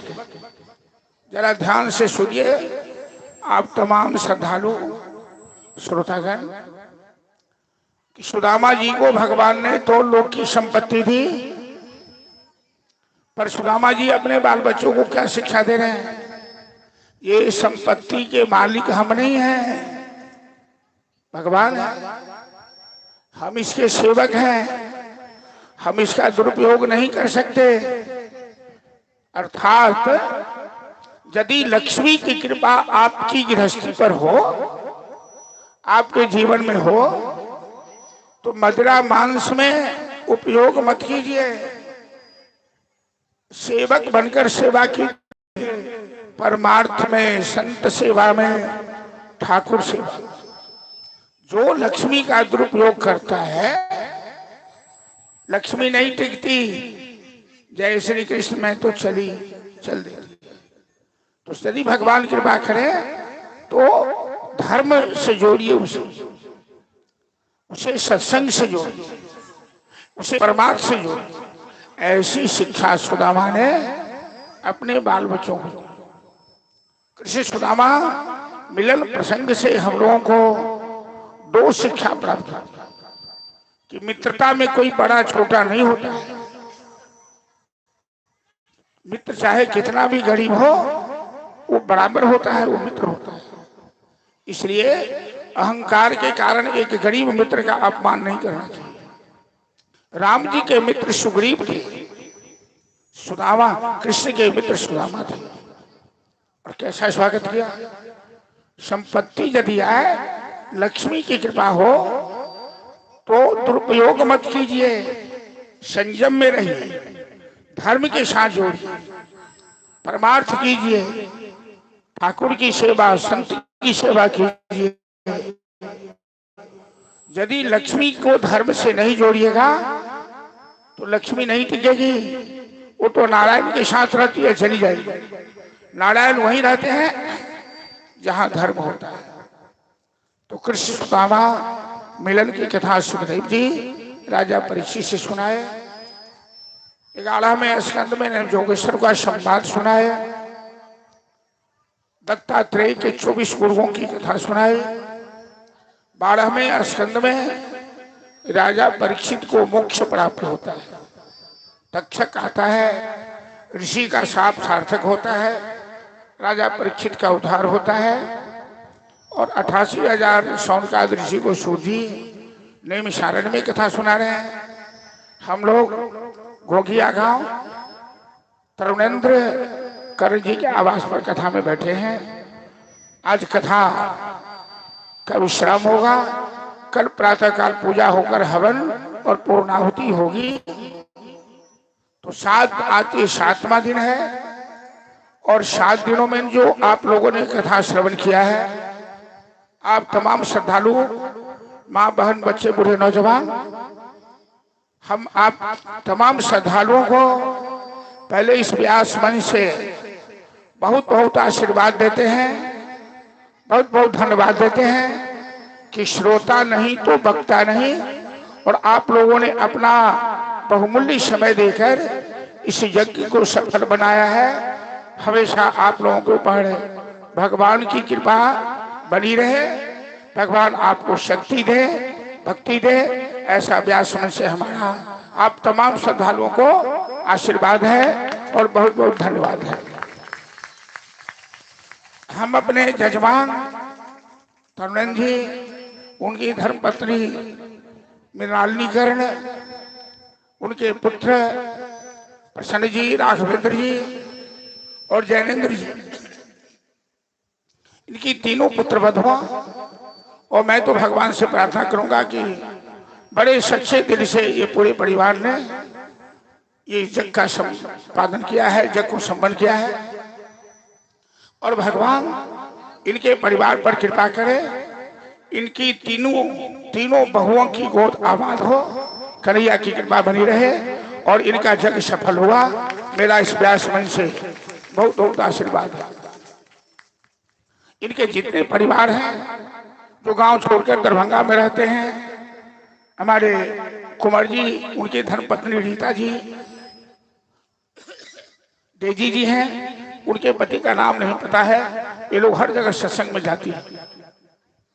और अनिमा जी तो सभी कथा के सूत्रधार हैं और बड़ी कुशल हैं संचालन करने में।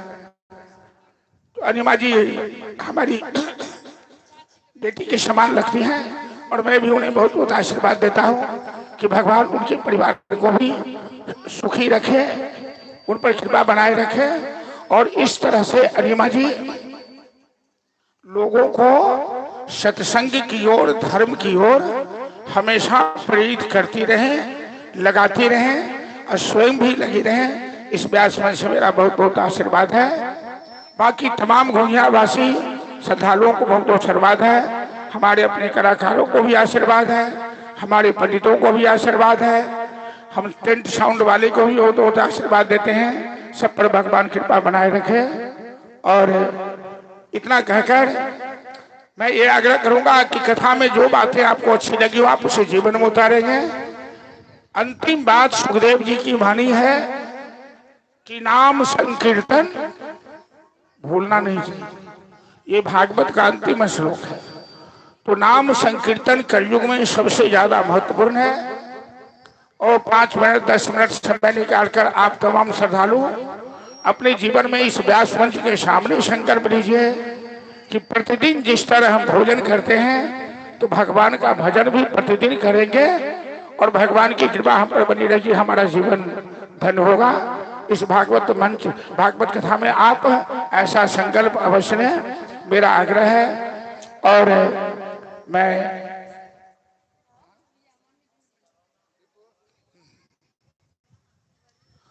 इसमें यदि कोई बात आप लोगों को बोलने के क्रम में हमसे गलती हो गई हो, कुछ उलट पुलट हो गया हो, तो हम भी कोई बाहर के बहुत बड़े व्यास तो है नहीं, मिथिला की धरती के ही संतान है।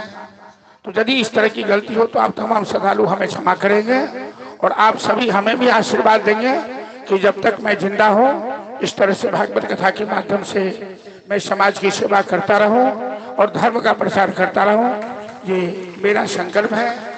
और हम अपने जजमान के बड़े पुत्र प्रसन्न जी से आग्रह करेंगे कि आप अपने समाज को 2 शब्द संबोधित कीजिए और अनिमा जी को भी हम कहेंगे कि प्रसन्न जी के बाद आप भी 2 शब्द संबोधित करें। और इसके बाद कुछ औपचारिकता है, आरती से पहले हमारे जजमान जी सब शायद कलाकार का स्वागत करेंगे और आप लोग भी भागवत को शायद प्रणाम करना जो चाहते हुए तो इस बीच में भजन होगा वो भी काम कर लेंगे। पहले प्रसन्न जी संबोधित कर लेते हैं, उसके बाद। जय श्री राधे। सच्चिदानंद रूपाय विश्वोत्पत्त्यादि हेतवे तापत्रय विनाशाय श्री कृष्णाय वै नमः। आज हमारे मुख्य यजमान के सुपुत्र बड़े प्रसन्न जो हैं वो 2 शब्द सबको संबोधित करेंगे। धन्यवाद। राधे राधे राधे। परम श्रद्धे व्यासपीठ से महाराज जी, सभी श्रोतागण, सभी कलाकार और सारी टीम, सारे गोंगिया के निवासी, हम सब आपका सादर अभिनंदन करते हैं।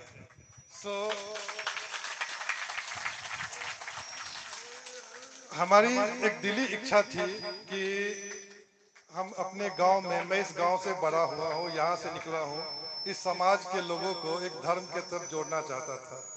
और यह कर्म माँ भगवती हयट देवी के कृपा से आई यज्ञ संपन्न भेले हैं और बिना माँ के कृपा के ये सब संभव नहीं रहे। हम सब एगो माध्यम छिए और जे करावे छथिन अपन माँ के मौत छे वो सबटा ई सब करलखिन हन। ई सब हमर माँ के विभिन्न रूप में अहाँ सब आबि के बैठल छिए और ई सब के हम सबके हाथ जोड़ कर प्रणाम करे छिए। कृष्ण के गीता के अनुसार जते दुनिया में जीव जंतु है सब में कृष्ण का, सब में भगवान का अंश है। ठीक है, अहाँ हम सब में एक परमात्मा का अंश है। ये भागवत के माध्यम से हमारे उद्देश्य है कि हम उस परमात्मा से अपना आप को जोड़िए। जे उ अंश है, जे हम परमात्मा है, ओकरा से जुड़ाव के लिए ये भागवत कथा हमरा एक श्रद्धा पैदा करे छे भगवान के श्री चरणों में। और सबके धन्यवाद के साथ हम 2 पंक्ति गुनगुनावे चाहे छी। तू है सखी बर भाग बड़ी, नंदलाल तेरे घर आवत है। तू है सखी, तू अपनों श्रृंगार करत है। तू अपनों श्रृंगार करत है, ये हाथी दर्पण दिखावत है। तू है सखी बर भाग बड़ी, गोपाल तेरे घर आवत है। कमर साथ हम अपन आवाज विश्राम दे छी। श्री राधे राधे। बहुत सुंदर। अपने भाव रखे। अब मैं हनुमान जी से कहूंगा कि आप भी थोड़ा दो शब्द संबोधित कीजिए। जजमान जी यहाँ बजबे नहीं।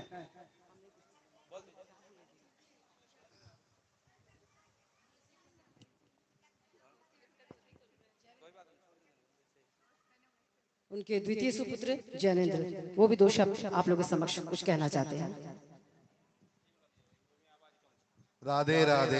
अहाँ सब बहुत के धन्यवाद। अहाँ इस सब भागवत कथा से हमरा सबसे जुड़लू और भगवान श्री कृष्ण के कृपा हम सभी पे बनल रहे और हम सब अनहिए भक्ति से हमेशा जुड़ल रहू और अक्कर प्रयोग अपन जीवन में करू। भगवान कथा सुनने से नहीं है छे, ओकर अहाँ अनुसरण अपन जीवन में करू और आगू बढ़ाबू और अपन अच्छा दोसर से संबंध राखू, कोई ईर्ष्या नहीं राखू, एकदम माइंड के हरदम पॉजिटिव राखू।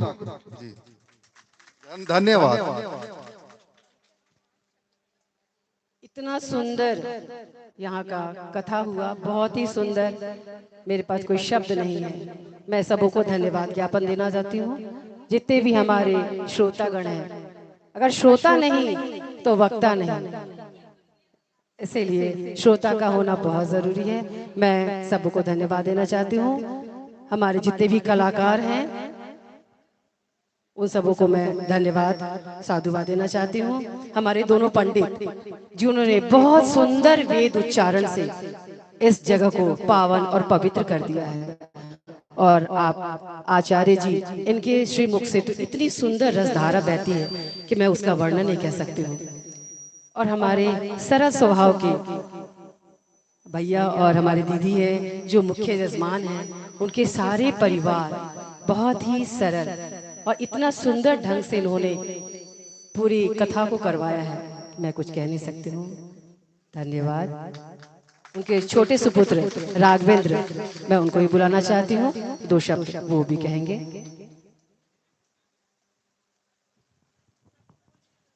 राधे राधे। सभी लोग जोर से बोलिए राधे राधे राधे राधे।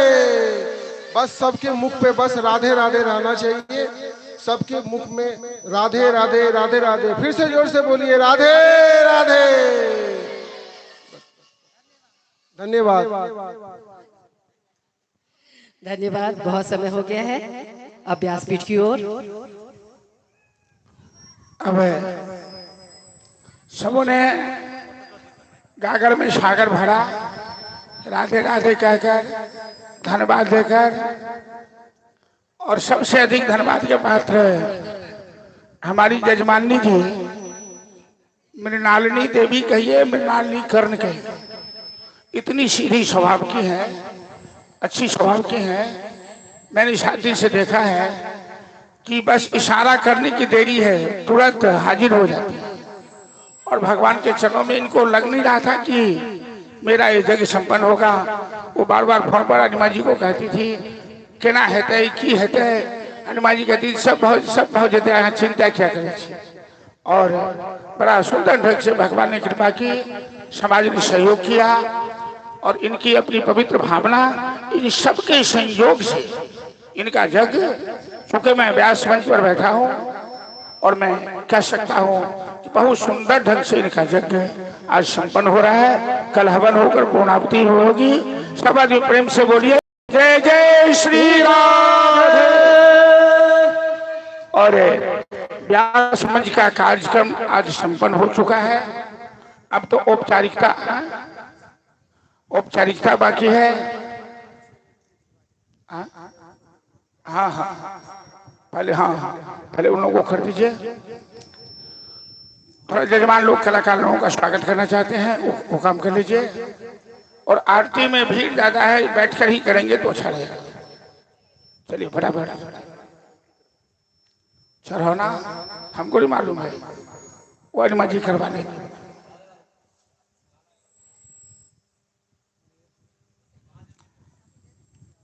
वो कहेगा पहले स्वागत हो रहा है। अंत में एक हम लोग महादेव के भजन से कथा को विश्राम देंगे। पहले उन लोगों का स्वागत हो जाए, उसके बाद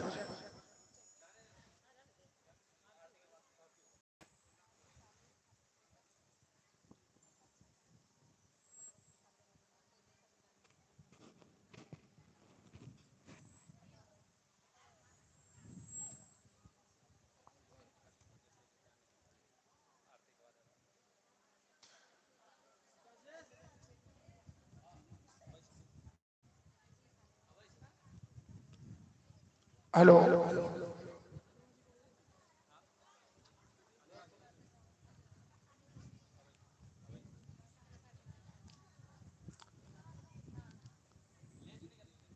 क्या हो गया? पहले से व्यवस्था करके रखने से।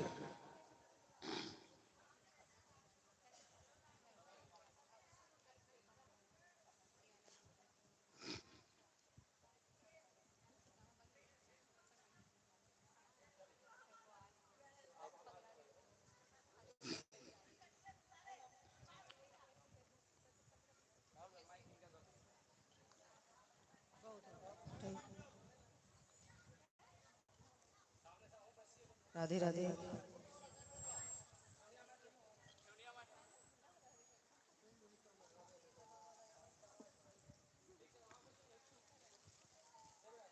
व्यासपीठ की ओर सम्मान करते हुए मुख्य यजमान।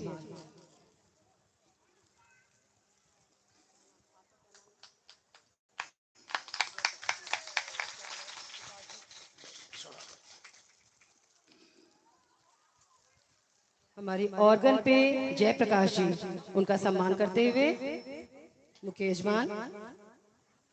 धन्यवाद। हमारे पैड पे पुकार जी,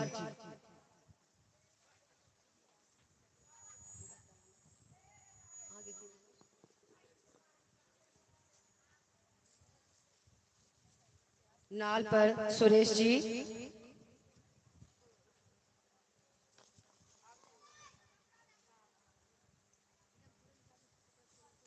और हमारे बहुत सुंदर गाना गाते हैं, बहुत ही सुंदर भजन जिसका कि हम लोगों ने आनंद उठाया है, राहुल ठाकुर, उनका सम्मान करते हुए। अब हमारे पंडित जी छोटे वाले, नहीं पहले छोटे वाले को देंगे, उसके बाद देंगे बड़े वाले को। सुंदर जी, बहुत सुंदर, सुंदरम ठाकुर बहुत सुंदर अपने वेद का उच्चारण करते हुए। इसके बाद अंत में राधे राधे विकास जी, बहुत सुंदर।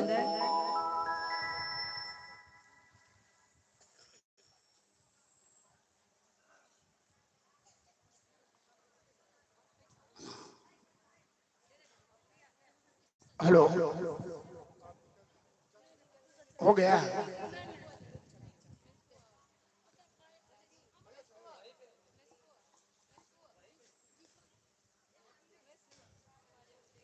बीच में एक महादेव का भजन सुना दीजिए, इधर काम हो रहा है, फिर हम लोग आरती करेंगे। और प्रसाद की व्यवस्था करके भी रखिए, अंतिम दिन है, बिना प्रसाद लिए कोई नहीं जाना चाहिए।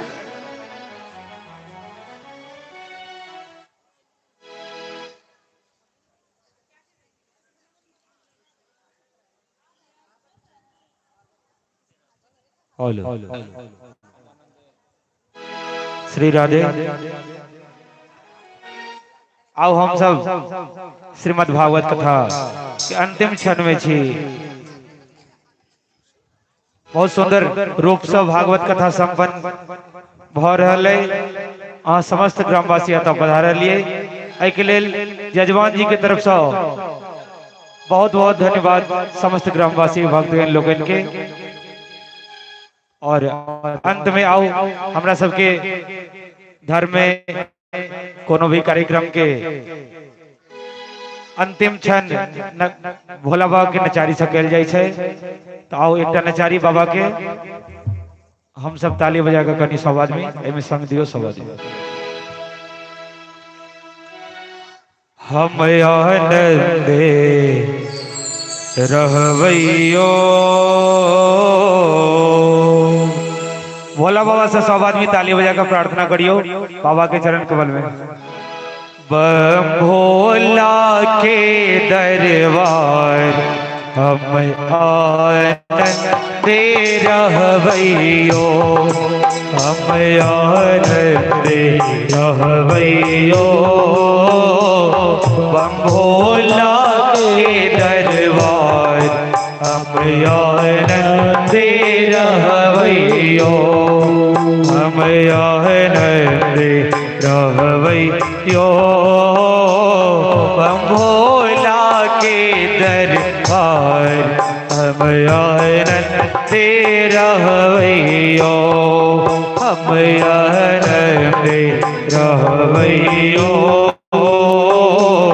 बंगोला के दरबार हम आनंदे रहवैयो।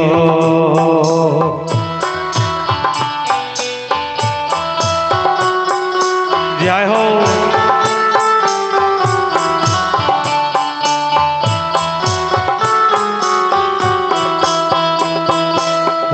पहिले मंगई छी अन्न धन लक्ष्मी, दोसर मंगई छी पुत्र हर हर। पहिले मंगई छी अन्न धन लक्ष्मी, दोसर मंगई छी पुत्र हर हर। तेसर मंगई छी निर्मल काया, तेसर मंगई छी निर्मल काया। तेसर मंगई निर्मल काया, तेसर मंगई छी निर्मल काया। चारी में मंगई छी हम आनंदे रहवैयो, हम आनंदे रहवैयो, बंगोला के दरबार हम आनंदे रहवैयो।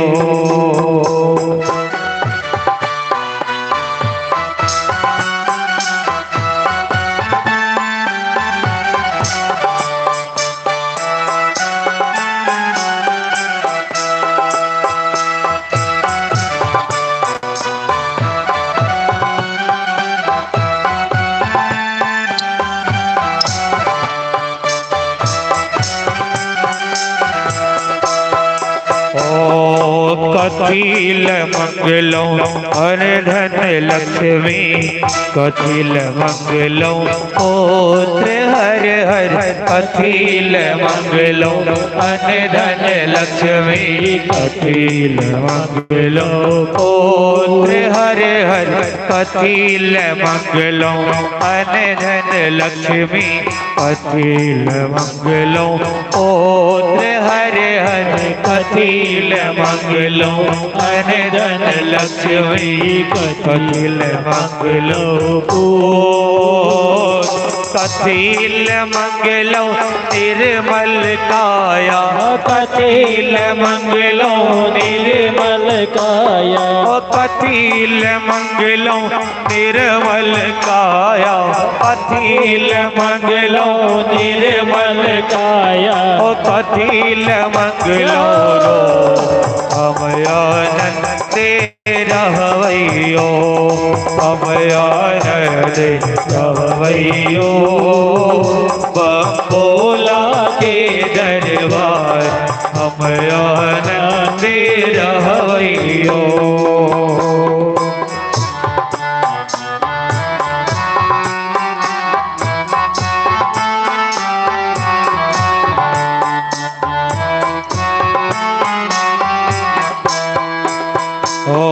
दान करैल अन्न धन लक्ष्मी, धर्म करैल पुत्र हर हर।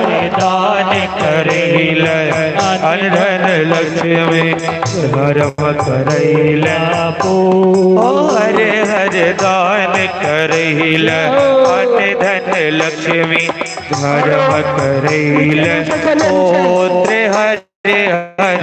दान करैल अन्न धन लक्ष्मी, धर्म करैल पुत्र। कर्म करैल निर्मल काया, कर्म करैल निर्मल काया। कर्म करैल निर्मल काया, कर्म करैल निर्मल काया।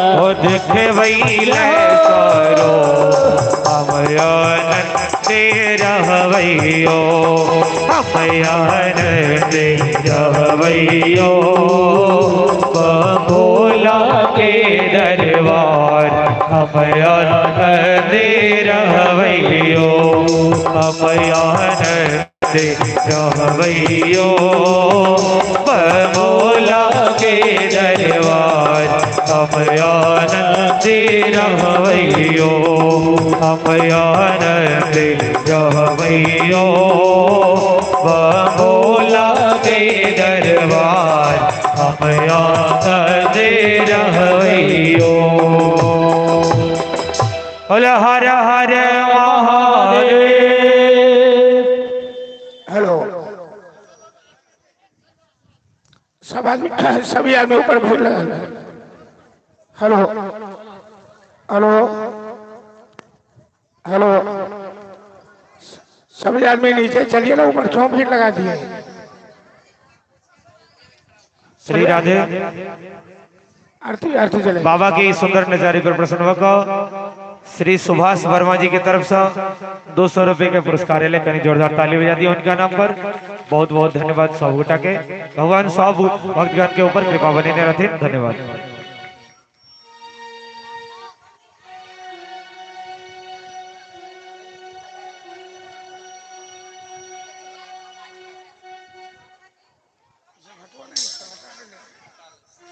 हेलो, ओम खदली गर्भ संबोधम कर्पूरम दुपदेवतम आणार्तिकम महम गुरु में पश्य में परदो भव।